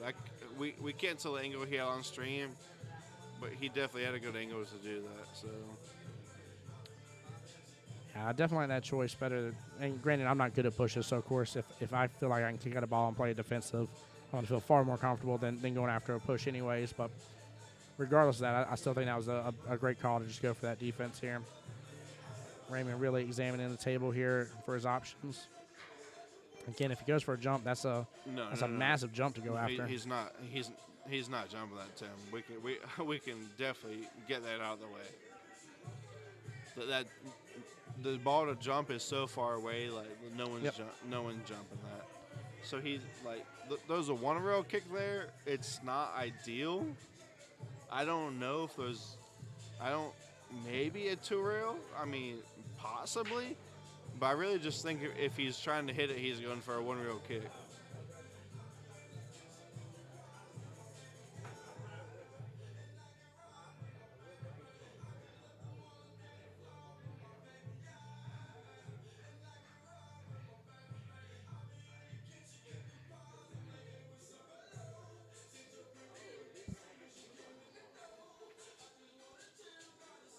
I'm trying to cheat for you guys and see what he's going for, and I can't tell.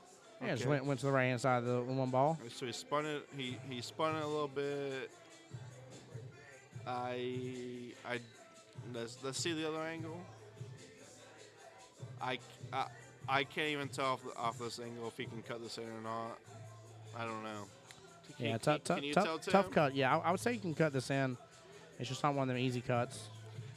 Ideally, I don't think cutting it in, even if he can, it's a really hard shot.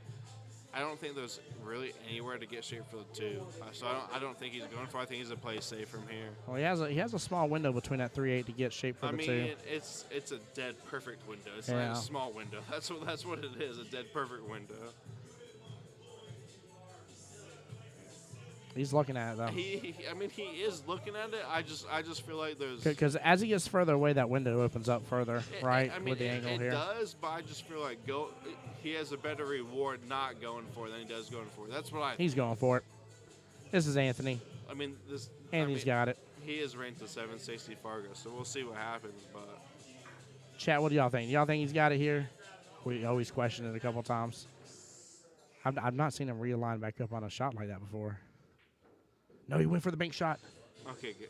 And kicks it right on over. Very, very good shot here and got within that window. So a little right, a little wrong there. He's within that window. He is. To make it or to hit it? I don't think that's it's to hit it. I think it's to hit it. Not to make it. Yep, I think you need to be just a tiny bit further up. First off, guys, I didn't even think there was a possibility he could bank that ball without hitting the 3rd ball. I'm not going to lie. Yeah, he did really well. And now that I don't think there was a good outcome of him banking that ball. Jordan, how are you doing tonight, by the way? Welcome in. Like he banked it in, but he can see maybe a fifth of this 2 ball. I think you can see enough of it here, and I think he can also just go defensive here. Can you go back one time? The other, I don't know how to do that. Yeah, this is so hard to tell from here. So maybe a 4th at most that he can see of this 2 ball, which is Jordan. We're having a blessed day, man. Thank you so much for asking. Is the cue ball going to go into the 9, or can he avoid that's the what I was thinking. Maybe he can use the cue into the 9 to kind of have a safety. The 9, or does he go into the 9? I think it goes into the 9. I think it kind of leads that path. Guys, this is kind of my first time like doing the stream thing. I can't tell if he can avoid the 9 trying to thin it from here or not. Tim, can you see it any better? No, I honestly think he's going to hit into the 2, hit the left-hand side 2, thin it, send the 2 down to the bottom rail, and leave the cue ball up towards the 9. I think it's going to hit into the 9. I mean, if he slow rolls. He guys, just power drills it right on in there. Never mind. Cancel anything that we were just discussing. Guys, we're so bad at calling it that we never even thought that was an option. But he's dead hooked at this point. That's all there is to it. No, I mean, neither of us thought that was an option, but he's dead hooked. He's dead hooked. 100%. Just when you think somebody like Anthony Maglino's dead hooked here, he's just going to jump that ball, hit the 3 in that side pocket here, and tell us all just to go on home because he's taking home the win. I mean, it is a possibility for him to jump this in. It really is for him to jump it in, cut it in the side. But he's pretty dead hooked right at this moment, for sure. See what he's just hovering over it. I don't see him like aiming at anything yet. He doesn't like shaking his head. No, he does not like this one bit. If he'll point at something, we can tell a little better what he's thinking. I mean, and when you're playing people, Looks like he's looking to kick speed, at it. I mean, this is for the hot seat guys. It's a 9-8 race. Well, this is like a $400-something difference between guaranteed. Yeah, this is a 9-8 race. He does not like kicking at this ball one bit to let Raymond back at the table. I promise y'all, he does not like this one bit. If he, And it's hard. It's gonna be hard to kick it and land that 3 in that side pocket. Oh my lord! What And is this? it's drifting right over to that corner pocket. Yeah, lifting ball in hand. Left ball in I don't hand. understand. Wow. Guys, I don't understand what that just was. He almost hit it like dead perfect where the 3 got behind the 6. Yeah, he needed just a little more force to it. I mean, he's what, probably three total ball lengths away from the corner pocket. I mean, I guess sometimes when you go for it, you're going all out. You're trying to get ball in hand.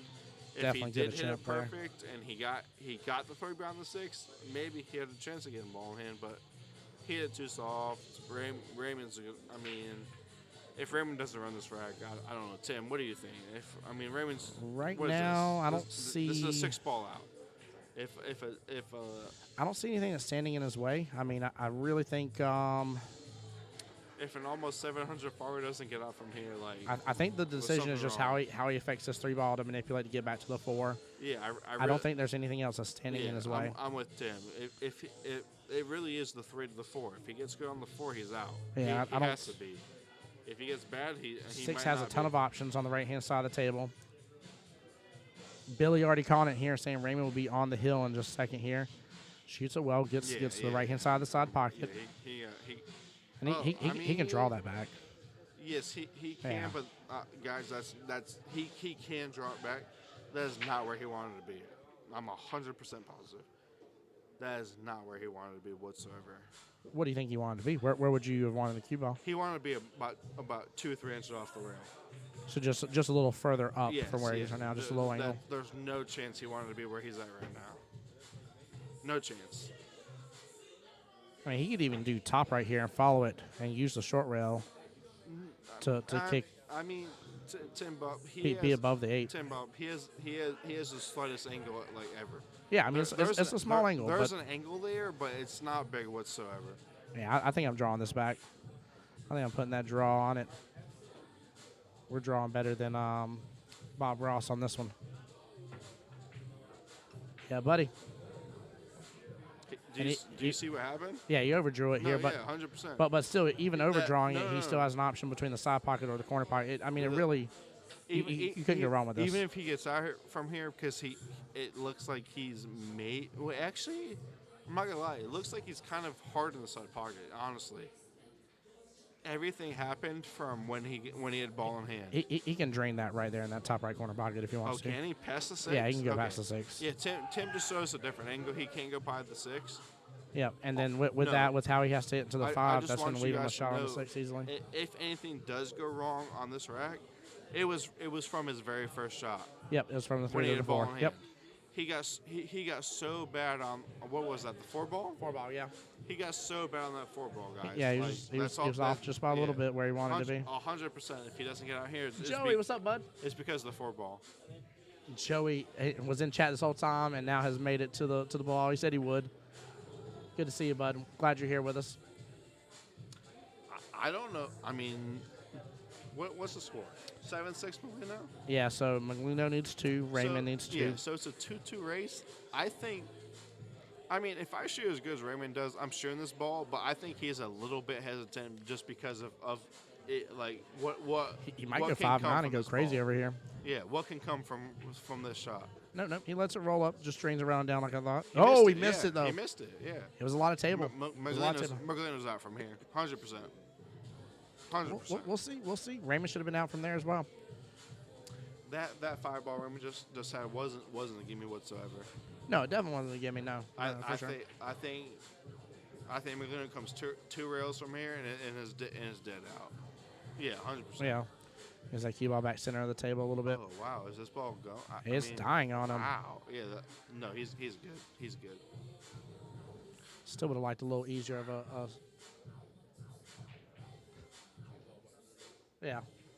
Still would have liked a little bit of an easier angle. I think if the cue ball would have been up a little further. I mean, guys, we're behind the screen here. We're watching what the table shows, but I can't believe Raymond left that to him, to be honest with you. I really can't.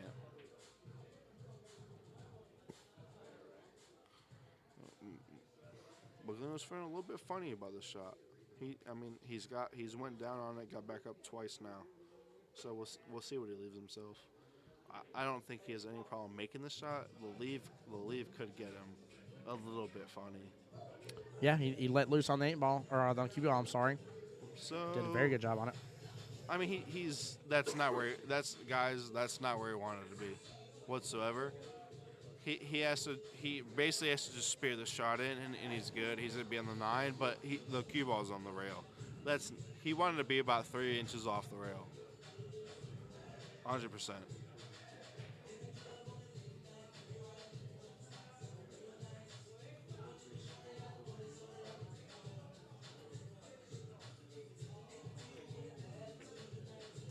Good shot. Used all of that pocket there to make it.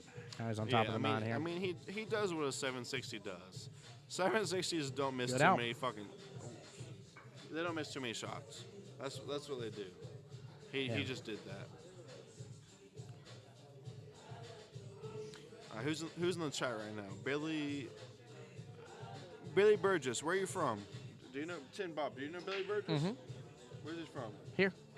He's from here? Mm-hmm. Really? Yeah. He plays league here? Yeah. Okay. I didn't know you. Sorry, Billy Burgess. I know Jordan Tucker. He's from Orlando. I know David Andrasco. He's from here. I know Logan Lane. He's from here. I'm sorry. I didn't know you.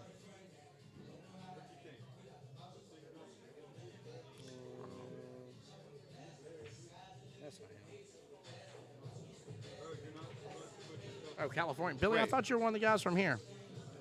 Thought I recognized your name. I know Jay Stock. I know all these guys besides Billy. I'm not gonna lie. I know every single person so far besides Billy. You don't know me. Billy Burgess, you're from California. Okay. we appreciate you getting in here, man. For real. Billy, I thought we were talking about earlier. I thought we were saying no. I think you were saying maybe you were from. Who was I was talking to that said they were from Florida but in California? I mean, wherever you're from, it seems like you're a Raymond favorite, which is fine. Everyone has a favorite. That's what it seems like, though. I could be wrong. It definitely seems like a rune for Raymond. Raymond does need some room right now because he is now the underdog. Anthony on the so hill. what is that here? From a 1-2 race? 1-2 race, yeah. Okay. I like that. I like when races like that. We're down to the end here. 9 started floating towards that corner but stopped. And guys, just so everyone knows, this is a handicap tournament. They try to be as fair as possible. I think I could be wrong. So don't quote me 100% on this. I think last tournament a month ago, every match, if you put it into the calculator, whatever, it was 60% hill. Yeah, most matches were. I don't know what else you can ask for in a pool tournament. Yep. Like yeah, whenever you ever ranks 3 to 9 to be 60% hill. Yep. I really don't know what else you can ask for, honestly. Anthony's still the favorite. Anthony finishes it here. Jonathan says. And just so everyone knows, this tournament there was 55 players. I mean. I got you, Billy. Very good. I mean, what? Tim Bob. Yeah, 55 players are down to the final 4. If you want to correct me, what? 12 to 16 of these players. They are monsters, guys. They are literally monsters. Yeah, there was there was 1 3, there was a couple 4s, a couple 5s, but majority were 7 to 9 for skill level.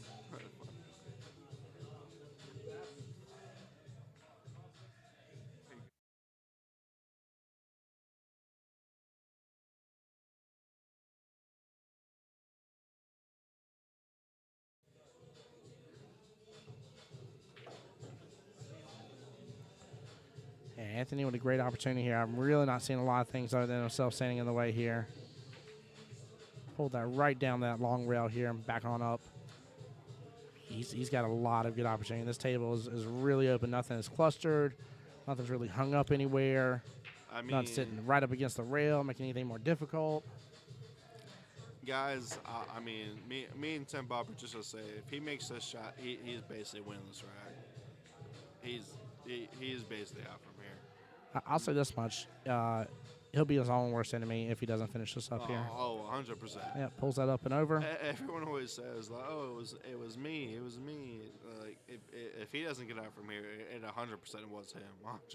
And he pretty much wants that cue ball back center of the table. No, he's a giver.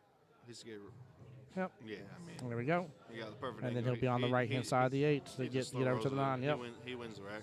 So McLean Alfred, my pleasure, brother. Glad you're here with us. Thank you so much. McLean's going to win the hot seat. Who do we? Can you pull the other matches again real quick? The other match right now is just Shannon Fitch versus Billy.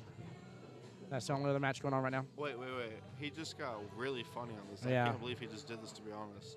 We said Jose he could be our own worst enemy here. That's why I said it wasn't over. Guys, I'm not gonna lie to y'all.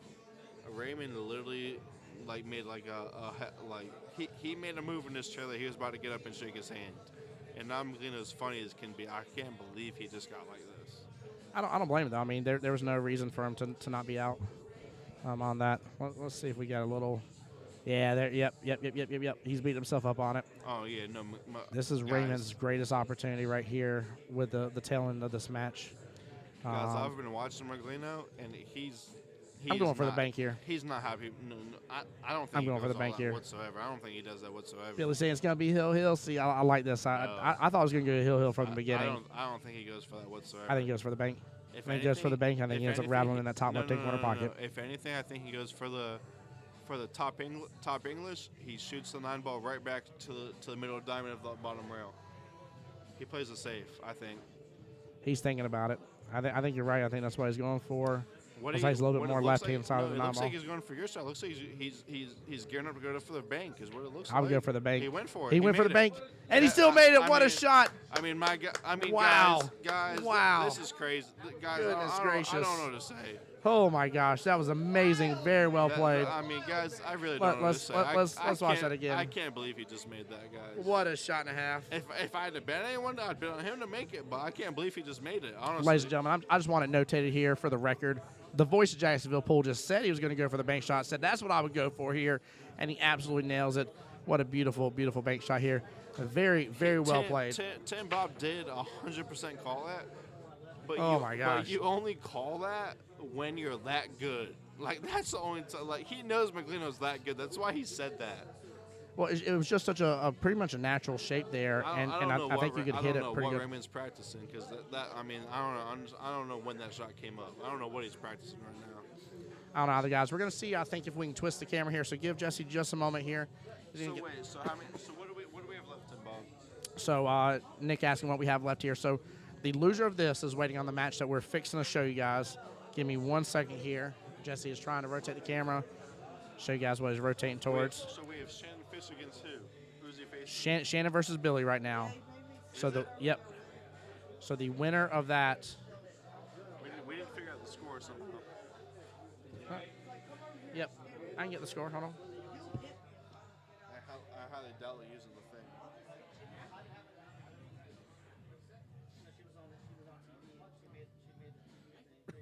Yeah, so right now Shannon's up 3-0 against Billy. Excuse me, chap. High 7 on Fario should make that 9% of the time. Billy, I'm winning line with that type of shot. I feel very, very confident with that shot myself. That's the reason why I called it. It wasn't just because of Maglino. It was because that shot was natural shape.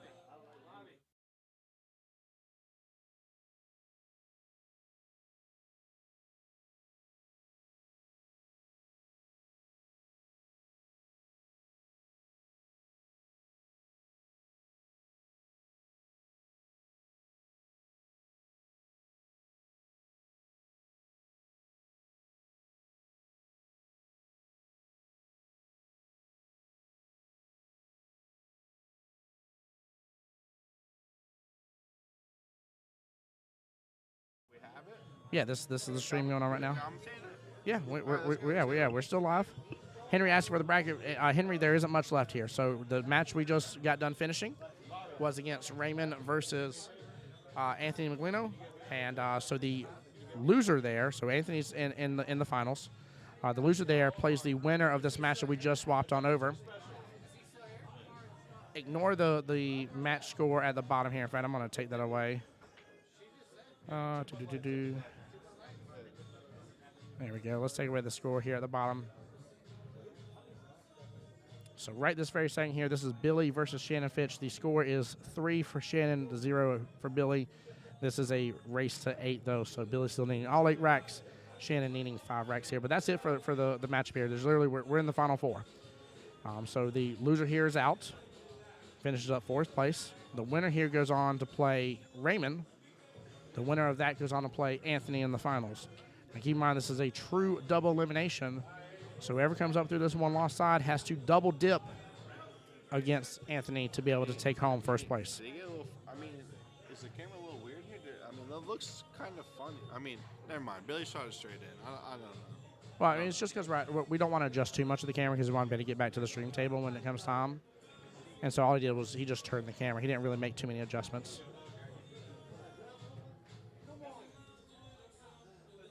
So wait, so the winner faces Raymond, right? The winner of this match faces Raymond, yes. All right, so guys, we have the top 4 here. We have 3 8s.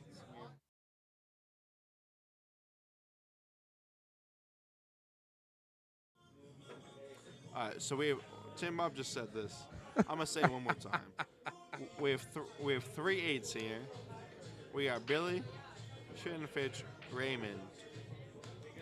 Obviously, Maglino's a 9. So he has spawned any one of these guys one game. Any one of them.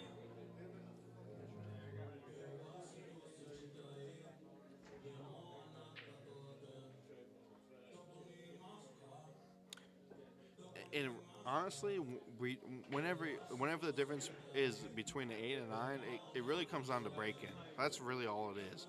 After the break, I'm not gonna say all of them are as good as Maglino. Maglino's on a different level. That's all there is to it. But Raymond, Billy, Shannon, they all play just as good after the break. Jesus.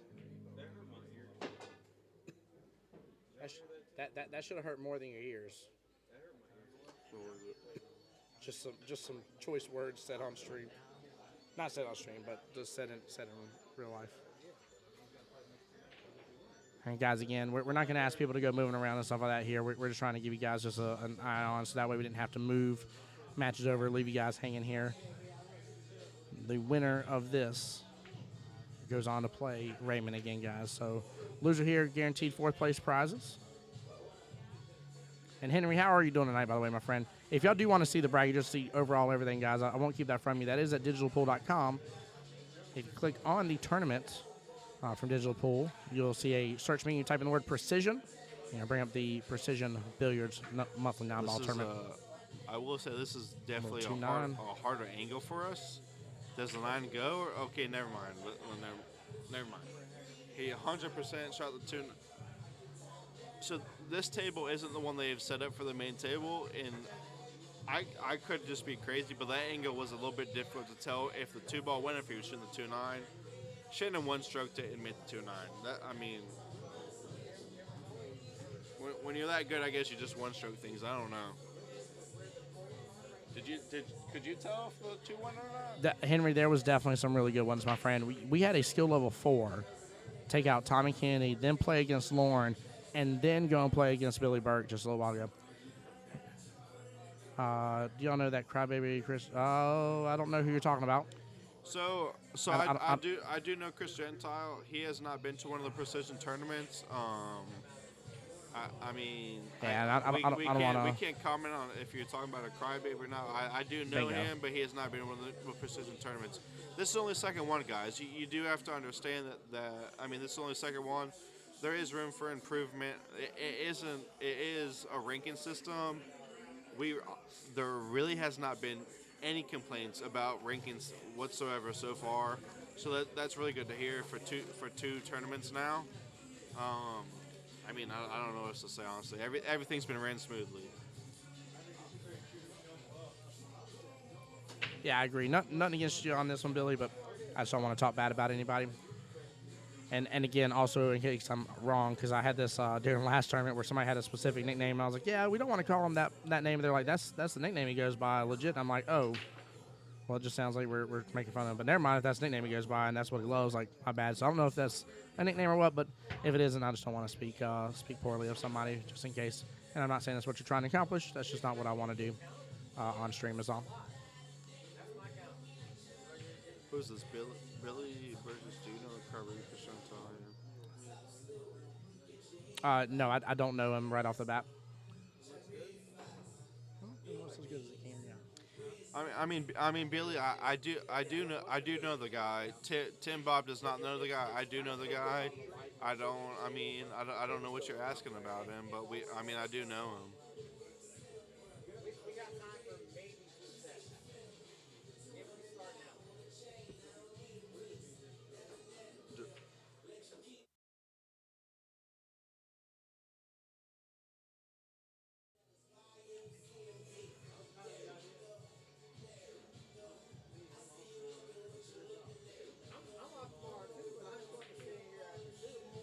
California, just shoot him up and spit him out.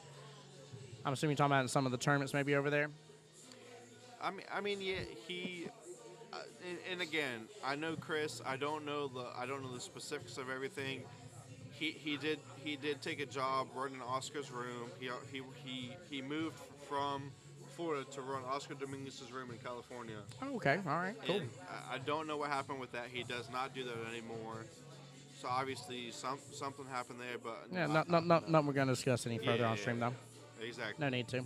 No, it ain't about this tournament. We'll keep it to this tournament. We'll talk about other things too. Talk about the amount of rain we got today. Goodness gracious, that was a lot, just to say the least.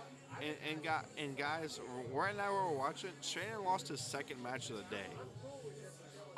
We could go back and look at the bracket and see how many matches he's played. I mean, he's definitely he's 100% played the most matches of anyone that's still playing at this moment. Yeah. 100%. Yep.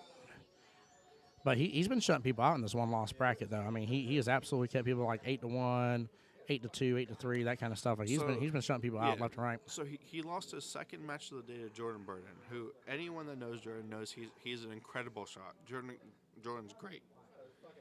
His very next shot on the losers bracket, he had to face a 3. There was only 1 3 in this whole tournament. There was 55 players. There was only 1 3 in this whole tournament. He was down, or he wasn't down, I should say. It was 2-2. She was on the hill, and he still needed 6. He grinded back. He won the 6 games. Ever since then, he obviously he's still here. So. Thank God. I thought I was fucking going down there by myself for my birthday. I want somebody I can fucking talk to, you know?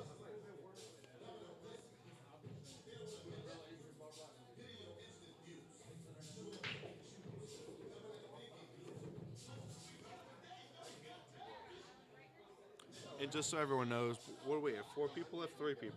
What do we have? 3? 4? All right. So the reason that we're really trying to get over tonight, there's 4 people left. What are we at? 1 a.m. We're at 1 a.m. right now. Guys, the Super Bowl is tomorrow. It's the most watched, whatever it's called. It's the most watched TV program in anything. Nothing can compare to the Super Bowl. Everyone is watching the Super Bowl tomorrow. So obviously we don't want to compete with the Super Bowl. We're trying to get over before then. We don't want to be having this tournament tomorrow. So 55 people came. It ended up where at about 6 o'clock. They were 6 o'clock. We're like 60% of the way through. Plus, at about 6 o'clock, they were saying everyone that was left was in the money, and there was a very short conversation about maybe bringing everyone back tomorrow, and they were like, let's just play it out. Let's not have a tournament tomorrow. Let's just get it over with. And it 100% has to do with the Super Bowl tomorrow. Everyone wants to be home watching the Super Bowl. Whatever. If you have Super Bowl parties planned, that's what it is. Everyone wants to watch the Super Bowl tomorrow. They might not want to be at the pool hall. I'm sure if we have the stream going at this pool hall, this place will be jam-packed. There's going to be people at this pool hall, 100%. But, I mean, people go everywhere for the Super Bowl. I mean, since we're talking about Tim Bob, I mean, do you watch football? Who do you got in the Super Bowl? not really. Okay. Not really. I honestly, this is the funny part about it. I actually cannot tell you who's in the Super Bowl. Okay, perfect. How about yourself? I'm real big into any sport, to be honest. Okay, So all right. I know exactly who's in the Super Bowl. So who's in the Super Bowl this time? It's the Chiefs and the Eagles. Oh, okay, all right. It's the Chiefs and the Eagles. Well, I mean, if you don't, we don't have to have a I mean, conversation. if I had to pick one, the Eagles are going to win that. Okay, 10 Bob has the Eagles. Yeah. We'll go with that.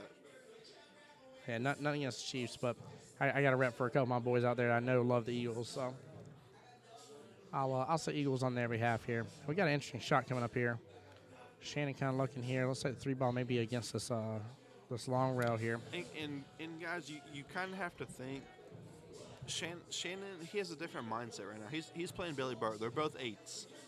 He can't he's play gonna like defense he was playing a 4 or 5. Like this is a different moment than early in the tournament when he was playing 4s and 5s. He has to play like if he's not going for the make, he has to play jam up safe. Wow, Okay, what a shot with the bank shot. Wow. I mean, I was wondering what he was lining up there for sure. He went for the bank, he made it, but now he's tree topped over this ball.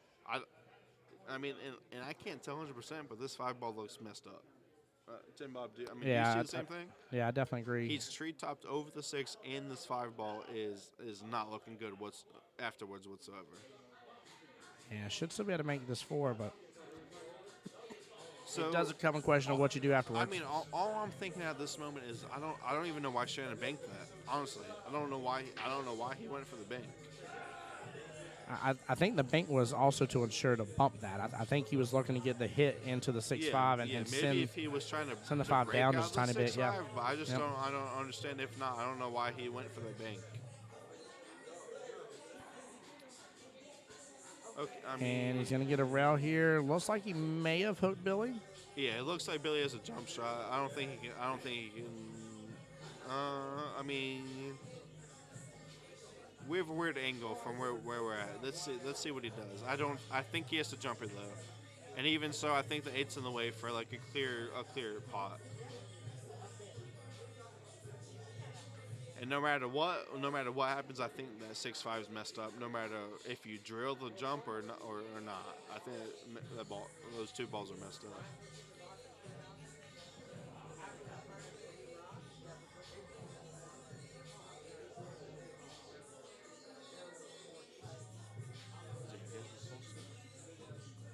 Yeah, guys, Billy's right in front of me. Like, you can't see him on the camera right now. Billy's right in front of me. He does not like this shot whatsoever. Going rail first, missed it, he missed the whole unfortunately. ball. Did he break? Oh. Nope, didn't break out the 5-6, which is a plus. I mean, I can't see from here if he can do anything with the 5, but if he Shannon can right here. With where that forward ball is, he can actually, because he's got ball in hand. Yeah, Billy almost messed up real big. If he would have hit that 6 to break out the 6-5, I mean, that was game over, 100%. Yeah, Shannon has the ability here to use this and just give himself an angle on the 4 ball to be able to send that cue ball flying into that 5 and 6. He also can just get onto the right-hand side of that 5 ball and just play a safety off of it as well if he wanted to.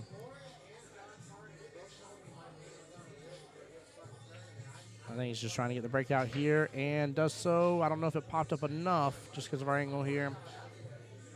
But we'll see very quickly here. Either he'll be happy with this shot or not. Evelyn, right now with the score with Shannon and Billy, the score is 4-1 Shannon. Yeah, Shannon needs 4 more racks. Billy needs 7 more racks. It looks like Shannon has. Yeah, it looks like he's not. 6 ball doesn't matter whatsoever. Yep. He looks like he's yep. straight He was shot. very comfortable with that shot. That was good. That was a great breakout. And again, that was all due to that ball in hand. He was able to just line up and give himself whatever angle to be able to make the forward to send the cue ball exactly where he wanted to send it to. Should be trying to get this cue ball back towards center of the table a little bit here. Rolling it up just a tiny bit. And it does so. Gets a little closer to that 7. Gives him a good angle for that 7 in the bottom corner pocket here.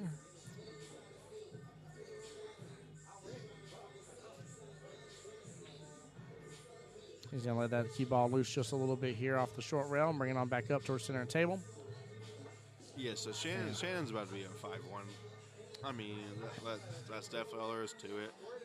It is getting a little bit late. It's 1:10 a.m. We appreciate, what do we have? We have 28 viewers right now. Guys, we appreciate everyone that's still here with us. Oh, yeah, absolutely. We know it's getting a little bit late. Oh, dogs it. Okay. This might be commentator jinx. Yeah, definitely is on that one. Yeah, I can't believe Shane just missed that, guys. I mean, If guys, if anyone is in the chat that knows Shannon, you guys are the same as me right now. I like 100%, 100%. Yeah, he had such a perfect lead on that 9 ball. We can see that in this corner pocket for right Billy here. right now, he definitely should be out. But this, I mean, it's not a gimme. I mean, he has to make the ball for sure. Is he going 2 rails or is he just drawing back? Yeah, I mean, Oh. Billy didn't hit that good whatsoever.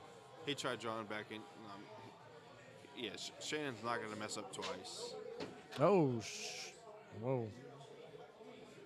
Who's commentating? That's Jesse over there, yeah. He's on his phone? Yeah. Wait, so I looked away for 1 second. Billy must have gave it to him because Yeah, Shannon didn't he shoot did. the balls. He basically used his cue to hit into the 9 ball and send it flying. Gotta watch that, guys. We gotta have good sportsmanship here. Cannot be having that. I understand it's frustrating, but I mean, Billy and Shannon, they definitely know each other 100%. oh yeah, absolutely. I mean, they play weekly, like not just at a pool. Like they meet and play for sure at each other's houses. Nice little break here. 1 ball hitting that corner pocket. Nope. Bounces out of there. Where's the cue ball? I can't even. It's Cue right in the ball middle? center Right of the there? table. Yep. Okay. So he's 100% going to make the 1. I can't tell what's going on with the 2. Can't tell. Can you tell? Yeah, looks like 2 is on the long rail, just off of it a little bit. Does that go by the 6 or no? I don't think it does here. I don't think it's out far enough, but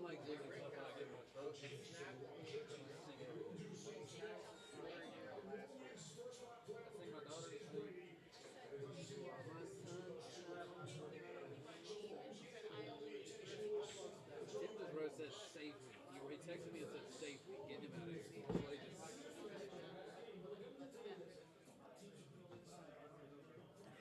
You said that? Mhm. No, you didn't. I did. We're killing it. Besides Billy making crazy, doing crazy shit, we're killing it. Hey. All we need is Shannon to beat Raymond, and we get 1-2. 1-2. I know. I need Shannon to get 1. He can. I mean, he can. What's the finals? Double jeopardy, right? So.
Tim Bob, we on right now?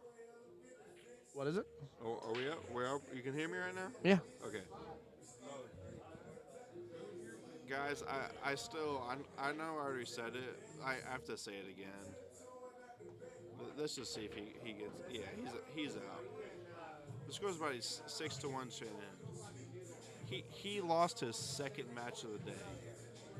he's been playing non-stop pool ever since he lost. I can look it up and see how many matches he's played. I'm not gonna look at it right now, but he hasn't had a big break. Shannon's been playing non-stop pool basically all day. Seriously, all day.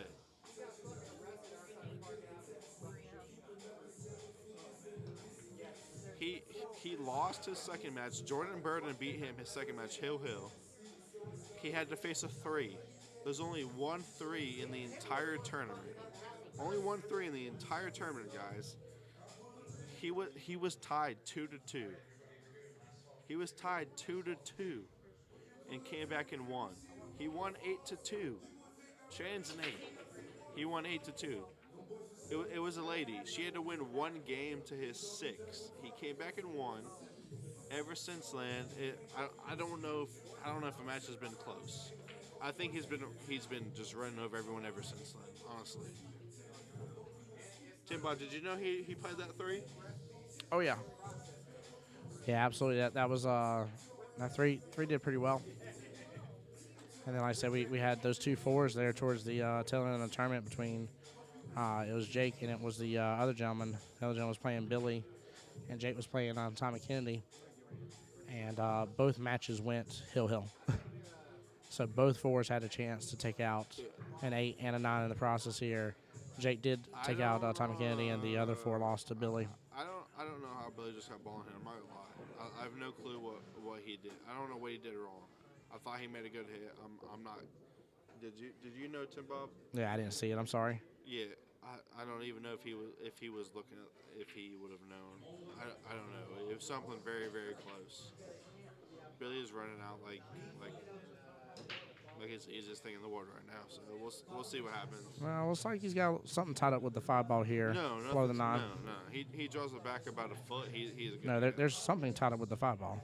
No, There's a second ball right there. He just draws. Yeah, it's a 9 ball. He just draws it back. He's good. No, the 9 ball's above it. Okay, There's a 6 ball right there. That's what I was talking about.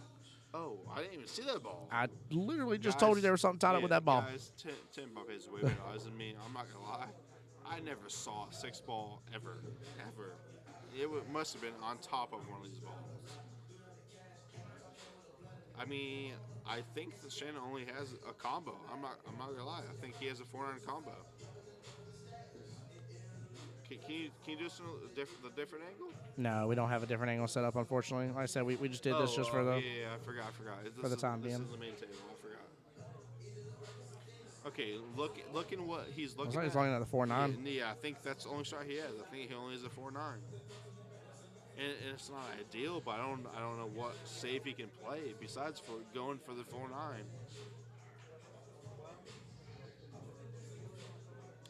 Chat, keep in mind here, again, this is the winner of this goes on to play Raymond. The winner of that goes on to play Anthony in the finals. Anthony still is the winner's side, so it is a true double elimination, so we'll see what ends up getting decided on that. But, yeah, this is technically the 3rd last match of the night per se. And the loser here is guaranteed 4th place winnings. Winner moves on to guarantee themselves at least 3rd place winnings. I mean, I don't know. I think he makes the 9 ball. That's all. Okay. Came close. He did not make it. So let's see. 4 still rotating around the table here. Looks like he's going to leave an option for Billy on the 4. Potentially maybe a little tougher cut, but here in the bottom corner here of the table. I can't tell what kind of angle he has, and I mean, I don't know. I don't know if he can get a good lead from here or not. Yeah. Guys, just remember this isn't the main table that the cameras are set up on. This is a little bit strange. It looks like he got perfect, so I would say he's probably out from here. But we don't have different angles, so we can't see everything on this table. I would think he would want to get off the rail a little bit farther. I don't know.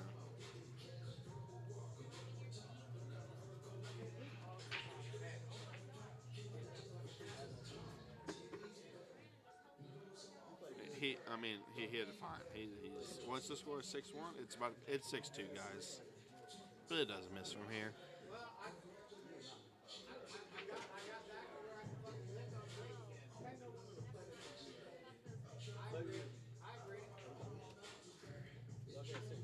All right, so we're at 6-2. Hey, which one you want? So we have what? Billy needs 6 from here. Billy needs 6, needs breaking. Shannon needs 2 games. They're both 8s. I mean, without even knowing the people, they're both 8s. The favorite Shannon from here. Billy does.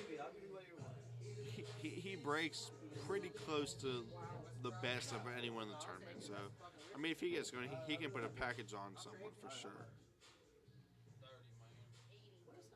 30, man. 30 grand. Can't see nothing.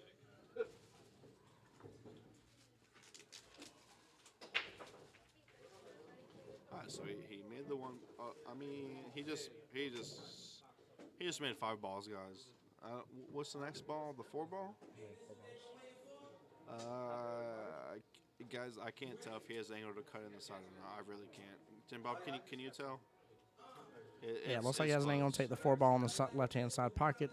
And I can't tell if the Let the cue ball roll up to the top rail here and either hit into the 7 or come off a little bit off the rail. He can take the 5 in the bottom left-hand corner pocket from here. I mean, is he gonna play the 4-9 and what's he gonna do? No, he might be able to. I can't, guys. I really can't. If not, he's just going to take it to the side. No, he's trying for the 4-9. He went for the 4-9, guys. We couldn't tell from the angle we had, but he 100% went for the 4-9. He missed it. He did not sell out. I mean, it's either you bank this ball and you play safe. You're not running out from here. The 5 ball looks messed up with the 7 ball.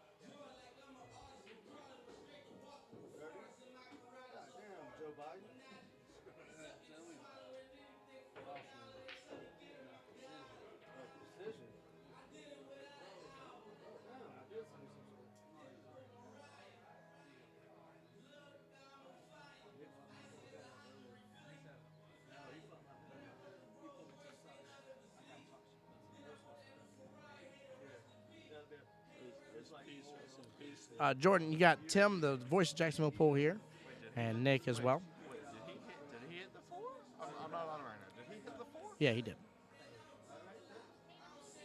You're a hard guy to sell to, I'll tell you that. Yeah, left Billy with a tough defensive shot there. He said everyone knows it. I said, you're a fucking idiot because ain't no one in Jacksonville's lost more money than me since I'm an idiot. I'm not an idiot. All right, so Billy's. Guys, you're coming through straight.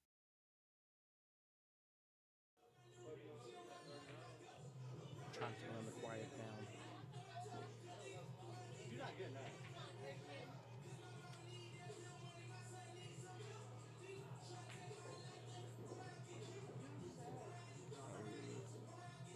All right, so Billy's jumping. That's a hard jump shot, guys. This isn't easy. He hit the ball. I think he 100% sold out a shot on the 4. The 5 might be funny still. I really can't tell. I can't tell from the angle I have. Okay, I mean, obviously he hit the ball. He has a shot. We'll see what happens. But he hit it good. I mean, we're at 6-2, so Shannon hit that pretty good.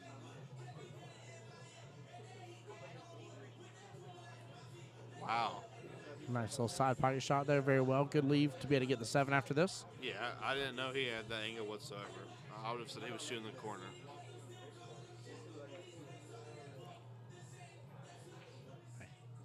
I'm cutting you off from it, brother. Nice little shot there on the 7. Going to be working on the 8 here in the bottom side pocket here. And from there, just because of it being easy out, Billy says no more and goes in and hands it to him here.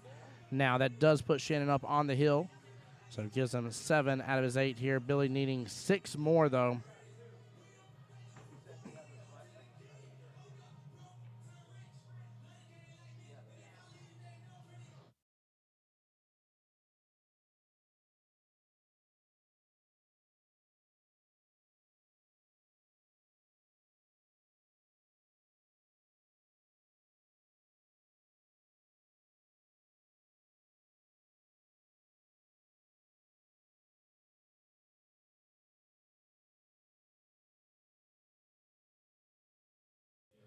Yeah, I still wouldn't count Billy out on this here, guys. But you know, Nick has said it best on here as well about Shannon being the favorite here, just where the score is, and just again, if you didn't know who was who, no matter what, he is up 7 racks out of his 8 to 2 racks out of 8 for Billy. And guys, this is the voice of Jacksonville Pool. I'm back on the mic now with you guys here, ready to hang out. And we'll adjust this camera back on over to the main table here shortly to get the next matchup going as soon as possible. Great little combo shot there here. Looks like he should be able to go for that one right there in the same pocket. Depending on how he hits this here, we'll have a great angle on the 2-ball. He can go about a couple ways, just draws it back, pulls it semi almost center of the table, not quite far enough. Now the big question here, looks like that 5-ball, 5-ball past the 9. Going to be the potential issue here. He just rolls it up very nicely. Very well done. So use speed to be able to control that. That was nice shot overall.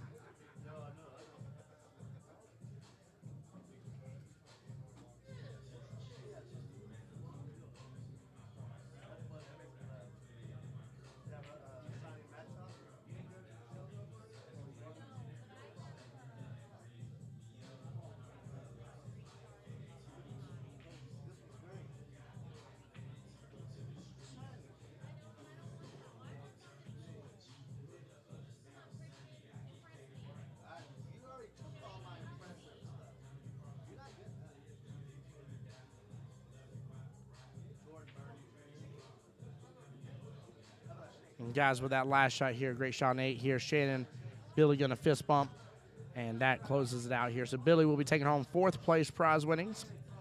And guys, we'll be getting everything back on over here. We're going to play a little hype intro video for you guys. We'll be right back here. Just a little word from our sponsor here with Precision Billiards.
All right, guys, we got the camera adjusted back. Thanks to Jesse for doing that for us here.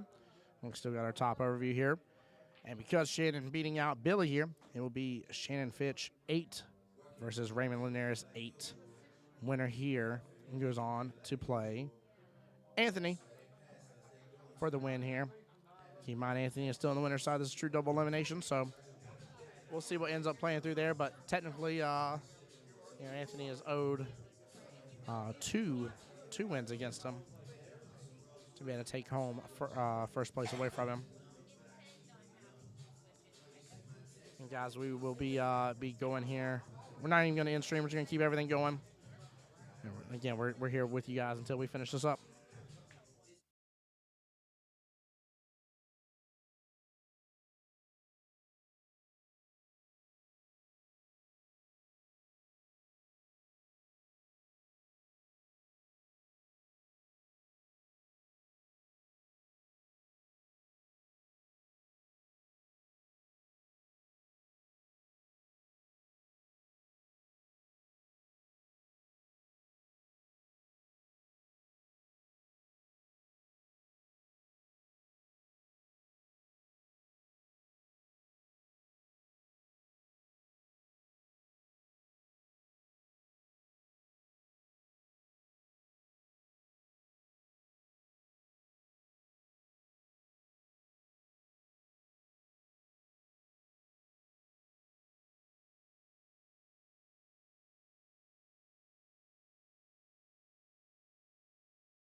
Guys, also for those just joining us here, this will be the loser here guaranteed third place. Winner here guaranteeing themselves at least second place bare minimum on this. Guys, I do have to keep the mic muted. They do have the music playing in the pool hall, of course, as well here. So just keep in mind, stream hasn't ended or nothing crazy like that. And we're just waiting for this to get started here very shortly.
All right, guys, so we have started already. Shannon taking the lag against Raymond here. Again, this is an 8-8 race.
right, guys, appreciate y'all hanging on there. I had to do a little bit of a leg stretch there.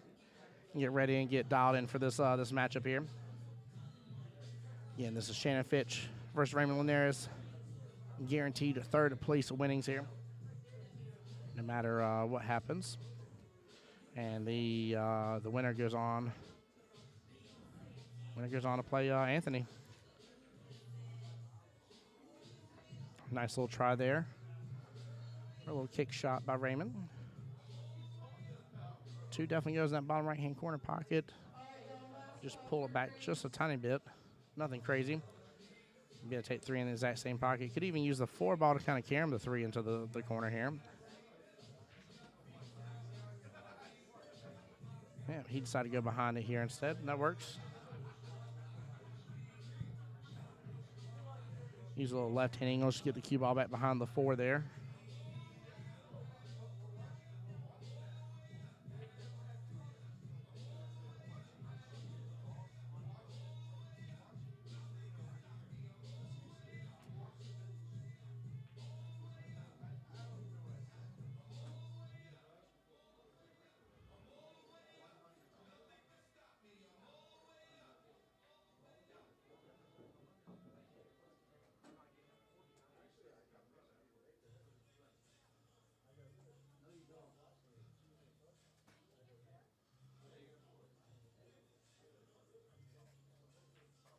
Great shot on the 6 ball there.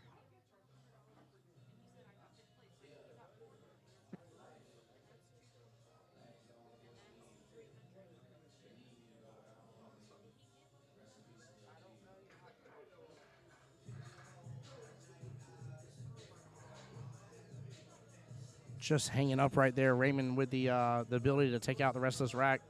That 7 is steep in that pocket, though.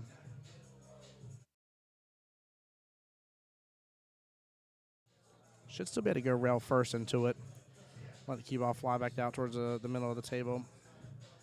Maybe get below the 8, taking there in the top left or top right hand, I'm sorry, corner pocket, and then take the 9 in the bottom right.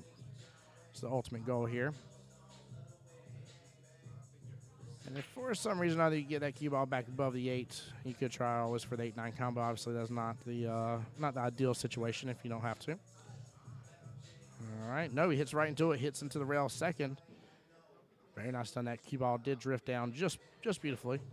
Would have been nice for a little bit further south right there. Again, just straight up for the 8 and 9 in the bottom, but I just had to work a little harder on this one.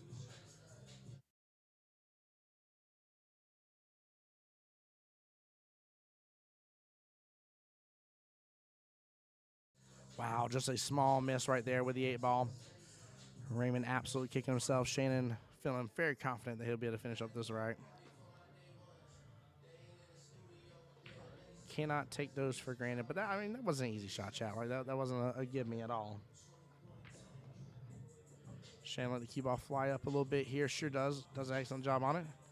There's a nice little straight in here. Just maybe a small little angle on the 9, but still nothing too difficult. Very well done. Congratulations, Shannon, taking the first rack out of 8 racks necessary for the win here.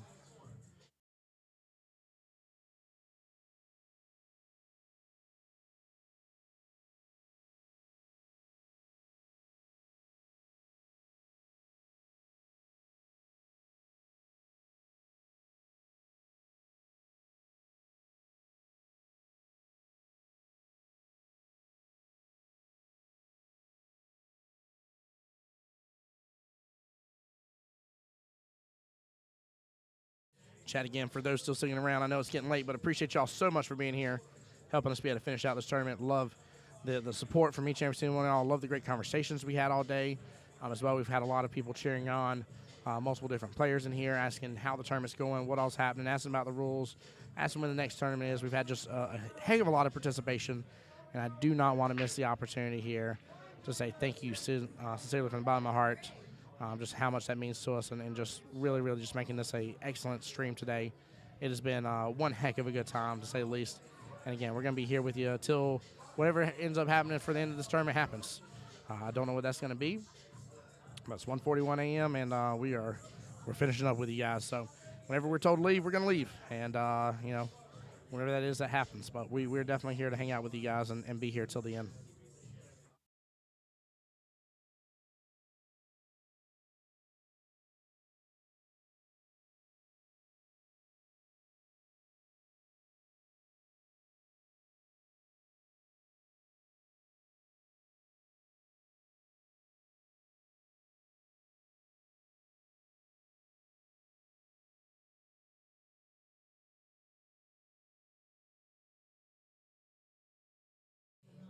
Shannon trying for a little combo there. Thought almost that they may have ended up hitting in the ball with his cue there almost with how much how much speed was going on. Let's take a look here. 2 into the 7-7 in the corner. Cue ball shoots right back out. Hits off into that 9 here. I think that's cue up in time. I don't think he interfered with it. Raymond going with just a normal safety here. Nothing too crazy. I think sometimes simple is best with these types of options here. You got plenty of balls between you and the 2.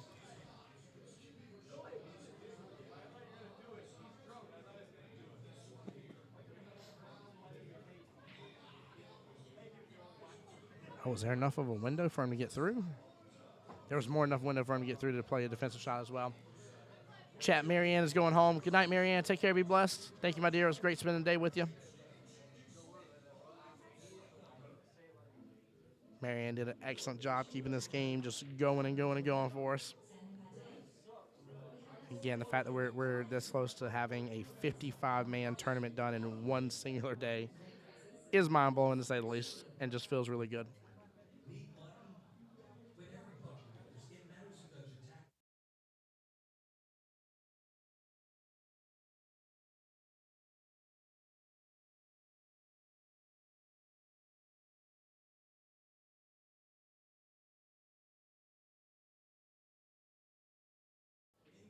Great little hit there on the 2-ball, but it does open that 2-ball up into the center of the table. I think work on hitting this into the side pocket, let the cue ball travel all the way down the short rail and back up and maybe go for the 3-7 combo here in the top right-hand corner pocket.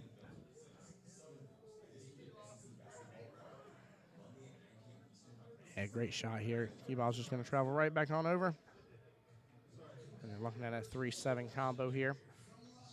Shannon with an extreme face of determination here. Has worked extremely hard to get to this point today. Not saying any other player hasn't, but you know, getting put in the one-loss side bracket early on. Oh, hit the 3 in as well. Actually, that may have worked out. The 4 and 9 kind of rolled up. He's gonna have to look at this. Bless you, bless you. He's gonna have to look at this here and see. I think he can make that 4-9 go, and he just goes for the defensive shot here. What a defensive shot! Wow, nestles that cue ball right back against that 9. Decides to not go for the combo here. Let's take a quick look at that. Yeah, he would have been having to hit a very slim part of that 4-ball on the left-hand side of it here to hopefully get it over to the right of the 9. And he just gives that 4-ball just a nice little trim right there. What a great shot. Very well played. Looks like Raymond looking at the one-rail kick option.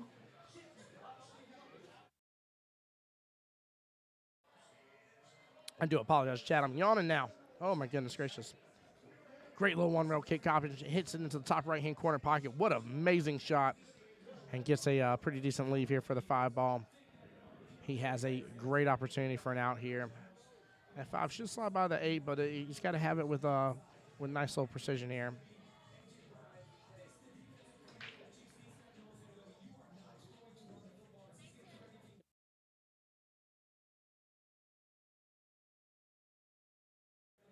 Yeah, let that cue ball again just come on down the rail, come on back up naturally. Now he's got to do a little more here to get to the 9. But yeah, that was definitely that kick shot in that 4 was brilliant. Very well played. And he aimed for it too. If you look back at the video, he was definitely looking for that option. Again, let the cue ball just loose a little bit. Going 3 rails here will be just top of the 9-ball. Only with a little bit of angle there.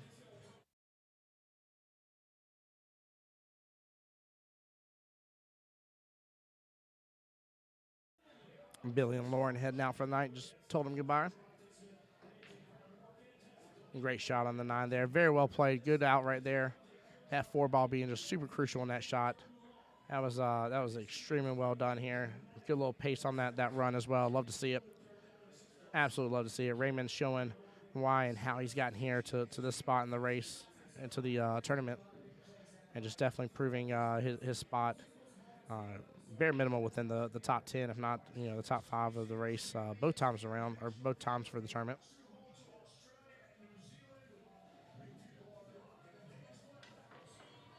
So again, very excited to see him up here competing. And honestly, this is just such a great matchup. To be honest with you, here it's such an interesting matchup to see him and Shannon go against each other. I think both players with very much their own unique style of play, and the way they tackle situations, the way they decide to go about it, and just overall their thought process, in working through this table. And this is a fun one to have. That's a great shot. One ball's already down here. Has eyes on the 2 ball. 2 ball getting all the way there to the top left-hand corner pocket.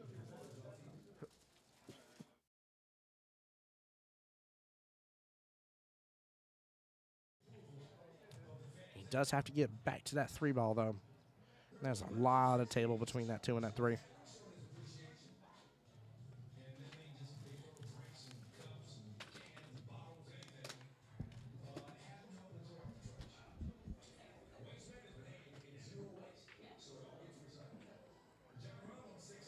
Nice little 3-rail shot. 4 ball's going to kill the action, though, on that cue ball. Not allowed to go past any further. Had that not been there, he would have had just an amazing, amazing opportunity to take that 3 ball in the bottom right-hand corner pocket. Still has an opportunity on it, but just a really tougher cut shot here. The 3 ball is off the rail just a little bit.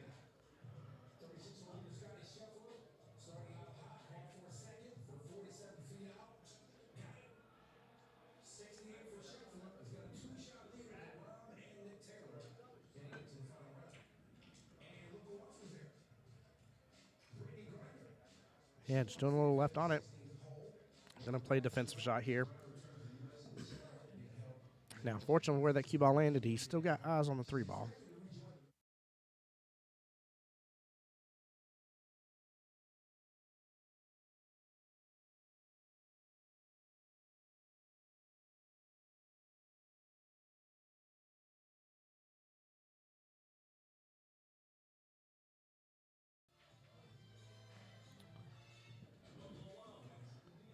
Good shot on the 3, but that cue ball comes out again. Both players trying to get the defensive shots here, but both leaving the other with an opportunity here. This one I don't think really the bank shot's an option here, but you can hit just a little bit of the right of it and send that all the way down to that bottom left-hand rail. Maybe use the, I'm not sure here, chat. I don't know what I would like doing here. I'm assuming another defensive shot here. I don't think he's going for it. Yeah. Very well played here. I like that option. Bringing the cue ball back down between the 7 and 9. Giving a lot of room to be able to be blocked between the 5, 7, and 9 as well.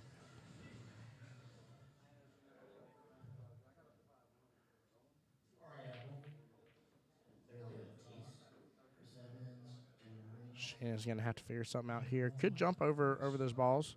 Just be able to get a good hit on the 3 ball. I do see switching cues here. I think a jump shot is underway.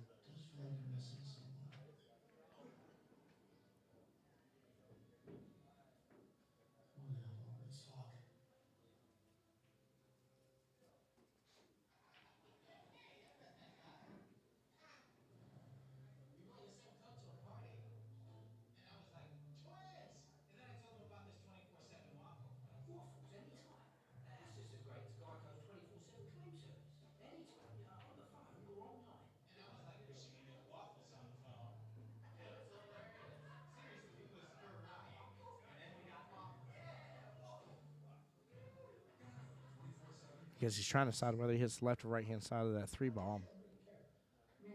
I don't think he's going to be able to jump it to be able to make it in. It's just such a tough cut as it is. He's adding jump shot into the mix as well. That's just too much to handle. So maybe trying to hit into it and send the 3 ball right there on the right-hand side of the rail. And maybe hopefully leave the cue ball where the 3 ball is and kind of hide it. Do a little Ryan's belt trick right there.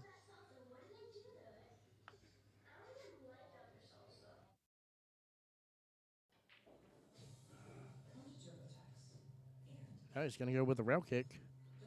2 rail kick to bring him down in the bottom left-hand corner pocket. Just when I think these guys are going for something different or just playing super safe here. Being super aggressive going for the shot right there. Chat, I'll be right back, guys.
Chat, please forgive me. I had to take just a quick little break there. I am back with you guys. So with that being said, Raymond clutching that last rack very easily here. 3-1 against Shannon. Raymond taking a great early lead right here. I don't think they're going to have the radio go anymore, so I'm going to try to keep the mic on for you guys. Again, maybe you can hear some of the breaks and stuff here.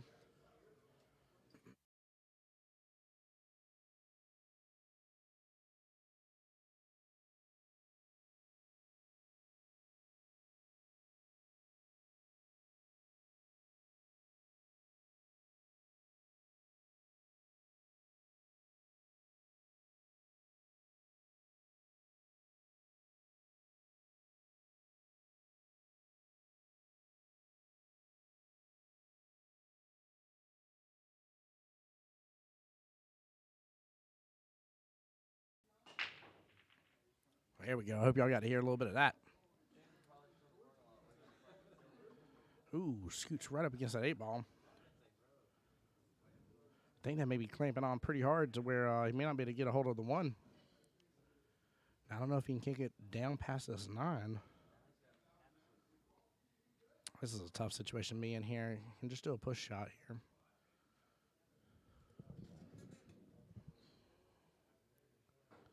No, he's able to see plenty of it. Actually, go for the shot.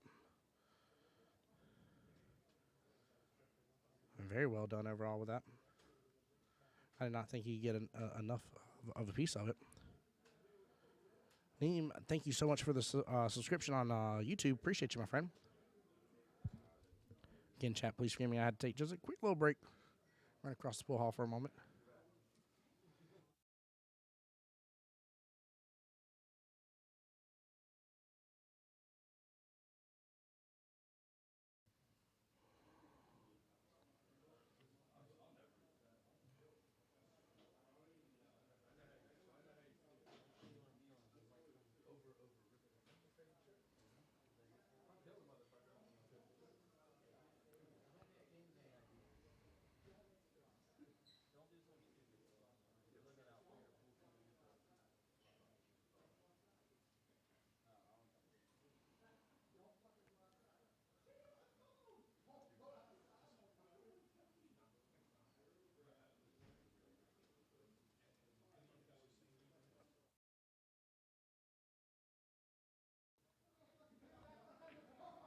Good little shot here, draining that all the way to the bottom right-hand corner pocket. Just a near miss on that. Very well played here. He still would have had good eyes on the 2, just not a lot of options, but that was a very, very tough cut shot right there by Raymond. Well played. Now that does kind of work as a two-way shot here. Looks like the 7 and 5 ball. Kind of nestled up here on the right-hand side of the table here, blocking the 1 ball, but do a 1 rail kick into it. Just got to watch out for the scratch. He does so, but that cue ball is going to rotate right on down and stops right in the pocket, barely. Very well played. Good speed control on that.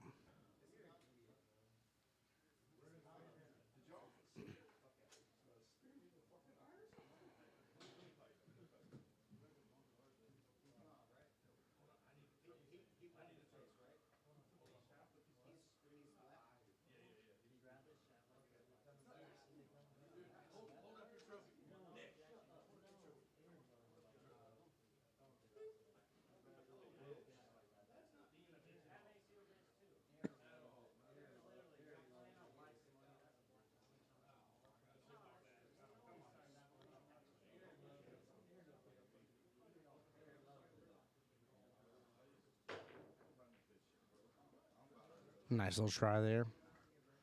Let's take a look at that again, guys. That was not a bad attempt at all by Raymond.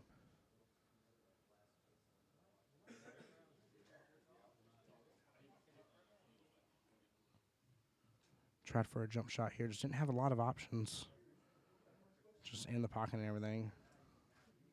Ends up hitting the 3 ball first here, but very, very good attempt overall.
And just a nice little back and forth there. Nothing too crazy.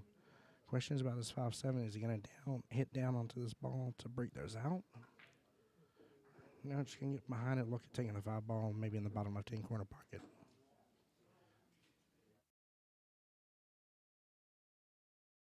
And guys, unfortunately, it has gotten to the point of the night where it's gotten so quiet in here. So I got to be cautious how loud I'm talking on stream at this point, because the players are right here next to me. Just a small little rattle there on the 6 ball would have had great shape on the 7. Realistically, I think he would have been out from there. Raymond's got to be careful because this 8 ball with where it's at.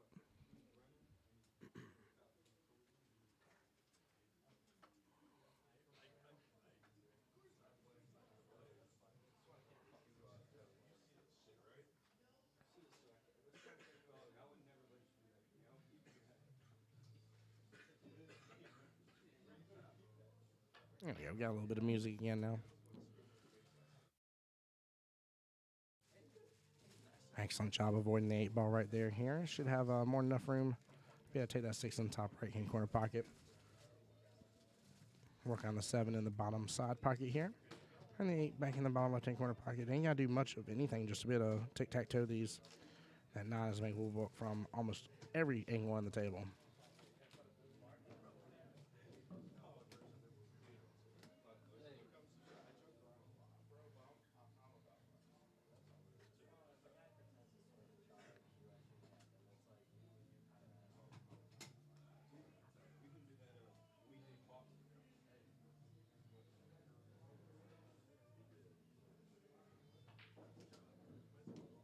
Nice little follow through there. Make sure to leave him a great option for the 8 ball here. And now everything is up to him just to make it a little easier shot. Just get the cue ball further down the table for the 9, but not do anything too crazy. Got to watch out doing that kind of stuff right there.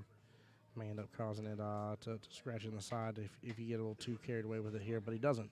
And that does bring Raymond in a firm lead right now against Shannon. Now, this is the first time I think Shannon's been dealing with this here. Normally the tables have been reversed with Shannon versus other people, where he's normally like 4-1 at this point. And the tables have definitely flipped here. Raymond, again, just proving his worth and value in this tournament. Once again, is just such a strong competitor. Definitely did an excellent job.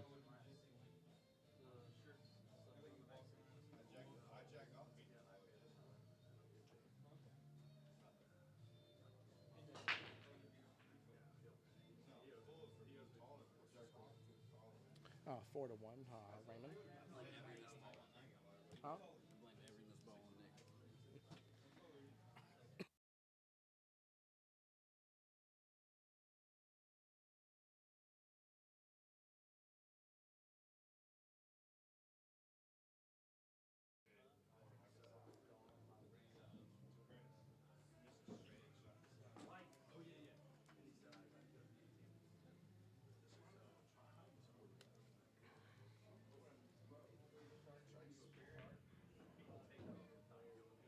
Nice little shot there with the 2 ball on the side. And it does nestle that 7 close to that 9 ball here. May cause a little bit of issue later on in the rack. I think follow up with this 3 ball here. Should be able to take the 4 in the top left-hand corner pocket. And again, you don't have to do much here. He's just going to draw it back.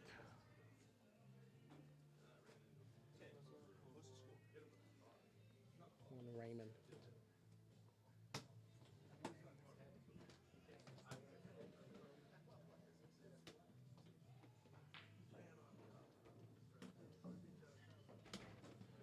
Yeah, didn't see a need to have to get. That's one of those where I don't know. You would have had almost the same position if you would just followed up on both balls here. I don't think there was really a need to do as much of a drawback as he did on that last shot or the shot before. I'm sorry.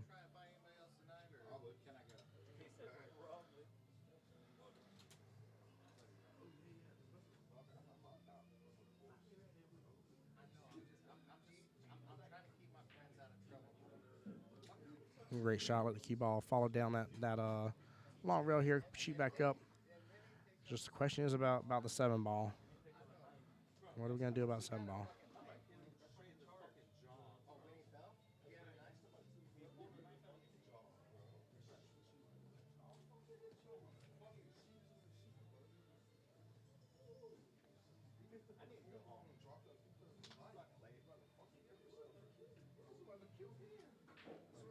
Later, brother. Take care, Bobby. Be blessed. Yeah, he gets behind it there. I like that option way better. I just didn't really see many other choices for that 7 ball.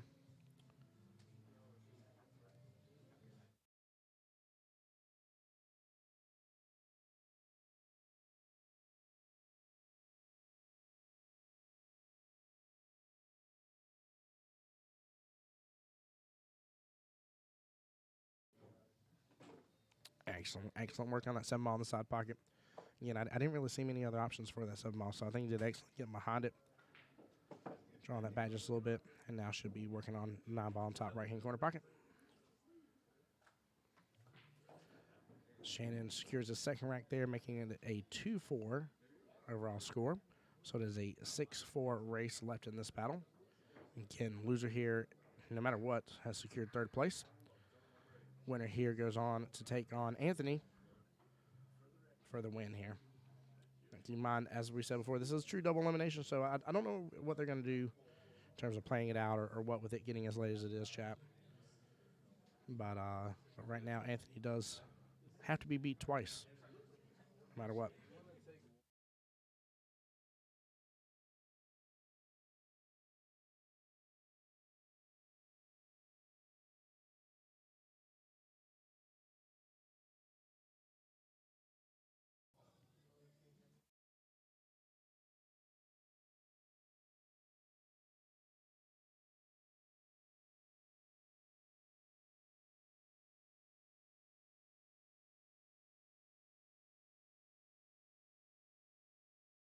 All right, so the tournament payouts now. This is not the player auction. This shows tournament payouts. First place is $1,200. Second is $680. Third is $400. Fourth was $225. Fifth and sixth was $125. Seventh and eighth were $80, and ninth through 12th was $50. Now for the player auction here, first place is $2,100. Second place is $1,200. Third is $650. Fourth is $300, and fifth and sixth were $160. So right now, if the first place player, whoever gets first place, if they were to just buy themselves, whatever it is they paid for the entry plus themselves, they will have $3,300 total, minus those fees, of course.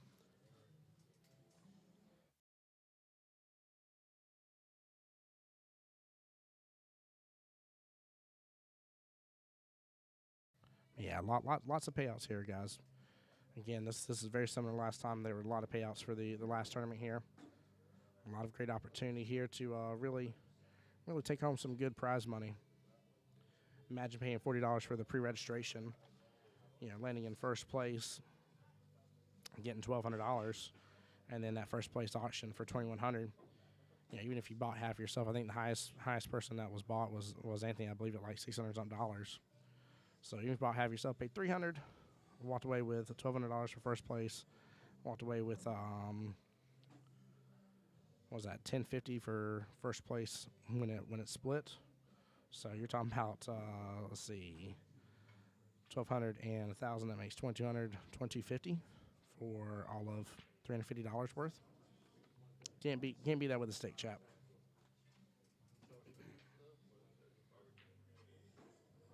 Or maybe you can beat it with a stick since we're playing pool and you're beating each other with them. Either way. Jordan, thank you for the question. I appreciate it here. Shannon doing very quick work here trying to get this game matched up here. Shannon now with 3 racks to 4 racks with Raymond.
Amazing break right there. Got a huge piece of that. Has eyes on the one ball here, bottom left-hand corner pocket. Follow through with that 2 easily goes in the bottom right-hand corner pocket. Just got to worry about being a kick back over to get to the 3. But very good break right there. That was amazing.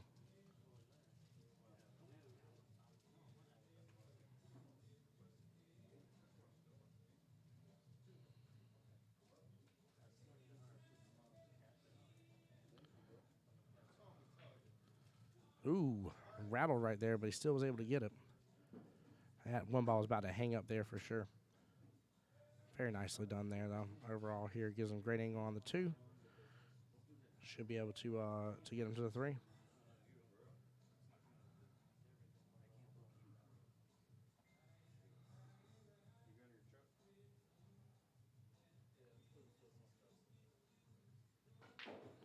Slams in there, draws it back just a tiny bit, but does not get enough of it. Still got eyes on the 3. That's a really tough cut in, though. I think maybe he'll end up playing a defensive shot here. I'm not quite sure. Maybe allow the 3 ball to kind of sit against the short rail here at the bottom. That's the cue ball back towards the other end of the table. No, he tries for the cut in. He tries to go for it. Yeah, that's going to leave Raymond with a great opportunity here. Can drain that 3 ball in the bottom left-hand corner pocket, draw it back, be able to take the 4 in the bottom right. And that kind of opens this table up a little freely here to go with it. Later, brother. Drive safe, please, okay? Get home safe. I'll see you next time, okay? Bye, see you later. Appreciate you, brother. I'll be here till we're done.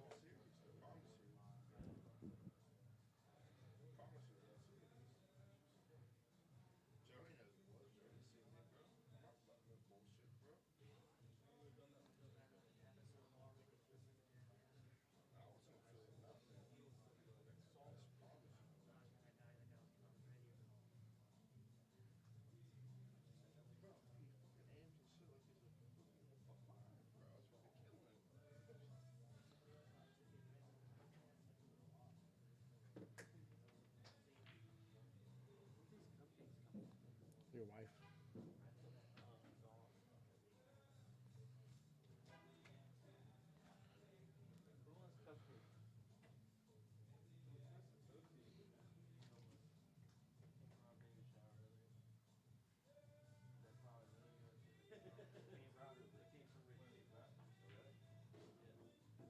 Yeah, very good shot here. Looks like me. I'm assuming take the 5 in the side here, but that means he may be working on a 7 in the bottom right-hand corner instead.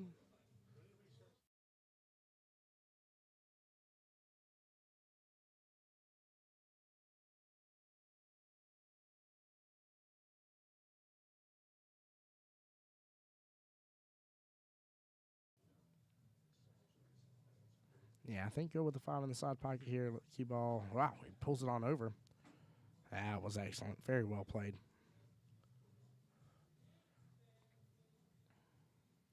Raymond looking to keep the lead here in this race.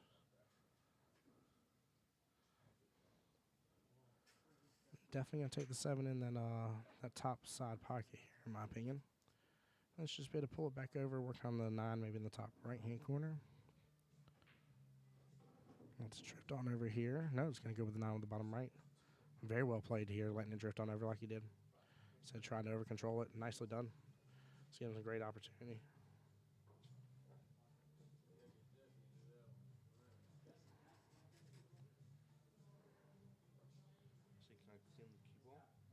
No? I guess, yeah. That's a little crazy. No, I mean, people do it in their big tournaments.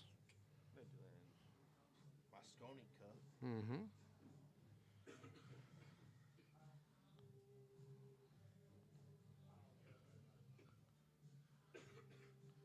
Is he for real about cleanliness? He's dead straight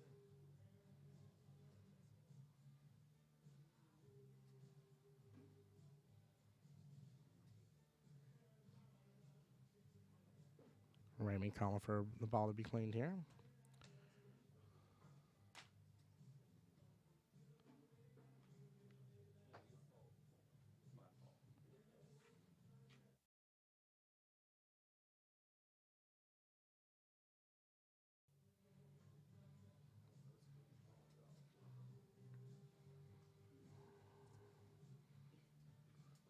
Raymond taking the shot extremely serious here, which I don't blame him. Raymond being able to keep a 2-rack lead against Shannon. Again, Shannon has decimated the rest of the field up to this point and absolutely had it reversed there.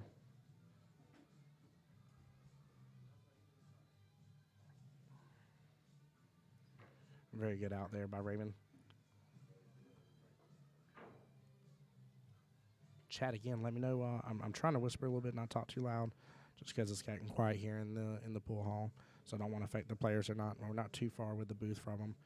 Whereas for the rest of the day here, there's been a lot of chatter, a lot of ambient noise and stuff, so we can talk freely as we wanted to.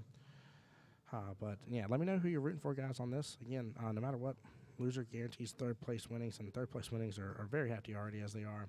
But that first place prize of $1,200 and $2,100 for the Calcutta looks so sweet, to say the least here. With it, you definitely want to try for $3,300 potential for first place altogether.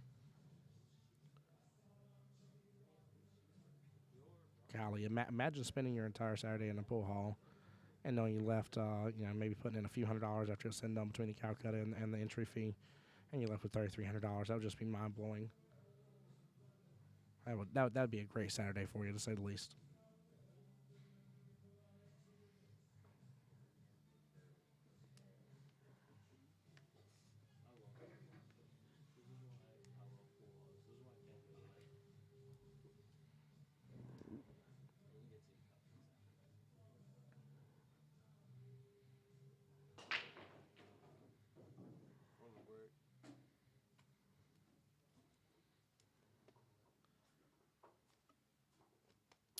Nice little break here. Looks like the 3-9 may be an option coming up here in a moment. The 1 and 2 are still out on the table,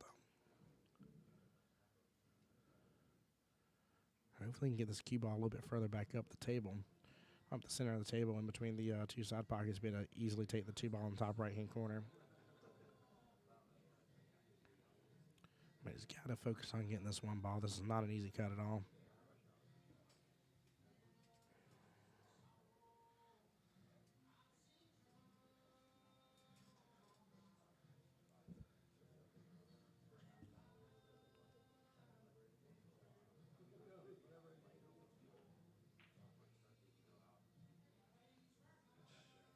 Yeah, just a near miss on that here. He still would have been stuck.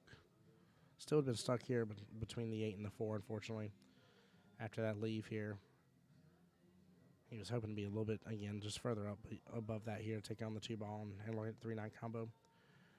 Shannon's going to probably attempt just a kick here. Go 1 rail kick into the 1 ball. Both players got to know that the 3-9 is out and live on the field as an opportunity here for him. And Shannon knowing he does not want Raymond to win this rack here. There's a couple racks where you can take it a little easier and stuff like that. I ain't saying let go of the gas, but right now, if Raymond gets to that 6th rack, you're down 3 here. That's it's definitely going to be a tough uphill battle. Not impossible, but just really tough.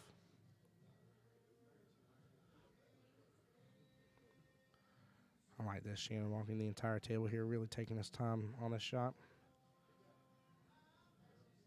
And luckily, with the 1 ball being off the rail just a little bit, as long as he's shooting more so to the left-hand side of that 1 ball, he has a chance to even go rail first and hit the 1 down right into the corner pocket, and does so in the process. Excellent shot. Ends up hitting the 3 past the 9 now. So 3-9 combo is off the table. Maybe a 3-9 carom potentially, but I don't foresee that being an issue.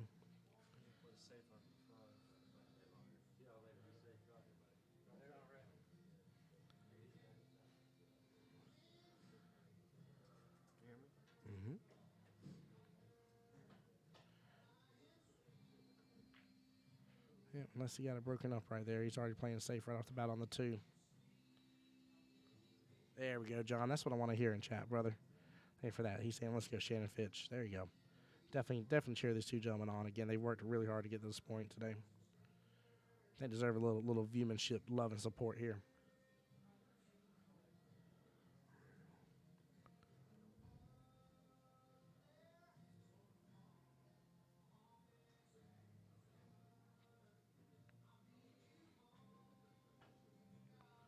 Yeah, going almost a 3-rail kick there. Just near miss, though. Ends up sinking the 4 ball there. Yeah, the 5-6 is still a problem. Both players know that here, that they got to traverse. And dealing with that here, 2 really isn't much of an issue. I'm not sure what he's doing here. Whether here, yeah, I think 2-9 combo maybe.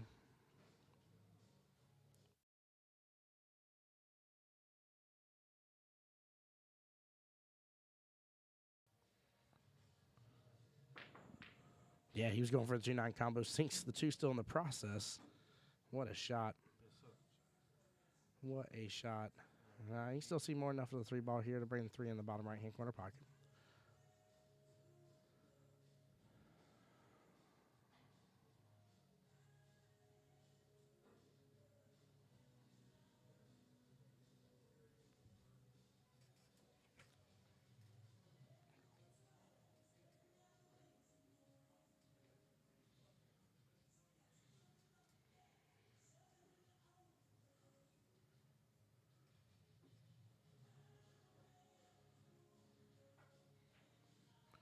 Ooh, I was trying to get that 5-6 breakout in the process here. May scratch in the corner, and he does.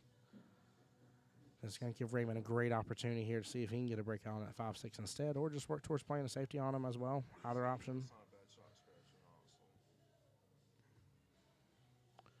Yeah, he's looking here, see if maybe the carom off the 5 into the 6 maybe.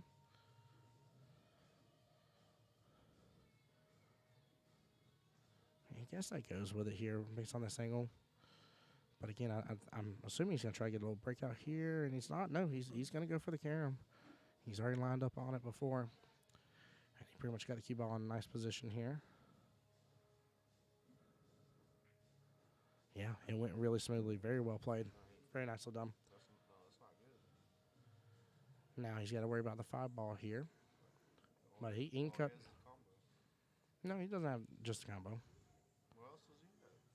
You go for a bank shot here if you wish to do so. Potentially back cut it down into the side pocket. He has a safer combo.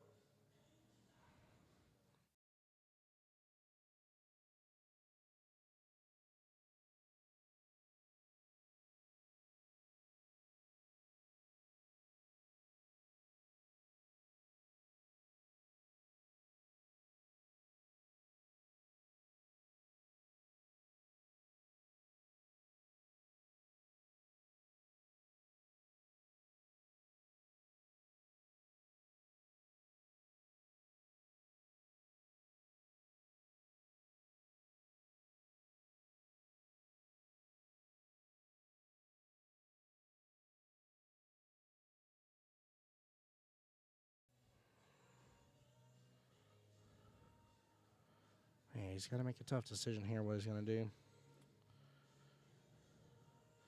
I will say a safety would not be out of the question here. But I think he may be setting up for the combo here for the 5-9. Just don't like it, though. Yeah, he was trying to force it. Wow. Got a good leave out of it at the end of it all, though. Definitely left the cue ball and the 5 on the same plane right there. Just opposite ends of the table. Don't like the cut shot here. And either way, got to avoid the scratch. John Light for the 2-9 combo can't hurt. I mean, it definitely was a possibility for sure early on. Yeah, I didn't like that cut shot. That was a very tough cut shot. And still, I mean, this is a makeable shot in the top right-hand corner pocket, but what do you do about the 8-9?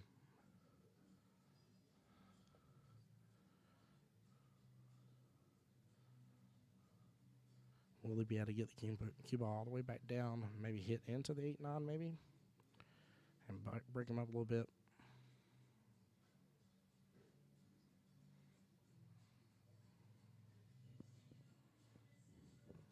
And the 8 doesn't go by the 9 right now.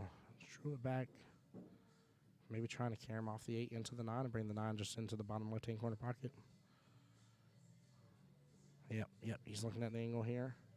I think lit up with some left there. Might be able to pull it off. Very interested to see how he plays this off.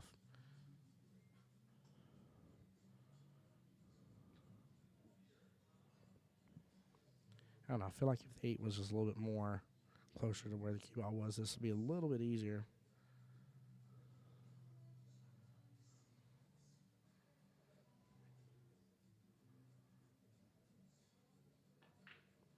And he still absolutely nails it. Does a very good job on that shot. Very well played by Raymond here. Getting him to the 6th rack here. He's only needing 2 against Shannon. Shannon still needing 5 racks.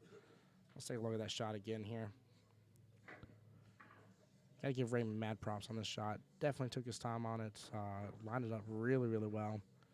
Yeah, even went behind to see that angle right there.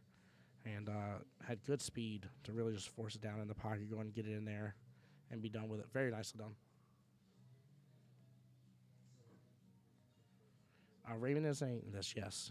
He's an 8, Shannon's an 8, so it is an even 8-8 race.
Raymond going for a push shot right there. One ball just left hand of that side pocket. Can't really do a cross bank on it. Not really a lot of options here.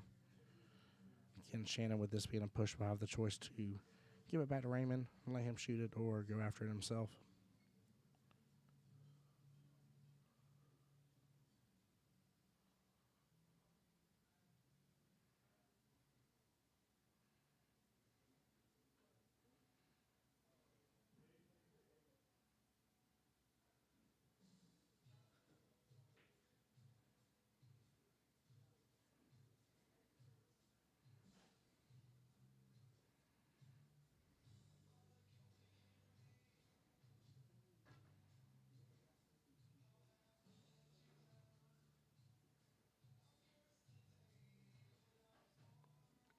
Yeah, it was a good attempt on the defense right there. Had it nestled right between that 2-6. Still is blocking enough of the one ball here, though. Leave Raymond with some issues with it. Now, 8 ball is sitting in the corner pocket.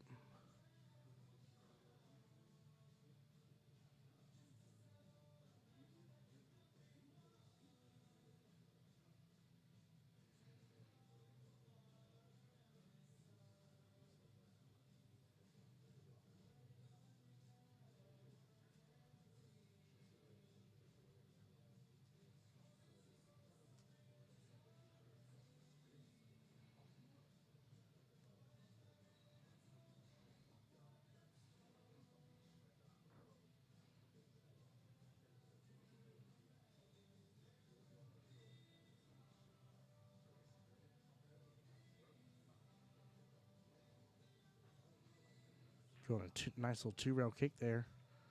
Cue ball spinning close to that side pocket, but still leaves it alone. Very well played on that shot. And the 1-2 is a little bit of a combo, but that cue ball is sitting all along this long rail here at the bottom. And guys, for everybody coming back in here, just welcome in. Hope everybody's had a just wonderful, blessed day. I know we're a little late into this tournament here, but again, this is the match side who plays Anthony here. Very nicely done. Good speed control right there. Just lets the one ball float out to the center of the table. Should be able to just work on taking this side pocket here. And again, I don't think there's a need to hit a lot of it with any extra speed and stuff. Just let it float. One ball float to that side pocket.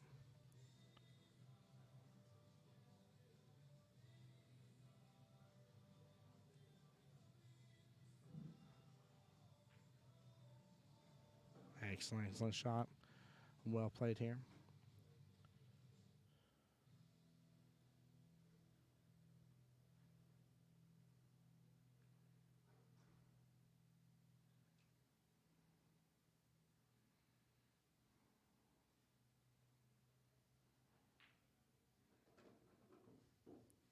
Very well done, avoiding the scratch there. Using a little bit of English. Get back over towards the 5. Float this on up here. Pretty much actually leave the cue ball. No, with where the 7 and 8 is, honestly. You can do this one of a couple ways. You can either float this on up, take the 6 down in the bottom corner, and no matter what, you're going to go for the 6 in the bottom left-hand corner. Yeah, you can follow it a little bit. You could stop it right there. You can do a couple different options with this. No matter what you want, just a little bit of angle, send the cue ball further up the table, close to the side pockets. And just aim to hit this 7 into the 8. Leave the 7 in the pocket in the process. And then work on getting shape for the 9. There we go. Yeah, as long as you're aiming for the 7 to go into the pocket, you don't have to do anything special here. 7 to sit right there and 8 to drop.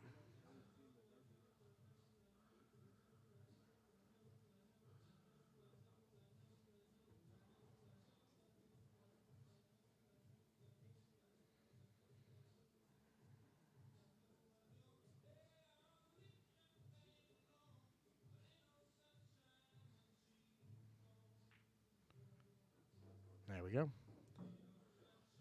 Almost didn't work out there to an extent here, but 7 still set right in that pocket.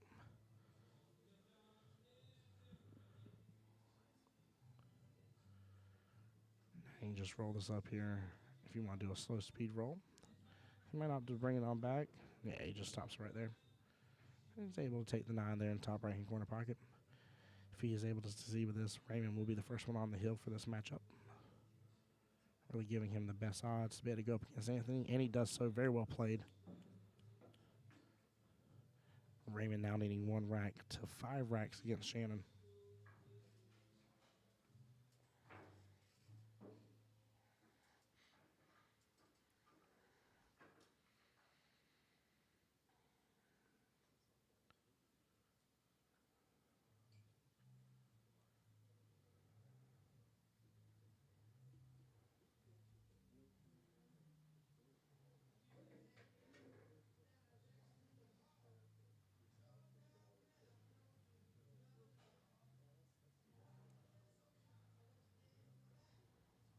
Ball, bring the 1 ball out.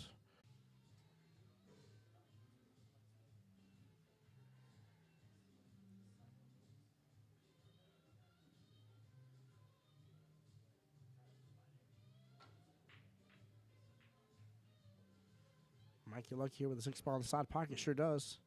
And that 1-9 is sitting there as an option here.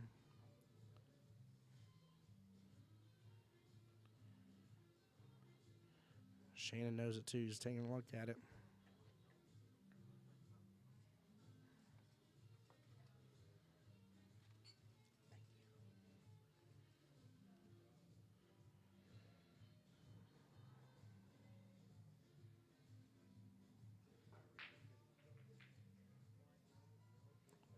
Nine's rotating to that bottom left-hand corner pocket, getting close.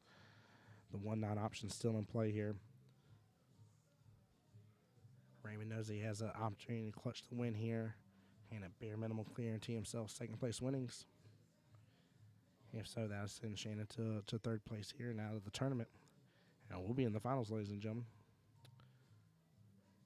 But he's got to be cautious here. There is a possibility of hanging up that 9 ball in the pocket. So, like seeing him aim at this, take his time. And a great out here, but that cue ball's floating down to that corner pocket, and it stays out of it here. Big congratulations to Raymond here. Very, very good shot here. Very, very good matchup between the two. Shannon shot really well, went through the one-off side for quite a while today here. He was in it early and did an excellent job getting all the way here to the end till almost 3 a.m. here in the morning playing in this tournament here. He did very well. Big congratulations to him.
Jesse, do you want to get this next one set up on digital pool?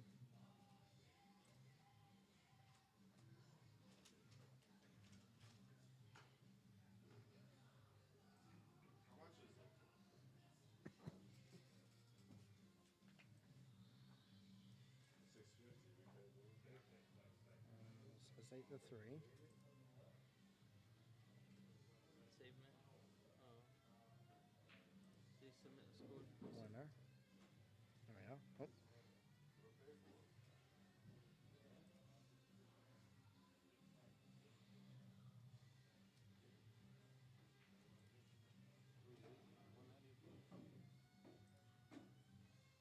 Oh, I gotta ask you that.